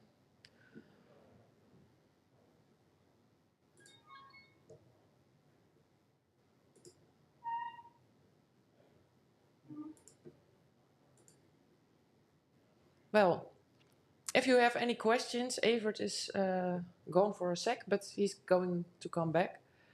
If you have any questions, please put them in the comment section and we're gonna try to answer them.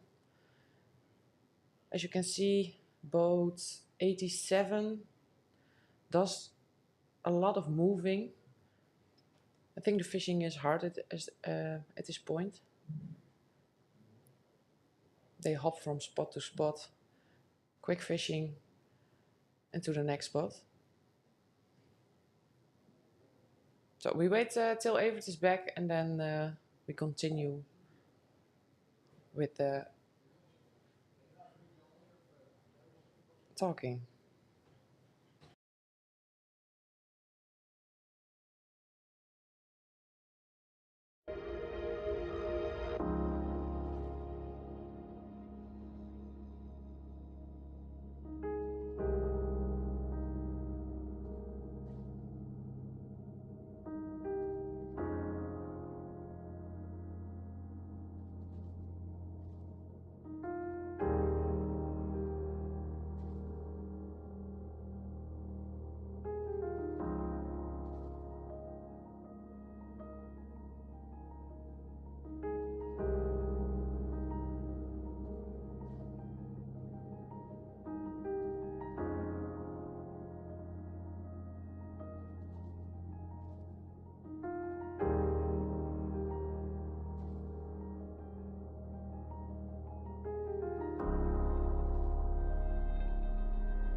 Hello, welcome back. Well, still some guys doing the fishing.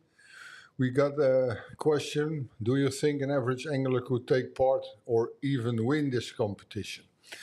Well, everybody can win this competition, of course, but as I know, I'm a competition angler myself as well.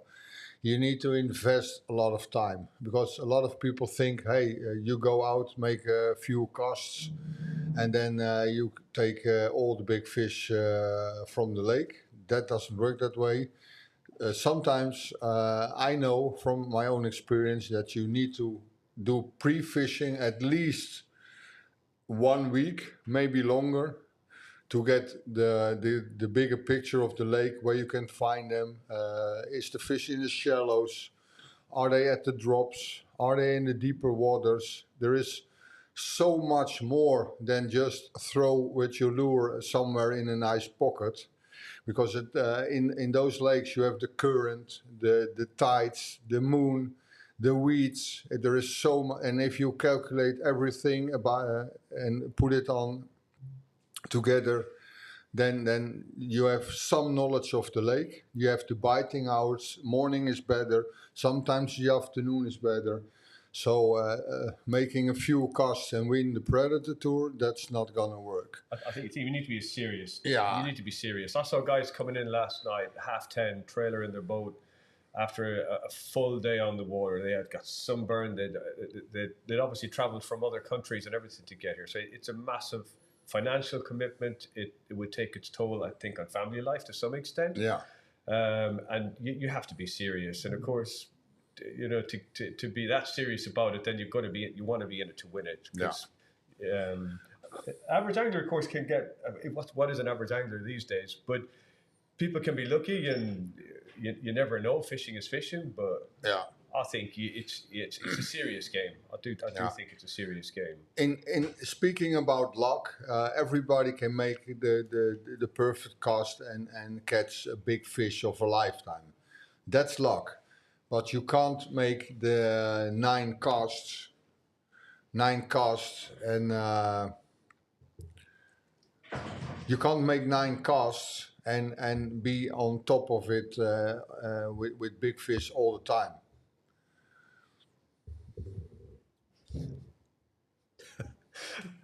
I try to explain to Dermot that he has to put the mic close to his face. I don't speak Dutch sign language. Yeah. Or my sign language is It was in bad. Dutch. All your sign language is in Dutch. Yeah, but it can still be a little bit closer. Yes, thank you. Yeah, I hope it was a question of Gerald. Yeah, Gerald. Yeah, I hope Spitz. that answers your question. Of course, everybody can join. Everybody can be maybe on the top 20. But as you see for big tournaments, it's mainly the same people are in the top 10, and then it can be luck anymore. So yeah, it is what it is, and I think you need to be skilled to win this. I think you have to know what you're doing. Yeah, I also think if you've got an interest in it or it appeals to you, then to take yourself to that level, there is some investment. And if that's time, and if it's financial investment, but I don't think you can wake up in the morning with almost no kit and basic stuff and just think, right, I'm just going to be a competition or a competitive angler. I think you have to take yourself to that level, and there are, let's call it, sacrifices, but that would be my take on it anyway. Yeah. And of course, you see those guys with big boat, big engine, and that doesn't gain extra fish, because it's only like more comfort. Because I see in big competition, guys with a normal fishing boat and a 40 horsepower engine, they won also big competitions. But yeah, of course, a bigger boat is more comfortable, but it doesn't bring any more fish. But I think the game has changed a bit as well. 10, 15 years ago, like a 40 horsepower outboard was a big motor. Yeah, It's what people had, and it was considered a big motor back then. Now, 150 horsepower. I think the people look strange to you if you have an engine under 100 horsepower. Yeah. But it's only on competitions like this, because nobody will has to be embarrassed of driving a 40 horsepower, because that's still a great engine. Yeah, definitely. And it should be enough. But if you will for example, this we have 150 teams at the lake, and they want to battle for the best spots. And the bigger your engine, the faster you are at the spot. So that's also why a lot of tournament anglers have big engines and big boats to be fast over the lake, because sometimes spots can be there can be maybe 10 kilometers or maybe even more between the spots. Yeah. And the longer you drive, the more fishing time it will take. So it has a combination of everything. Definitely, yeah. Are you thinking about doing it? Well, I'm in a lucky position that I have a big boat for myself as well. I'm driving the Land Profi Bass, the 20-footer with the 250 Mercury Stunning boat, absolutely. Pro XS. So Gorgeous. I'm blessed with a big boat like that. But yeah, it's as long. Yeah, well, here you see Frank Helming. As long as it's a Lund. Well, Frank, that's correct, and I'm happy that I'm driving the Land Profi Bass, and it's a great boat.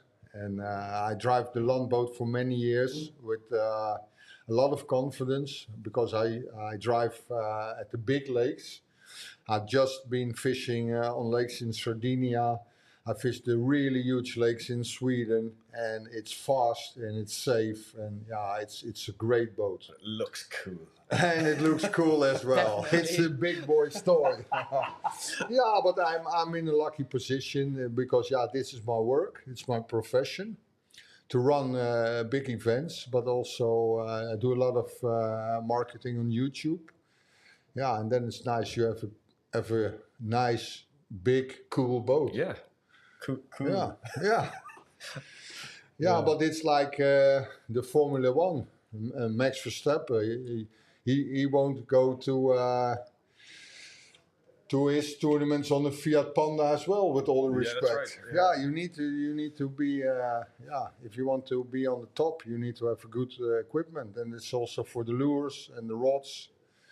Yeah, I think a construction worker doesn't do the sawing and drilling with an IKEA drill. Yeah, you gotta have the tools. Yeah, you need to have a professional toolkit, and that's the same with fishing. If fishing is your profession, and for me it is, you need to have a proper equipment.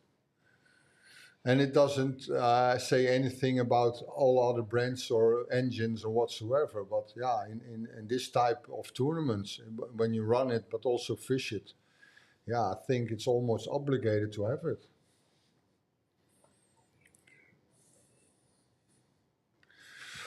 Well, speaking about that, are there any more questions from the audience about the tournament or maybe even our sponsors or whatsoever? Please drop it in the comments and we are more than happy to answer all your questions. I just asked the back people if there are still big fishes are coming in, but it's slow at the moment. Yeah, I'm just noticing that there was a bit of to and fro and swapping of the top places at a while. It's gone stagnant. It's sort of slowed down at the top. Obviously, that doesn't necessarily mean they're the biggest scorers, but the top has just slowed down. They're not trading places anymore for a while. So, well, normally in conditions like this, and what I mean is like summer sunny conditions. 9 out of 10, the biting hours between 12 and 3 are like, well, I won't say completely dead, but it slows down. Yeah. And I think it has to do something with the light or the sun or whatever.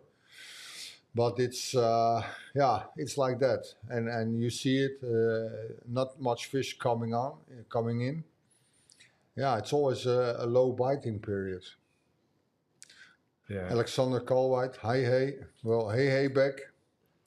Is there possibility to view 4 teams at one moment? That's for sure possible. We in our program we have like constantly 2 teams in the loop, and when we have like more teams catching fish or so, we can add it 1 extra, like 3.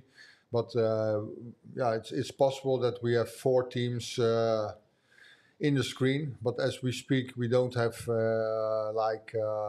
catches or fish, so that's why we show only 2. But we can put in 4 teams if necessary. At its max. At its max. Yes. But we have an option of 9.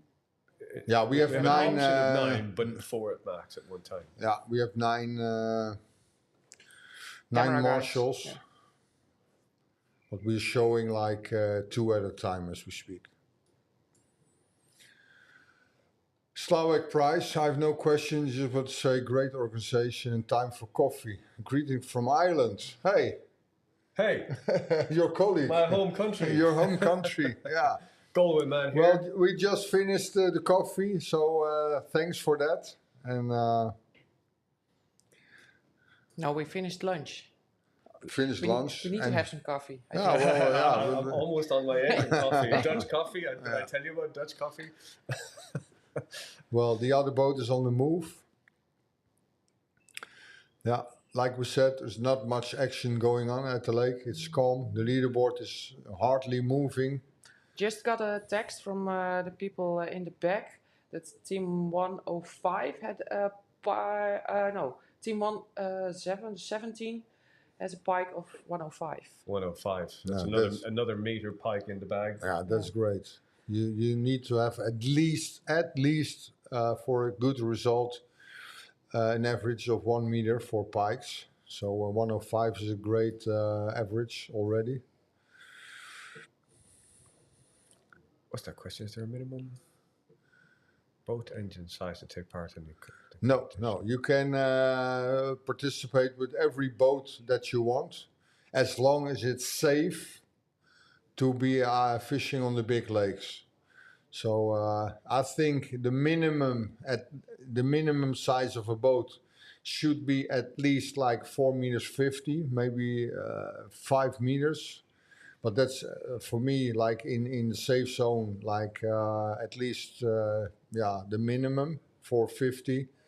And I think, at least 30 horsepowers, if in case of any problems, that you can drive safely to the shore. So 450 boat with 30 horsepowers, and you can enter the competition if you want. So it doesn't have to be a big Land Pro V-Boss with 250 Pro access. Of course it's nice, but it's not really necessary to fish this competition, because the boat doesn't bring you any more fish. It's the skills and the lures, of course, that can give you the victory. I think on conditions that I'm seeing out there with the wind, especially earlier on today, that's why I said it'd be precarious in a. Yeah, that's why I said you need to have at least a 450 or even better a 5 meter boat. And of course, this isn't even bad weather.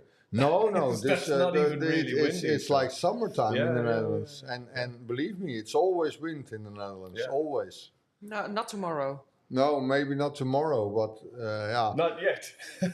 But believe me, like this. Now the wind direction is coming from the east, and that means that it will come over land, and that means in the Netherlands that it's quite sheltered, because the Netherlands it's flat lands. Yeah. We don't have mountains, or especially along the shore, high trees. So the wind will blow straight over the lake with no stops or shelter anyhow. But if the wind will come straight over the lake with wind force like this, and now today it's 4x4, it can be building up waves of almost a meter high. And if you have a small boat, and I mean, with all the respect, of course, a small boat from 4 meters or even less, it can be really, if you watch the screen now, you see how high the waves already are. And watching it from a screen, that is not like the same or being on the boat as we speak. Yeah. Because you see the waves rolling. But, and also, this is from an elevated perspective. So if you're lower, if you, for example, you're driving a boat, you really see how much it's rolling. So and you can see the movement in the fishermen. Yeah. And that's why, they fish. You need to be safe. That's the important. It's. I always say it's not worth to die for a pike or a zender. Definitely not. I think I've come close a few times. Yeah, me too. Me too. Lockturg. I was in a position that I watched my fishing buddy. From, are we stupid or? Yeah. But yeah, you're always looking for the edge. Yeah. Looking for the boundaries. How can we do it? But yeah, you always have to keep in mind it's not worth to die for a pike or a zender. Yeah, I nearly found God on Lockturg a couple of times. I can. That's also a huge lake. Oh, but what makes it worse is you have the current going one way, you have a hills either side, which almost acts like a funnel. If the wind direction is going against the wave, then it builds up. It just builds up. But look at the screen on the right side. There you go. That's the camera. That's exactly it. And that's only now. It's only 4x4. Yeah. And the wind is coming from the shoreline, not even straight over the lake. Yeah. So you can see how they sit in the boat. That was a good example of exactly what we're talking about. Yeah. When you get low, you really see. Yeah. Yeah. Thumbs up. Thumbs Thanks up. for the camera guy. Yeah. I've been in a boat where you almost have a wall of water in front of you and behind you. Yeah. The world gets dark. It's a scary place. It's horrible. Yeah, but you see the difference in positions of the boat. The guys on the left, they are quite stable, but the guy on the right, the boat on the right, the guy in the front is sitting on his chair because otherwise he falls over. Yeah. Yeah. And that's typical for the Dutch lakes. You can have waves easily up to 1 meter, especially if the wind comes straight over the lake.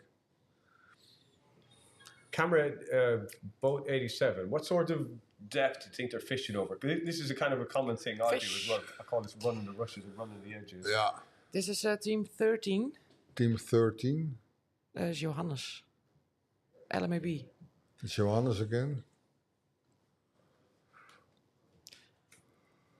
Well, in those waters, they fish mainly a water depth of 1 meter, 1 meter 50 Shallow, maximum. really, I think they fish shallow all the way. Yeah. You see them, all the teams fishing on the shallow edges. Well, in the meantime, we can do another question. Oh, this one we had already. Yeah, I'm sorry. that one we had. Oh, it's a small pike. Jan. When will be the registration open for Predatortour 2026? Well, Jan, the Predatortour will open right after the edition 2025. But there is a big but. That's where the 1,000 bonus points will come around the corner. When you have the 1,000 bonus points, that means that you are a qualified team for the 2026 edition. So the teams who are participating now and have the full card, the 1,000 bonus points, will have the first right to register for 2026. And then when the rest of the spots are open, then everybody can sign in. So first in, and then you will be on the leaderboard for 2026.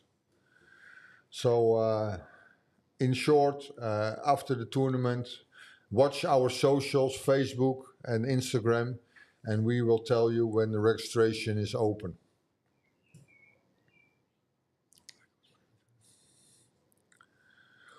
Like always, perfect tournament with perfect organization is allow gold hooks for the first. Yes, we have owner is our one of our partners, and the guys with the biggest pike, perch, and zender will win the trophy, sponsored by Catch with Care, and also the golden owner hooks and the silver owner hooks and so on. So the biggest pike will win the trophy, the replica of the pike, the big owner hook, and also a card of Navionics. So great prize to win. And as we speak, we have team 3, Mercury team, with a pike 125. So they are on the lead to win that trophy. Yes. Can they wait? fish till the end of the day? I would say no. That's bad. Well, in a way they can't, because all the pictures that they make will go through the app. We built a special app, and that special app, you can only take pictures within the app. So it's not possible in our app, and that's because of the possibility of cheating, that you can make pictures with your normal camera. You have to make them in the app. You need to save it and submit it. So teams who have catch a fish, you can't save them until the end of the day. So it's all here and now.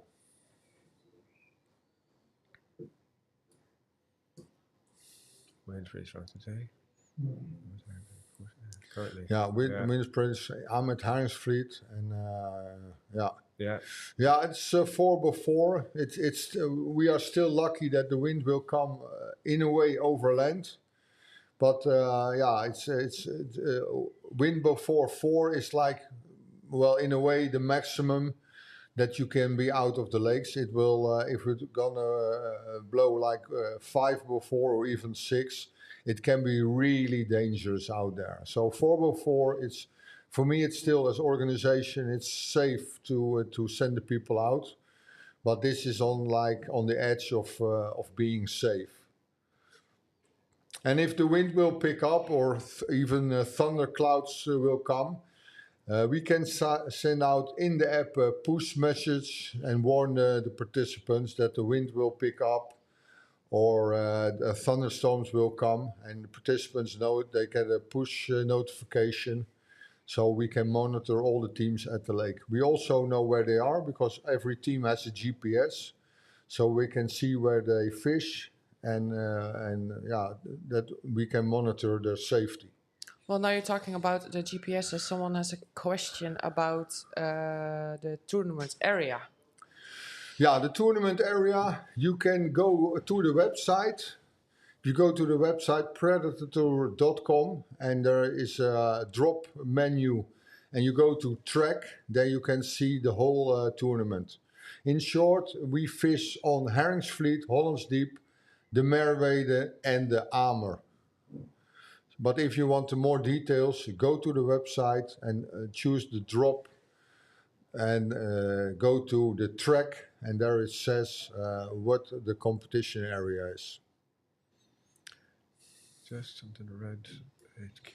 Yeah, someone says just Haringsvliet and Hollandsdiep. No, it's not only Haringsvliet and Hollandsdiep. We also have the 2 rivers, River Amer and also the River Merwede. Merwede until the crossing to the other lakes, and the Amer until the bridge. But if you want to see the exact location where they are allowed to fish, just go to our website Predatortour.com and find on the drop link the link track, and you can see the whole track where they are allowed to fish. They are only allowed to fish on the main channels, so they can't go in rivers or entrances of harbors and so on. They need to stay in the lakes, no entries or whatever. And fishing in shipping lanes is also not allowed. You can see in the screen now that they're fishing close to the shore, but they have to stay outside the green or red buoys. More questions coming in? No, not yet. So Well, for the then people, it's quite clear for everybody, I guess. yeah, I think so too. I can imagine that there's new people joining us. So welcome to the Predatortour Day 1, 2025. If you have any questions, please leave them in the comment sections. We're gonna put them on the screen, and we're gonna try Are to there any answer them. viewers from Ireland who can say hello to Dermot? You see? I already got There are, yeah, we got one, yeah. yeah, and this morning there were also some people from Ireland. Where are you guys all from? Maybe that's... Yeah, can you drop in the comments from what country or location you're watching the live stream? It's nice for us to know where all our viewers are from. I see a lot of people from Germany and Holland, but are there more people watching the stream from outside, somewhere maybe on the other side of the globe? Drop it in the comments, and we can see where you live and where the viewers are. What? Here, Ireland. Look at this. Hey, my man. well, Slavic. There we go. Hello, my man. How many countries are participating? Do you know how many nations are signed up this year? Yeah, Latvia. Latvia is also watching. Hello. I think it's around 13 nationalities. 13 different nationalities Yeah, for the Predatortour. Germany. Germany, we have like Ireland, Latvia, Germany. Where's the rest? I'll bet there. Oh. Here we go. Near Near Munich. So that's Germany, of course. We have I think a Serbian man comment or some Serbian person Switzerland. comment. Switzerland. Yeah. A lot of people from Latvia, I see. Another Latvia. Yeah. Another Latvia. There must be some Latvian participants. This Yeah, year, for sure. And they are Oh. really skilled anglers as well. Yeah. Ireland. Hello, Thomas. Again. You know him? No. Sorry, Thomas. Alexander, maybe the tournament will be won with the perch this year. Only a few. Yeah, that's correct. Yeah, well, Alexander, you're right about that. Pike and Zender is normally, of course, in a matter of speaking, quite easily, but most of the teams always struggle with the perch. And this is like perch heaven in the Netherlands, but I speak from experience. And this time of the year, it can be really tricky to catch the perch. And a couple of years ago, Henry Vis and Gerald, they won the Predatortour with the 130 pike in that year. And they thought, okay, we're going to defend our title the next year. And the next year, they didn't even qualify because they missed one perch on the leaderboard. So it can be tough fishing on perch. And the perch of my nemesis also. Remember? Yeah. You know the feeling. You know the I feeling. know only too well. Yeah. No, it's still fishing, and you can make and that's nice about this competition. You need to catch 3 species. It's not only like pike or zender, but you need to catch all 3 of them, and it also takes different disciplines. You have to be an all-round, high-level angler, I think. Yeah. Many strings to your bow. Yeah, and I think that's really nice in competitions like this. It's you need to be all round. But that's why people enter this competition. Yeah. It's I'm going to say it's the ultimate challenge. Yeah. Because it is. You have to know you have to know more disciplines. You have to be able to finesse it and throw big lures, and your background has to be strong and everything. So that's why people enter this competition. It's just such a challenge. Yeah. Speaking about that, we have I will take a quick peek at the leaderboard. I'm gonna refresh it, and how many teams with fish now? We only have 87 teams with fish in a pike. For example, I take team 63. Yeah, they have the zender, but still no pikes. But it's a lot of teams who one fish. This one, I think the top 20 is only multiple fish, and from 20 down it's only 1 or 2 fishes. So I think it's not easy today. I think it's also because we had a lot of wind and rain and stuff like that. And now the weather changed. It goes from rainy days and now full sun, a lot of wind. And like Alexander says, it looks tough fishing. Yeah, I think it is. I'm quite happy that I don't have to be on the lake now myself. It's slowed down for sure. Yeah. Because at one point, whichever camera we were looking at, somebody was netting a fish, and normally quality fish as well. Yeah. So it looks like it has slowed down. But like you said, quite often on this lake, you get that lull, midday lull. So you can kind of stuff slows down from around midday to 3 or so. So I think you're probably going to see a bit of a flurry of catches towards. I think in my experience of lakes, of those lakes, and I fish these lakes for more than 20 years myself, but I think the biting will step up around 3 o'clock. Yeah. So I think, but that's a belly feeling, of course, but in the last hour, because we stop at 4 o'clock, in the last hour between 3 and 4, I think we're going to see more fish. Yeah. Because now there is no activity going on. The leaderboard is hardly moving. It's one fish here and one fish there. And you need to know that there will be 150 boats out there trying to catch a fish for the leaderboards. Yeah. And it's not easy now. The conditions are tough. It's a lot of wind. The finesse fishing with net rig and drop shot is not easy with not 4x4. Like yeah. You see all the participants fishing with big bait. Yeah. There's a lot of people seem to have gone back straight to traditional style fishing because it lends itself easily to these conditions. Yeah. Trying to manage, you can be so exhausted almost from just managing a boat for a day. Just it can take the energy from you. Just trying to get your drift right and keep a boat steady. It just drains you. So I think this is an effective use of their time. The only thing is, I think it's fine for pike and picking up the odd zander, but I think if you're really trying to fill the board with perch and zander, you sort of have to tussle with the wind and try to manage your boat in a different way. Well, we had some people commenting on our question where they are watching from. Bremen. Okay, Bremen, Germany. We have someone who is one of our marshals is also watching. Both of them won. We have Poland. Czech. They support Adam and Adam, Team 16. The Netherlands. Another Poland. So we have a lot of viewers from Poland, Latvia, Germany, Holland. Is there more nationalities? Someone is... I think Switzerland. I saw Switzerland somewhere as well. But don't forget Ireland. Ireland, of course. We got any UK viewers? One of the participants of last year. Okay. Hello, Janus. Nice to see you again.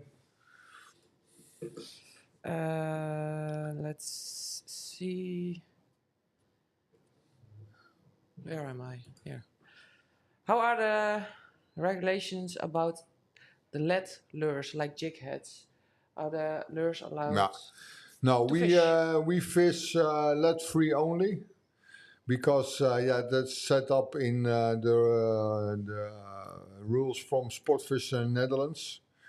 I think it's not a big deal that we're gonna fish lead free because, in my opinion, tungsten is even better.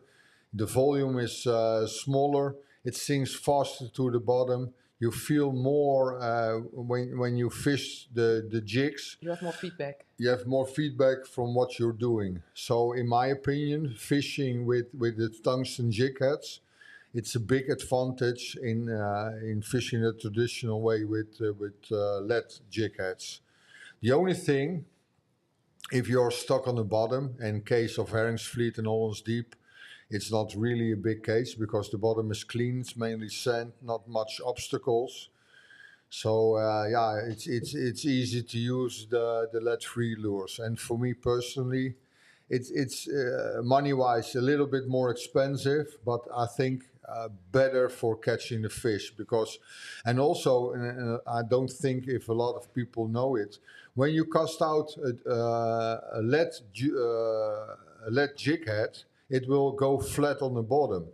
But if you cast a tungsten jig head, because it sinks faster to the bottom, because it's as heavy as a normal jig head, but because the volume is smaller, it goes faster down the bottom, and it stays up. So you get, in a way, a more like a net rig system. And that's a big advantage when the fish is close to the bottom. And in my experience, you catch more fish on tungsten jig heads than on normal lead heads. It's definitely more responsive. You hit gravel, you can feel it. Like it's straight up the line. Tells you exactly what you're fishing on. Of course, that's an advantage. Actually, no doubt about it. And all the big tournaments like the World Predator Classic and from the previous years, the Lure Masters, and also the events from Willem Stolk and so on. Everybody is obligated in those waters.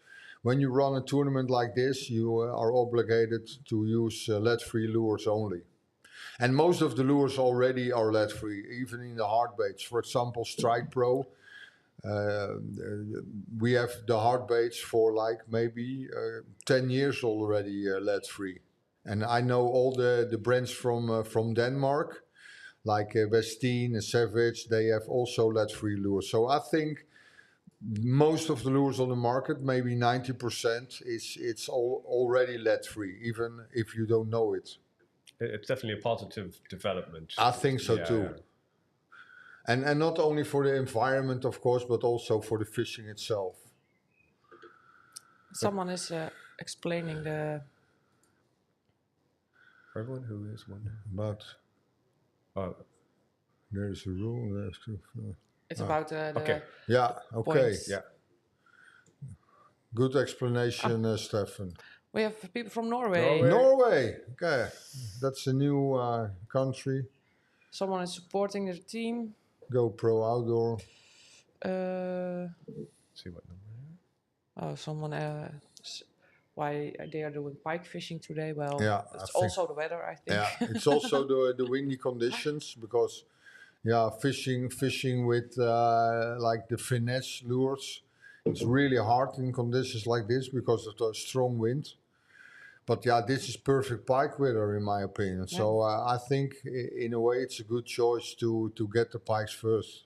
All of these guys would have checked the weather. They'll know what's happening tomorrow, and they will know what's happening Saturday, and they will plan their fishing around what's best to target and how they can manage boats and do finesse fishing and everything. Yeah, you can make a good game plan compared to the weather and well, you have to. Of course, otherwise it will be a lucky punch and a lucky cast. Yeah. We have people watching from Belgium. Belgium, welcome. From Zurich. Hi, Evert. Hi, Beck. Hello. Fabi. The biggest pike at the moment, that is still 125. Yeah, it's still 125 is the biggest pike at this moment, Christophe. And perch, I think, is still 51 centimeters, and I think the Zander is probably 87 centimeters, unless that has changed, which I don't think it has. We would have got notified. Because otherwise Normally, you can see it at our web app, Predatortour web app. It's free to download from the Google Play Store or the App Store. But I don't know why, but there is a small error in the app. It only shows the biggest pike of today, but of course we have big Zander and a big perch as well. We're working hard behind the scene to fix that problem. But the pike is showing, but the Zander and the perch will come soon. So hopefully today, and otherwise tomorrow, you will see 87. Yep. Yeah. The biggest Zander is 87. And the perch is 51. And the biggest perch is 51. Can we compare Lake Dirk? Well, that's a question for you, Dennis. Yeah. I can't. No, I have fished Dutch lakes, to be fair, and obviously I've spent a lot of time on Loch Derg. The Irish lakes have got this PT, the different colour, probably slightly more extreme in their depth ranges, so you can kind of drop off quicker. Well, I think they're comparable in terms of if you were pike fishing, for example. I think you can operate in almost exactly the same style of fishing. And that's why I think a lot of Dutch anglers have done very well on Loch Derg. I think they went there and it just became an almost natural environment for them. Because you have the weed beds, you have the deep water, you have some very similar structures and stuff. But Loch Derg in itself is a challenging lake, to be fair.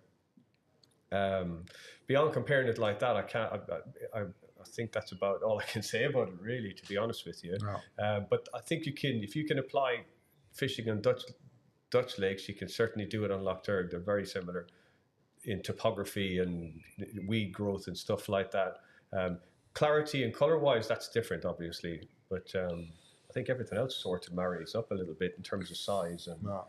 how treacherous they can be. Yeah, I think you're right because I fished the Dutch lakes, of course, but also fished a couple of times on Loch Durk. I think the circumstances are pretty much the same because you guys have a lot of wind as well and rain. Yeah. So in that way, it's pretty much the same, and the only big difference, I guess, is that the pikes are stronger than the Dutch pikes. They are insanely strong in Ireland Yeah. compared to our pikes. But don't you think that places like Loch Durg, I think you can go to Loch Durg and if you went on a week's holiday to Loch Durg, for example, I think you can catch, you could realistically catch meter pike. I think in a week's vacation, a skilled angler could catch meter pike. But they in terms of weight, a meter fish in Ireland is going to be, for me, less than a fish in Holland. The Dutch pike, I think they're bigger. You can, for example, some of the fish we've had today were at least at 1 meter 25. I think on Loch Durg you'd be celebrating that would be a bloody big fish on Loch Durg. No. They're there, of course they are. But in 2 hours of fishing, and okay, obviously I take into consideration there's 149 boats on here today, so there's a lot of rods going out, but big pike have showed up. I'm not so confident that you can catch fish of that size within an hour or two of those amount of anglers on Loch Durg. I think you can catch multiple 1 meter fish, 1 meter 8, 1 meter 10, but the 1 meter 25s, I'm not so sure they're there in those kind of numbers as they are here in the Netherlands. No. I could be proven wrong, but that's just my opinion. Yeah, I agree on that one. And especially when we have the closed season, a lot of Dutch anglers go for 1 week to Sweden. But I really think if you invest in 1 week fishing in the Dutch lakes, and especially in this area, I think you can catch more and bigger pikes than we do in Sweden. Yeah, and I would say the same for Ireland. I would say here as well. Yeah. Again, there's obvious, you could be proven wrong, but I just think in my head that's the situation. Yeah. We have Norway, Denmark. Yes, we have some people asking questions about the live scope rules this year. Yeah, we had a long discussion this morning about live scope fishing. We asked all our participants, all 150, if they carry live scope at the boats, and there was only like 4 boats who didn't have the live scope. Who is this? I know, but it's a viewer who pays attention to what we are saying. Only 4 boats aren't using it. So that means like almost everybody except the 4 is using live scope. The only thing what we did is set a limit. You're only allowed to use 1 transducer because some boats nowadays, they have maybe too much money or better sponsors, and they fish with 4 transducers, 6 screens, and then it's more like playing Nintendo than fishing. Yeah, launching a rocket for NASA or something. Yeah. So we set the goals. Okay, in our competition, you are allowed to have the Mega Live on board or other devices, of course, but you're only allowed to use 1 transducer.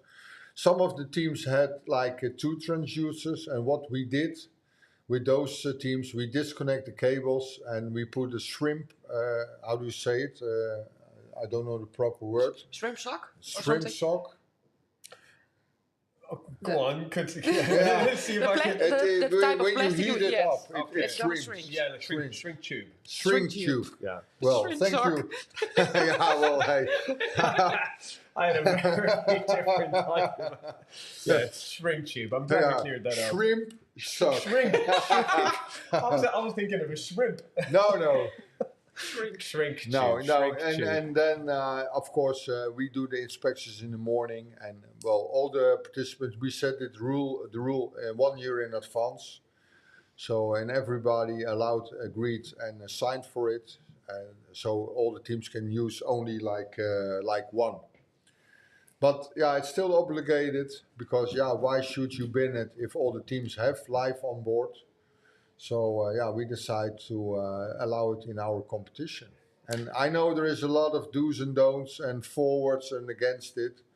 But as long as my participants like to fish with it, Yeah, yeah, you have to do what. because those are my clients Yeah, in a way. 100%. And if my Yeah. clients want to Yeah. fish live, yeah, why Yeah. should we ban it? Yeah. And you can always say, okay, then I won't fish the Predator Tour and choose another event where there is no live. Yeah. Nobody's obligated to fish this tournament. Yeah. You can pick your own tournament. I honestly believe that a lot of more modern focused anglers probably wouldn't attend if they couldn't fish with live. No. Because it's what's done these days. It's the modern way. Yeah, but I also think it's the future. Yeah. And you can't stop the future. And of course I understand if you're against it. But yeah. It's yeah. Also, I would say this is a progressive, modern thinking event because we have high technology here. You know, we're using QR codes on the photographs, and we've got GPS trackers on the boats. So it'd almost be an oxymoron to use high technology to run the event and then say that you can't use high technology to actually fish the event. No. Yeah. So. Yeah. Yeah, it's a choice, and I think yeah, what I said, it's you are here at free will. You don't have to participate, and yeah, if only 4 boats are fishing without, yeah, why should you ban it? And those 4, well, that's the choice to join this competition without live. But yeah, you can't throw the live out if only four people don't have it. It doesn't mean they can't win. No. Yeah. No. Will the persons under count before? No. I will explain it. The question from Samsam. The perch and the sender will be on the leaderboard, but it starts to count when the pikes are on the leaderboard as well. I will make this in an explanation. Example, if you have 3 senders, like an average of 80, and you have 3 perch, like an average of 50, but you still have no pikes, then you still have no results on the leaderboard. It shows 0 points. And that looks strange and sounds strange because you already have the senders and the perch, but it's built up like this. If you catch the 3 pikes, then you go to the next species. So when you have an average of 1 meter on pike, then the senders will count and then the perch will count. Other example, when you have 3 pikes, but only 2 senders and 3 perch, the perch still doesn't count. So you need to fill the lines. First the 3 pikes, then the 3 senders, and then the 3 perch. And when you have the full card, so all the lines are filled with 3 fish each, then you get the additional 1,000 bonus points. And that means that you have a full card and you're qualified for next year's event. So that's how it's built up. All right, Dan. How are you doing, buddy? Missed you this year. Yeah, we all miss you, Daniel. Yeah, good to see you, buddy. So I hope that question is answered now. The left team in the screen found a fish, I think. Well, I think they are scanning it. And now they have to catch it. And now they have to catch it. But for all the people who in the left screen, they are searching for a fish.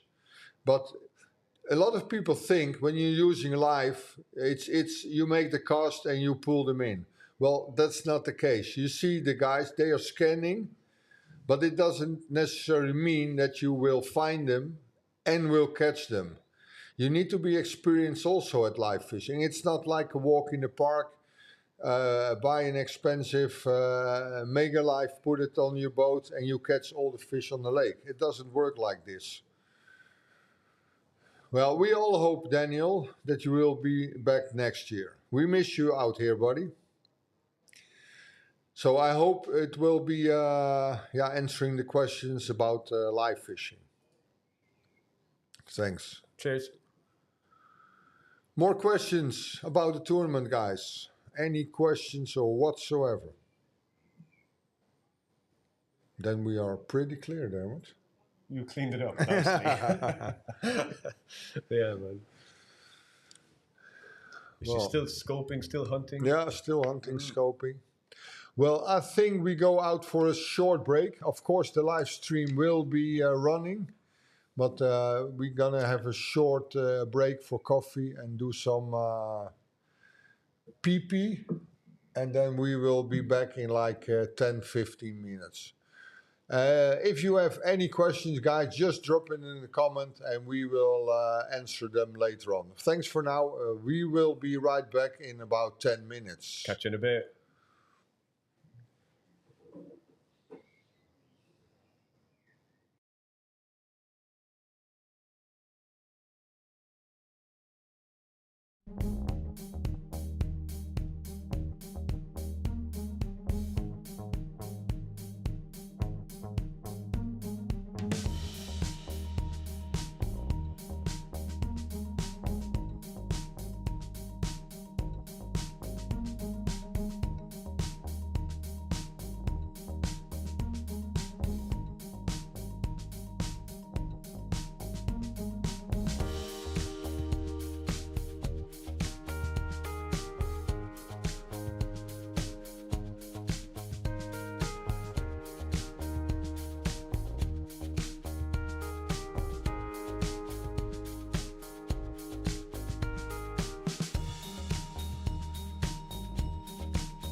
Welcome back, guys. Hello, hello, everybody. Well, I think we are not excited. If you can switch to the screen of Team 13, I guess. Team 13. Can you put Team 13 on, Lex? Yeah, you can cut us out because we are not interesting. No, on the side. No, no. Like this. Like this. Oh yeah. Yeah. Well, welcome back. We saw a lot of questions coming in, so we decided to give.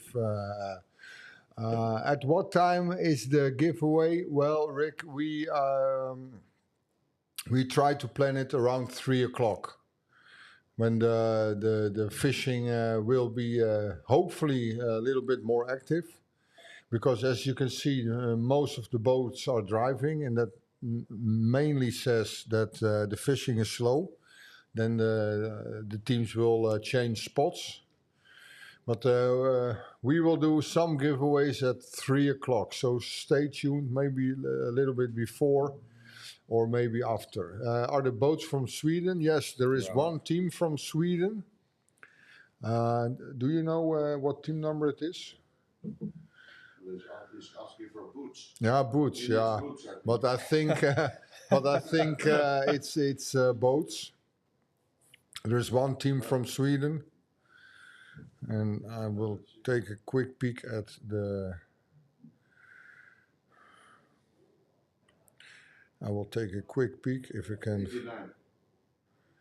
89. 18. Team 89 is from Sweden. Are there more questions for now? Can we buy the Predator jersey for this year? Well, not quite, because those are exclusive for participants only. Maybe we put one in the coming days in the live stream, but they are not for sale. They are exclusively for the participants. Welcome back. Well, same to you, of course. To you, Bogdan. Is UK massive? Yeah? Bogdan, England, correct? He's going to get back to me. Yeah. Are there more questions? No, not more questions. Well, guys, if you have any questions, feel free to put it in the comments, and we will try to answer them as good as possible. Well, as we see, we have only one team live. That is Team 13. It's Johannes and need a quick peek. Team 13. It's definitely getting hotter. I saw Leo, sun cream going on, and the shirts are the t-shirts. Yeah, are we up, just walked out for a short break, and it feels like midsummer. So. Yep, he's from UK. Yeah, I knew it. Good man. So, well, there is not much action going on, and that's not because of us. It's because of it's slow fishing. Well, sometimes it happens, and when it's slow fishing for one team, it means it's slow fishing for everybody. Yeah, and that's what it is. That's fishing. Yeah, it's very rare somebody finds in this kind of conditions, finds a little pocket of gold and exploits it. So I think everyone's in the same boat. Yeah, metaphorically speaking. Yeah, and, definitely. The temperatures definitely come up. The wind has probably maybe even dropped a little bit. Perhaps. Yeah, maybe. Well, it depends on what location they are. Well, as you see, the internet connection is not that really great. It's like a little bit blurry. A little glitchy. But it has to do with where you are. And some areas at the big lake, the internet is not that great. But nevertheless, we have one live stream coming up. And hopefully they catch a fish. Maybe we can ask the marshals if they can call in. Okay, then we have some more,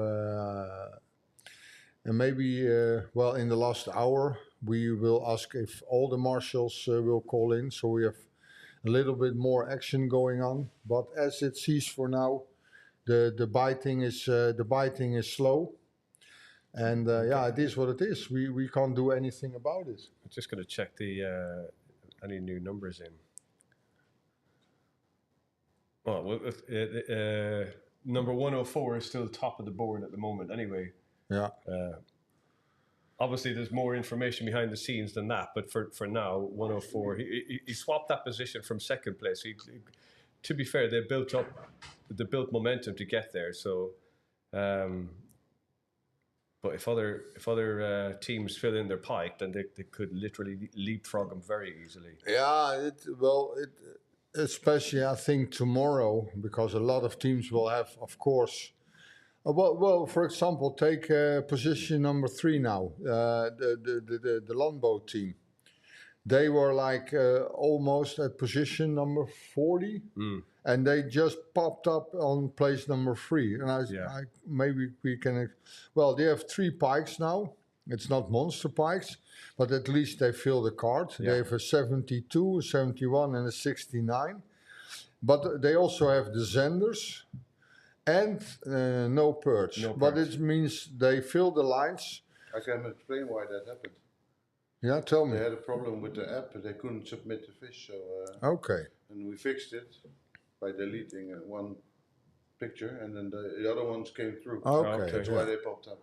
Okay, well, that in that case it works out. Well, maybe other teams have that issue. Well, it still is the technique, and it still looks like people are chasing pike. They're utilizing these conditions. Yeah, they're sticking with these conditions and utilizing for what they're good for, and that's big pike. So hopefully we still get another flurry of big pike coming in towards the end of the day. Well, I will check the weather forecast for tomorrow, because I don't really have a clue what the weather forecast will look like wind-wise. But what I understand, there will be less wind tomorrow. Yeah, it will be variable winds from the east. And in the afternoon, it seems like it's dropping completely. It's 2:04 in the morning. That's like flat calm. And in the afternoon, it goes down, and I think then it will be like Zender and perch, because then all the finesse techniques come out. You can do like the sea rig and net rig fishing. Definitely, the competitors are watching the weather, and they're planning their fishing around the weather, which is the smartest thing in the world to do. You have to do it. You have to pick your fish in the right conditions, and that's why I think everybody's fishing for pike, because in windy conditions like this, fishing for net rig and sea rig or Texas, definitely, it's not like really the best conditions. Only pike top catches. Yeah, well, good question. We mentioned it before. We have a small error in the app. It only shows the big pike. We will work on it, and hopefully we will fix it before the end of the day, or even tomorrow.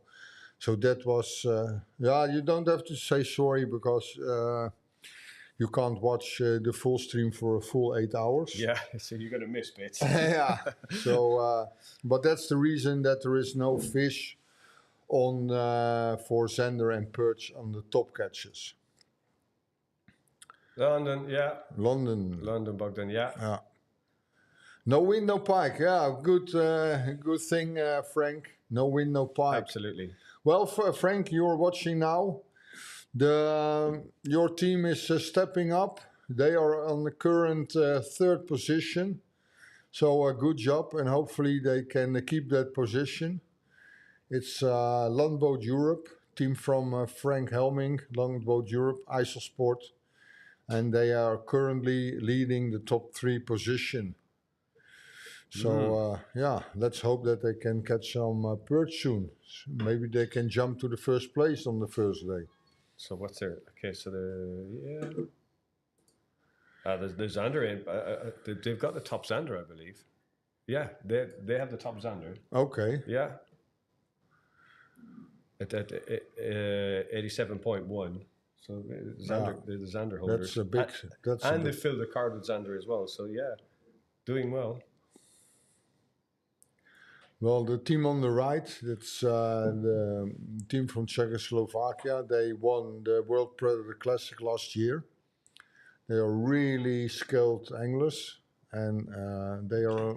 Let me take a check. I need to put on my glasses. Let me take a check. Team 13. No, it's not 13. What's the 19. 19? Hour and 3 minutes left, I guess. That looks about right, yeah. Yeah. They are struggling with pike. And I think they're struggling anyhow. It seems on the leaderboard. Maybe it has an error, but those guys know how to fish, but they have no fish as we speak. So that's quite surprising. It can happen. Yeah, but hey, that's why, because they won a big tournament last year. And World Predator Classic is like a tournament of this size, over 100 boats. And they just beat us in the last day, and we became third place winners in that one.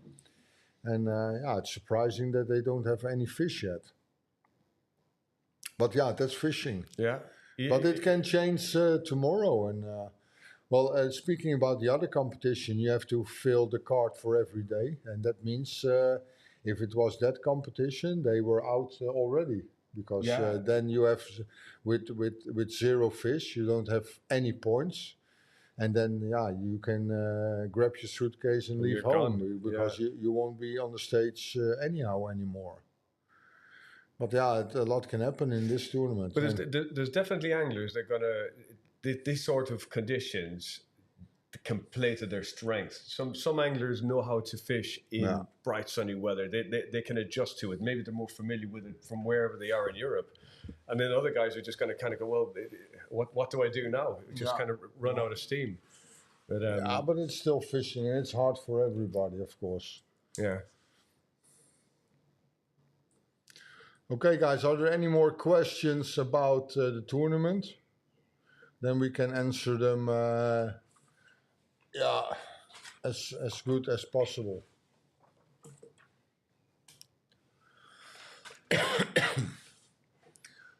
No more questions? Well, then... Some old school pike fishing going on at the moment, isn't there? It seems that we are then pretty clear.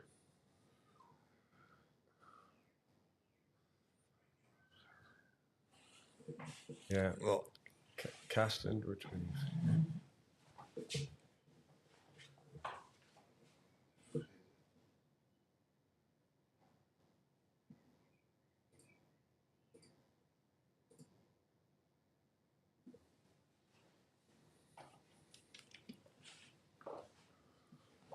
Well, no more questions. Well, maybe it's time. If there's no questions, no action. Maybe it's time for some music then. Some tunes. We're going to have a rave. Never mind us. Yeah, we can put on some music and wait for the moment there is any fish or even some questions. So we are out for now. Thanks for watching. The live stream will be on air, of course, and we will be right back.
why we built Raptor.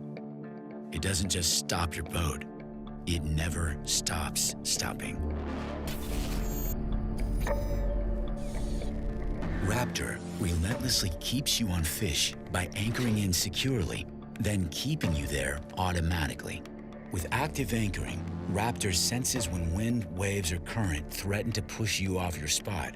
Then it fights back by doubling down, re-anchoring automatically, and securing you until you're ready to move. That's how Raptor keeps you locked in. But the perfect hold starts with another intelligent feature. Auto bottom mode detects what you're anchoring into and adjusts the force accordingly, so you get enough power to dig into rocks.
Hello, everybody. Welcome back. Here's Evert, and next to me is Dermot. Welcome back. Well, it's like half an hour left, a little bit more than a half an hour. Question from Cindy. Can I see the leaderboard? Well, yeah, the leaderboard, you can find them online on Predatortour.com or download the free app. We have a live leaderboard, and then you can see who's on the lead, in the middle, or even the last place. So download our free app sponsored by Hearty Rice, and you can see who's in the lead. More questions? Is this a mistake? No. I will explain you how it works with the fish. Team Westin, of course, they had 2 senders, but they have 0 points. I will explain you. In the rules and regulations, it says you need to catch the pikes first. So to get the senders counting, you need to catch at least 3 pikes. And then the senders will count, and if you have the 3 senders, then the perch will count. So in this case, if Team Westin will catch 3 pikes, size doesn't matter, then automatically the senders will count as well. I think they choose in tactical way to go for senders today, and if they catch tomorrow the 3 pikes, then they will be on the leaderboard. A mistake. Okay, well, that can be. Well, we double check. We checked it, and it's. I think they caught 2 senders of 59. Where is Annie from the UK? Who's one of the stream hosts? Okay, that's going to be 80. Yeah, Adrian. Well, we kicked him out because we took care of him. His language was not doable for us. We need to subtitle it all the way. No, kidding. No, Adrian has some obligations back at home. So, perch, nice perch. Nice perch. Johannes and Leon. This is also dangerous team. Nice perch. Well, we got to do it like this. No, I think it's too short. Can you blur it? Can you blur it, Lex? Okay. For the goodie bag, 2 spools of owner lines and 2 jigs for the perch. Guess the length of the perch and you will win 2 spools. Is it already in the leaderboard? Okay, then we do. Forget what I said. You can put it back, Lex. Put the perch back if you want. Really quick. That was quick. Yeah. Well, because there is not. Okay, we do it like this, guys. The first fish who will be in the live stream, the first fish, you have to guess what species it is and the closest length. If you can guess the species and the length, the guy who is the closest to the species and the length will win 2 spools of owner line and also 2 owner jigs. So guess the species and guess the length for the first fish who appears in the live stream, and they will win the owner lines, 2 spools and 2 owner jigs. When do you expect the leaderboard to work? Well, Eric, I don't know what leaderboard you're watching, but it works all day. So the leaderboard is active. The only thing what doesn't work is the species, the top catches, but they will, that one will work hopefully tonight. But the leaderboard works all day, so please take a look, and that one works.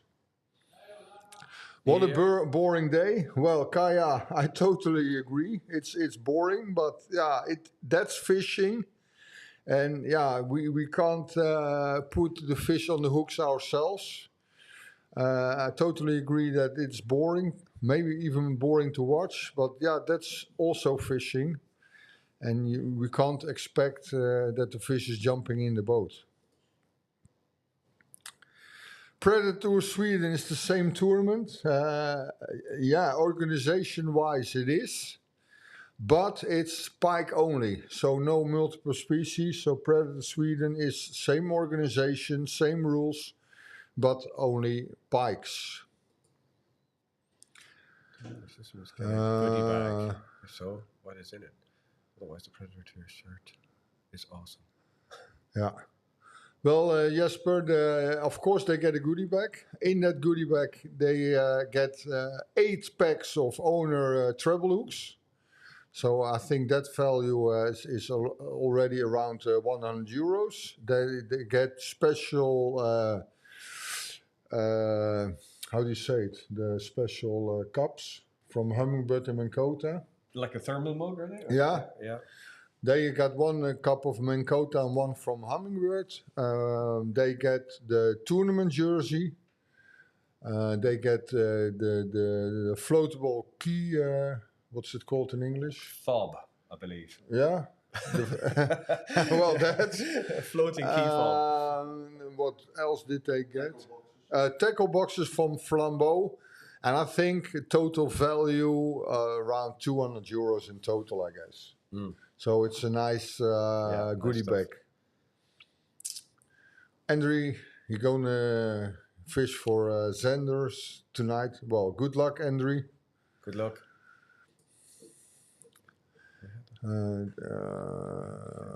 Is that function disabled? I think I need... Yeah, that function is disabled. We have like a search option, and you can put in the search option your favorite team, and it will be appearing right away. Perch 47 for the first fish.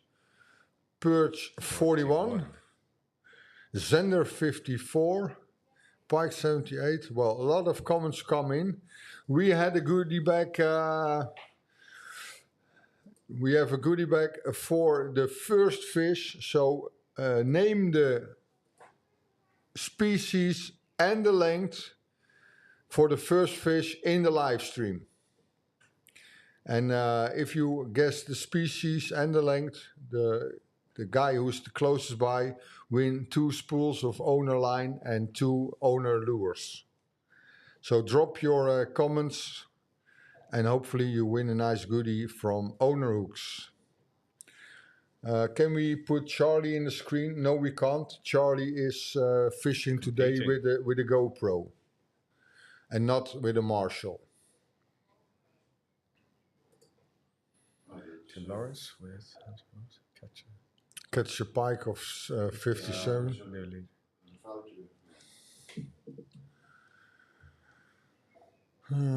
What position is that? We have a new leader, the Mercury Music Brothers. Yeah. 480.5. Yeah, 57 millimeters. Yeah. God, they're dangerous. It's a really dangerous score. With a pike.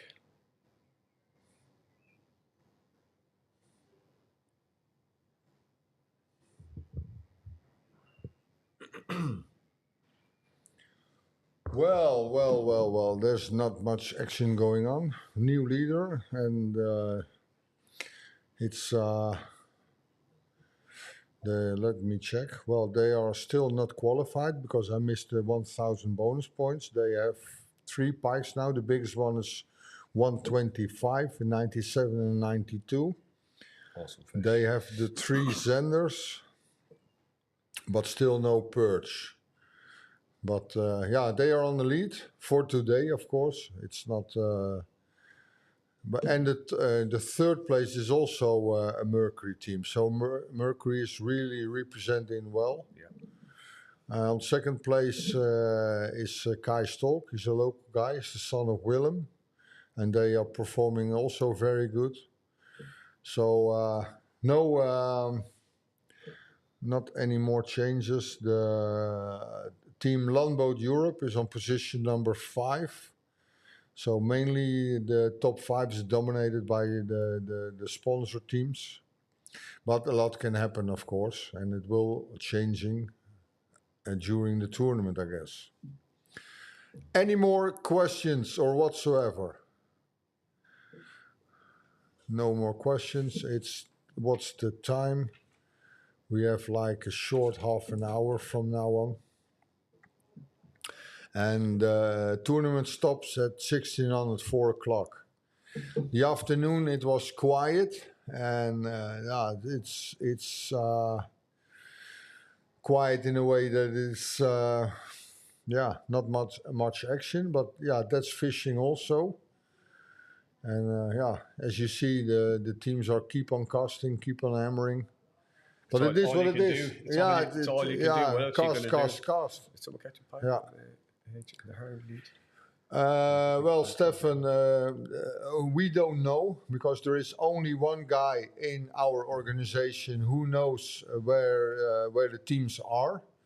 And of course, I can recognize the shorelines, so I assume that I know where a lot of teams are. But we, in respect of the participants, we can't tell you. But in my experience, I think they fish on Haringsvliet and Hollandsdiep. And watching the shoreline, I think a lot of teams fish Haringsvliet as well. But it seems the pike is on. No, it's on and off. It was weird line. Self-releasing. Yeah. Team Westin has nothing yet. Yeah, they have already fish 2, but they don't have pikes, and that's why they still have 0 points. They have zenders, but not the pikes. And first, for a lot of people who don't understand the rules, I will explain it again. First, you need to catch the pikes, the 3 pikes, and then you can jump to the zenders. But I think they made a decision to go for zenders today and fish the pikes maybe later, tomorrow or even Saturday. And that's why they still have 0 points. But they have 2 fish on the leaderboard. See, there's a local watching. Yeah. Most shorelines I know by myself, of course. When you fish those bodies of water, you can recognize. And now you know how tough it is, also. Yeah, of course. And like you see, this is not easy. It's not a walk in the park. And listen to this. A lot of those teams, like 145, because 4 without, use the live technology. And even then, when you have all the live technology on board, it's still slow fishing. So this is the big proof that live technology won't let the fish jump on board. But even with the live technology, clearly these, whoever we're watching right now, all of these boats have opted for old school cast drift fishing. So they're not on live sonar, live tech at the moment. No. Even though they clearly have it. So it's what I would be doing as well, to be honest with you. Yeah, but it's the best in making cast. Because live technology is like, it takes a lot of time. And in conditions like this, when you don't have all the time in the world, and you need to fill the paper, it's a better option to go for the old school casting than hunting for a pelagic fish. Yeah, well, it's just a comment that came up there. The perch fishing is not really on fire today. No, like it's difficult today. But I think probably people have opted to physically not fish for perch based on the conditions that they present. Yeah, but because that's what I would do. Yeah, well, today it's windy. It's like 4/4, and tomorrow the wind drops even to maybe flat, calm weather. In the morning it's like 2/4, in the evening it drops. The weather forecast wise until 1. So then we will all be the sea rig rods come out, Texas rig, all kinds of zender and perch. Yeah. I will promise you for tomorrow. Tomorrow it will be that one. Tomorrow it will be a completely new show, and the perch will pop up, and and stuff like that. I think they'll start appearing on the board like from the start. Yeah. Like almost from the beginning of the day. Yeah. I think we'll start seeing perch come in. Particularly for anyone who's got the rest of their board filled. They'll just focus, get some, try to fill the card. That's the most important thing, and then build on that success. So I think tomorrow, different day, different conditions, different day. For the viewers out there, we get a message that that the Facebook is off. For all the viewers out there, that's not about us. It's about a feature in Facebook. We are not allowed to stream more than 8 hours on Facebook. That's I don't know why, but that's the rule of Facebook. So if you're gonna watch this live stream, watch it on YouTube and Twitch. And we are off from Facebook, but we are continue the live stream from YouTube and Twitch. Yeah. Can also these species perch spikes and also be caught in the sea? No. I think you mean the saltwater sea. Well, those species pike, perch, and zander. The saltwater level in our sea, in our the North Sea, it's too high. So I think when we put in the pike and the perch and the zander in body waters like this, I think they will die. Well, not instantly, but they won't survive over there. And it's only freshwater fishing. So nobody will fish at the saltwater ocean. And it's also not allowed, because it's only allowed to fish Herringsvliet and Hollands Diep, Amer and Merwede.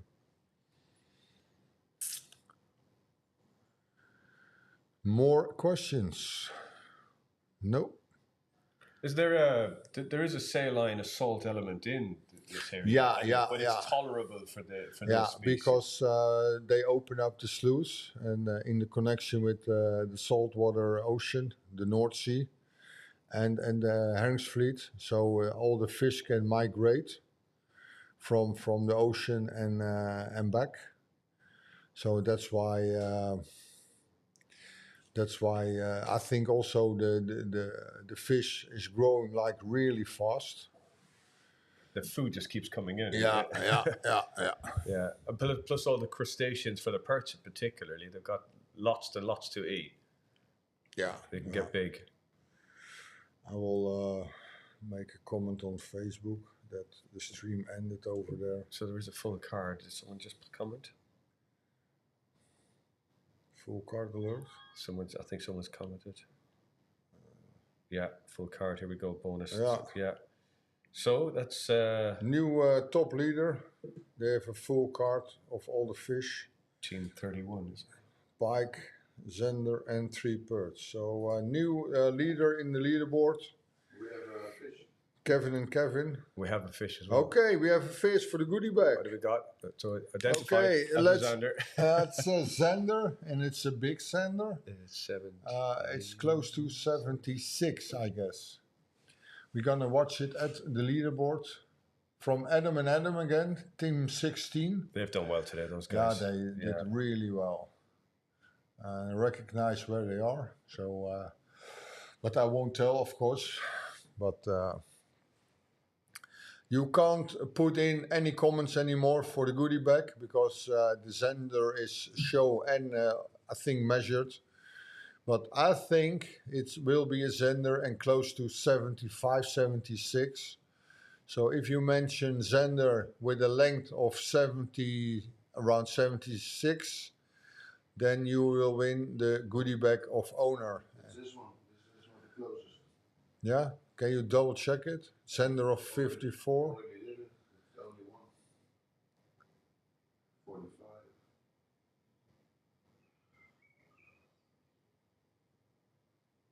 Yeah, good post. Yeah. So for the, who was it? What's his name? Ripper on Road. Ripper on Road, you won the goodie bag of owner, 2 fishing lines, 2 spools of fishing line, and 2 jigs. Send us an email with all your details to our Gmail account, predatortour@gmail.com, and you will receive the goodie bag from Nice one. owner. Congratulations. Too late. That was yeah. after the fish was caught and measured. So, well, we set it for, and that price is giveaway. Island archipelago is not so salty. I think no, that's this is a famous. oh, pike. they have fish on, it's gone. It's gone. It's gone. He is yelling and screaming. Yeah, right now he's not happy. He's really not happy that he lost the fish. But we all know this feeling. Yeah, yeah. And the bite was crazy. Ooh, he's angry. Yeah, that went out with a rage. But listen to this: they have 0 fish on the card. Oh, to get that. And then in the end of the day, in like 15 minutes to go, you get a huge bite, and then you lose it. Yeah. Then you get mental. Well, Yeah, we know that's painful. Yeah, we know that Soul destroyed. as fishermen. Yeah. Kill your spirit straight away. Yeah. That's tough. That's what's Jelle doing. He gave up in his head, I guess. Jelle gave up in his head. He's putting the rod tip down. Certainly looks despondent. He looks like he's almost. That chair is being depended upon. Hey, but listen to this: the heat, the waves. Yeah. It will be a mental game. You can. Yeah. Well, we all have moments like this. You sit and you don't believe in it anymore. Yeah. Your head. You feel like complete loser. Yeah. Yeah. In your head, you give up, and then you sit like Jelle. Yeah. Yeah. And believe me, he's a really skilled angler. He won the Predator once, became a second place winner. And so those guys know how to fish. Now maybe it's his tactic because He's putting it top and the Yeah. water to fish deeper. to get his lure deeper down. Yeah. But yeah, I know Jelle really good. And yeah, I see him struggling. It's a mental game, of course. Very much so. Yeah. Keeping your spirits. And when you do the practice days and then it leads up to this and then you're struggling on the day, it can break your spirit. Yeah. It takes a strong mental reserve to kind of dig deep and keep going. Yeah. We have 2 teams now in screen with 0 fish. Yeah. And all skilled anglers. Yeah. Yeah, and we mark them as one of the favorites because Jan and Jacob, they won World Predator Classic last time. So they know how to fish, but yeah, they're still struggling. And that's Jan also... and Jesper. Yeah. Okay, but you know, they still have 2 days to do it. Of course, and that's I fished also a lot of times the World Predator Classic, and if that has the same rules and regulation as we put it in our company, in our competition, those guys were out because 0 fish, then it's over and done. Yeah. But it also can mean that they made a tactical decision to go in for 1 or 2 big fish. Yeah. It doesn't necessarily have to be that they are not catching any fish or whatsoever. Yeah. But yeah, they make maybe a tactical decision, casting with big lures on the areas where they know there is a big fish. So it has nothing to say that they can't find a fish. It can be, maybe a tactical mistake, or it can be everything. Yeah. But that the biting is not on, that's for sure. But that's for all the teams. The window of opportunity to capitalize on these conditions was the first 2 hours this morning. Yeah. That's when you needed to make business. Yeah. That was it. Then the biting was on. Yeah. You can saw it on the leaderboard, boom, boom, boom, all the fish coming. Yeah. But for the entire afternoon, it looks like the leaderboard is broken. It looks like nobody's catching fish in the stream. But only one team with 1,000 points. Normally we have 40, 45.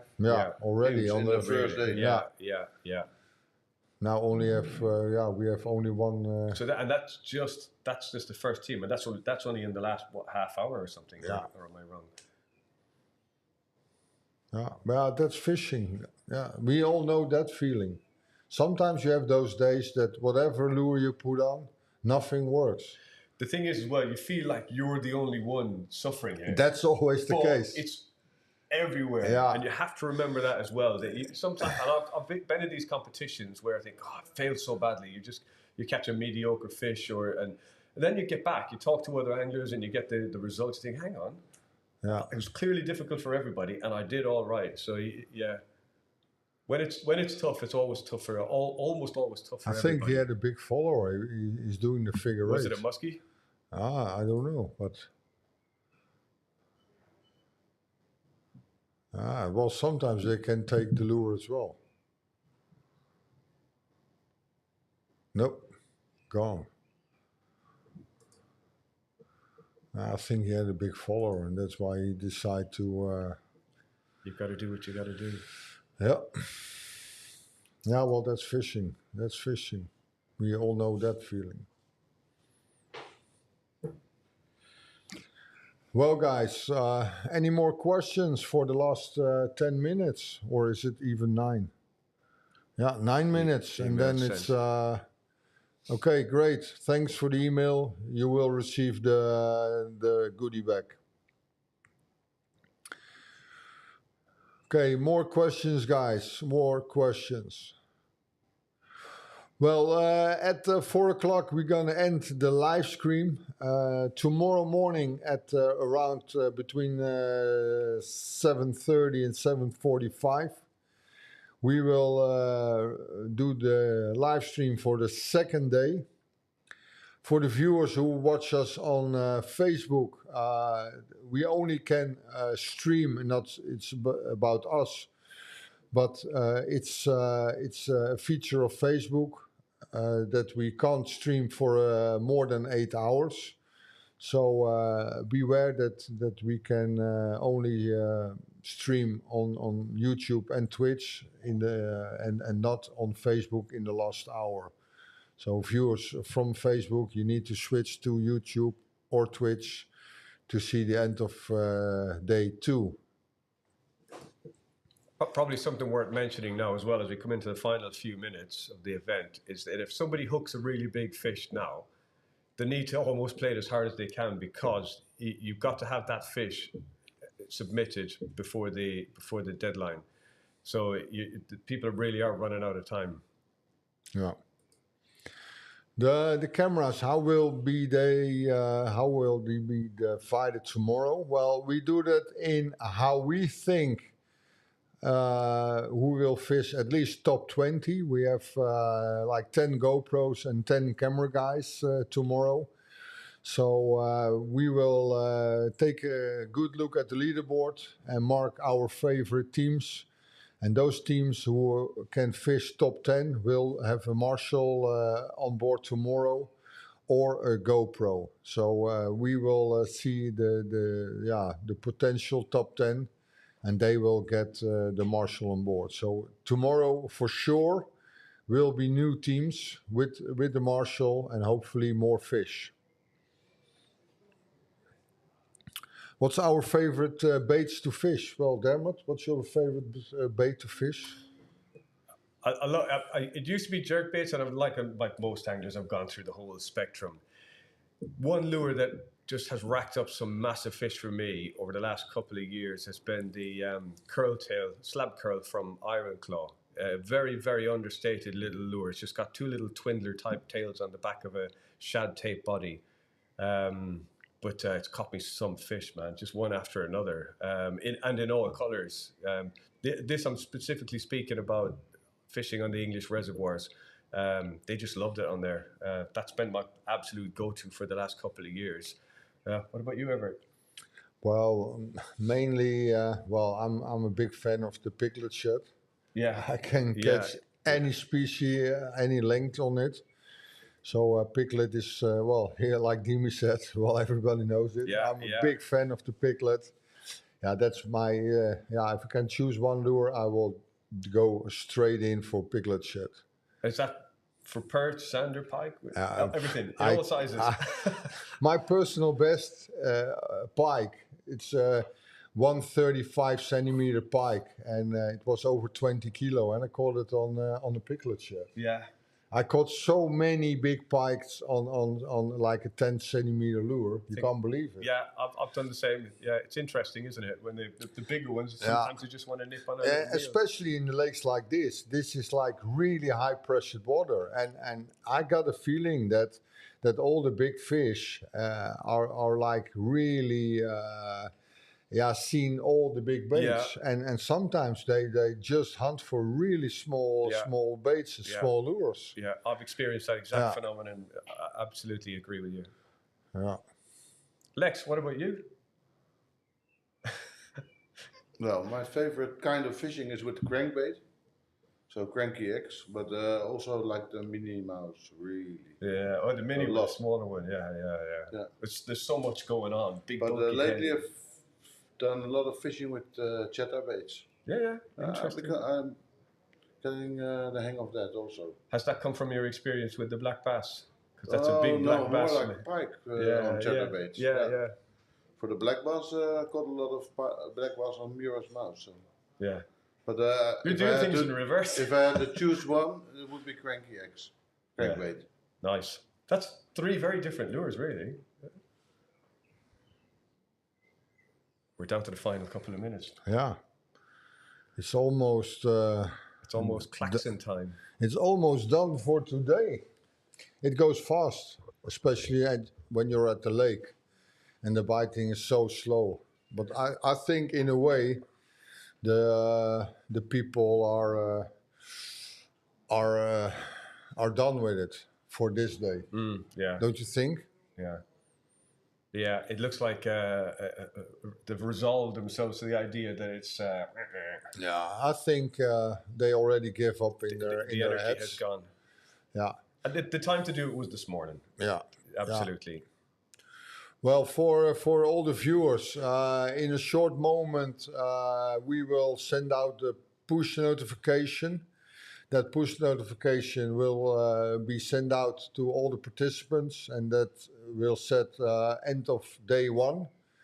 And that means that, the first day is over and they need to stop fishing. Well, they can continue fishing, of course, but no more results in the leaderboard, whatever they are catching, because they have to catch the fish within the competition time, and they need to upload the picture in the competition time as well.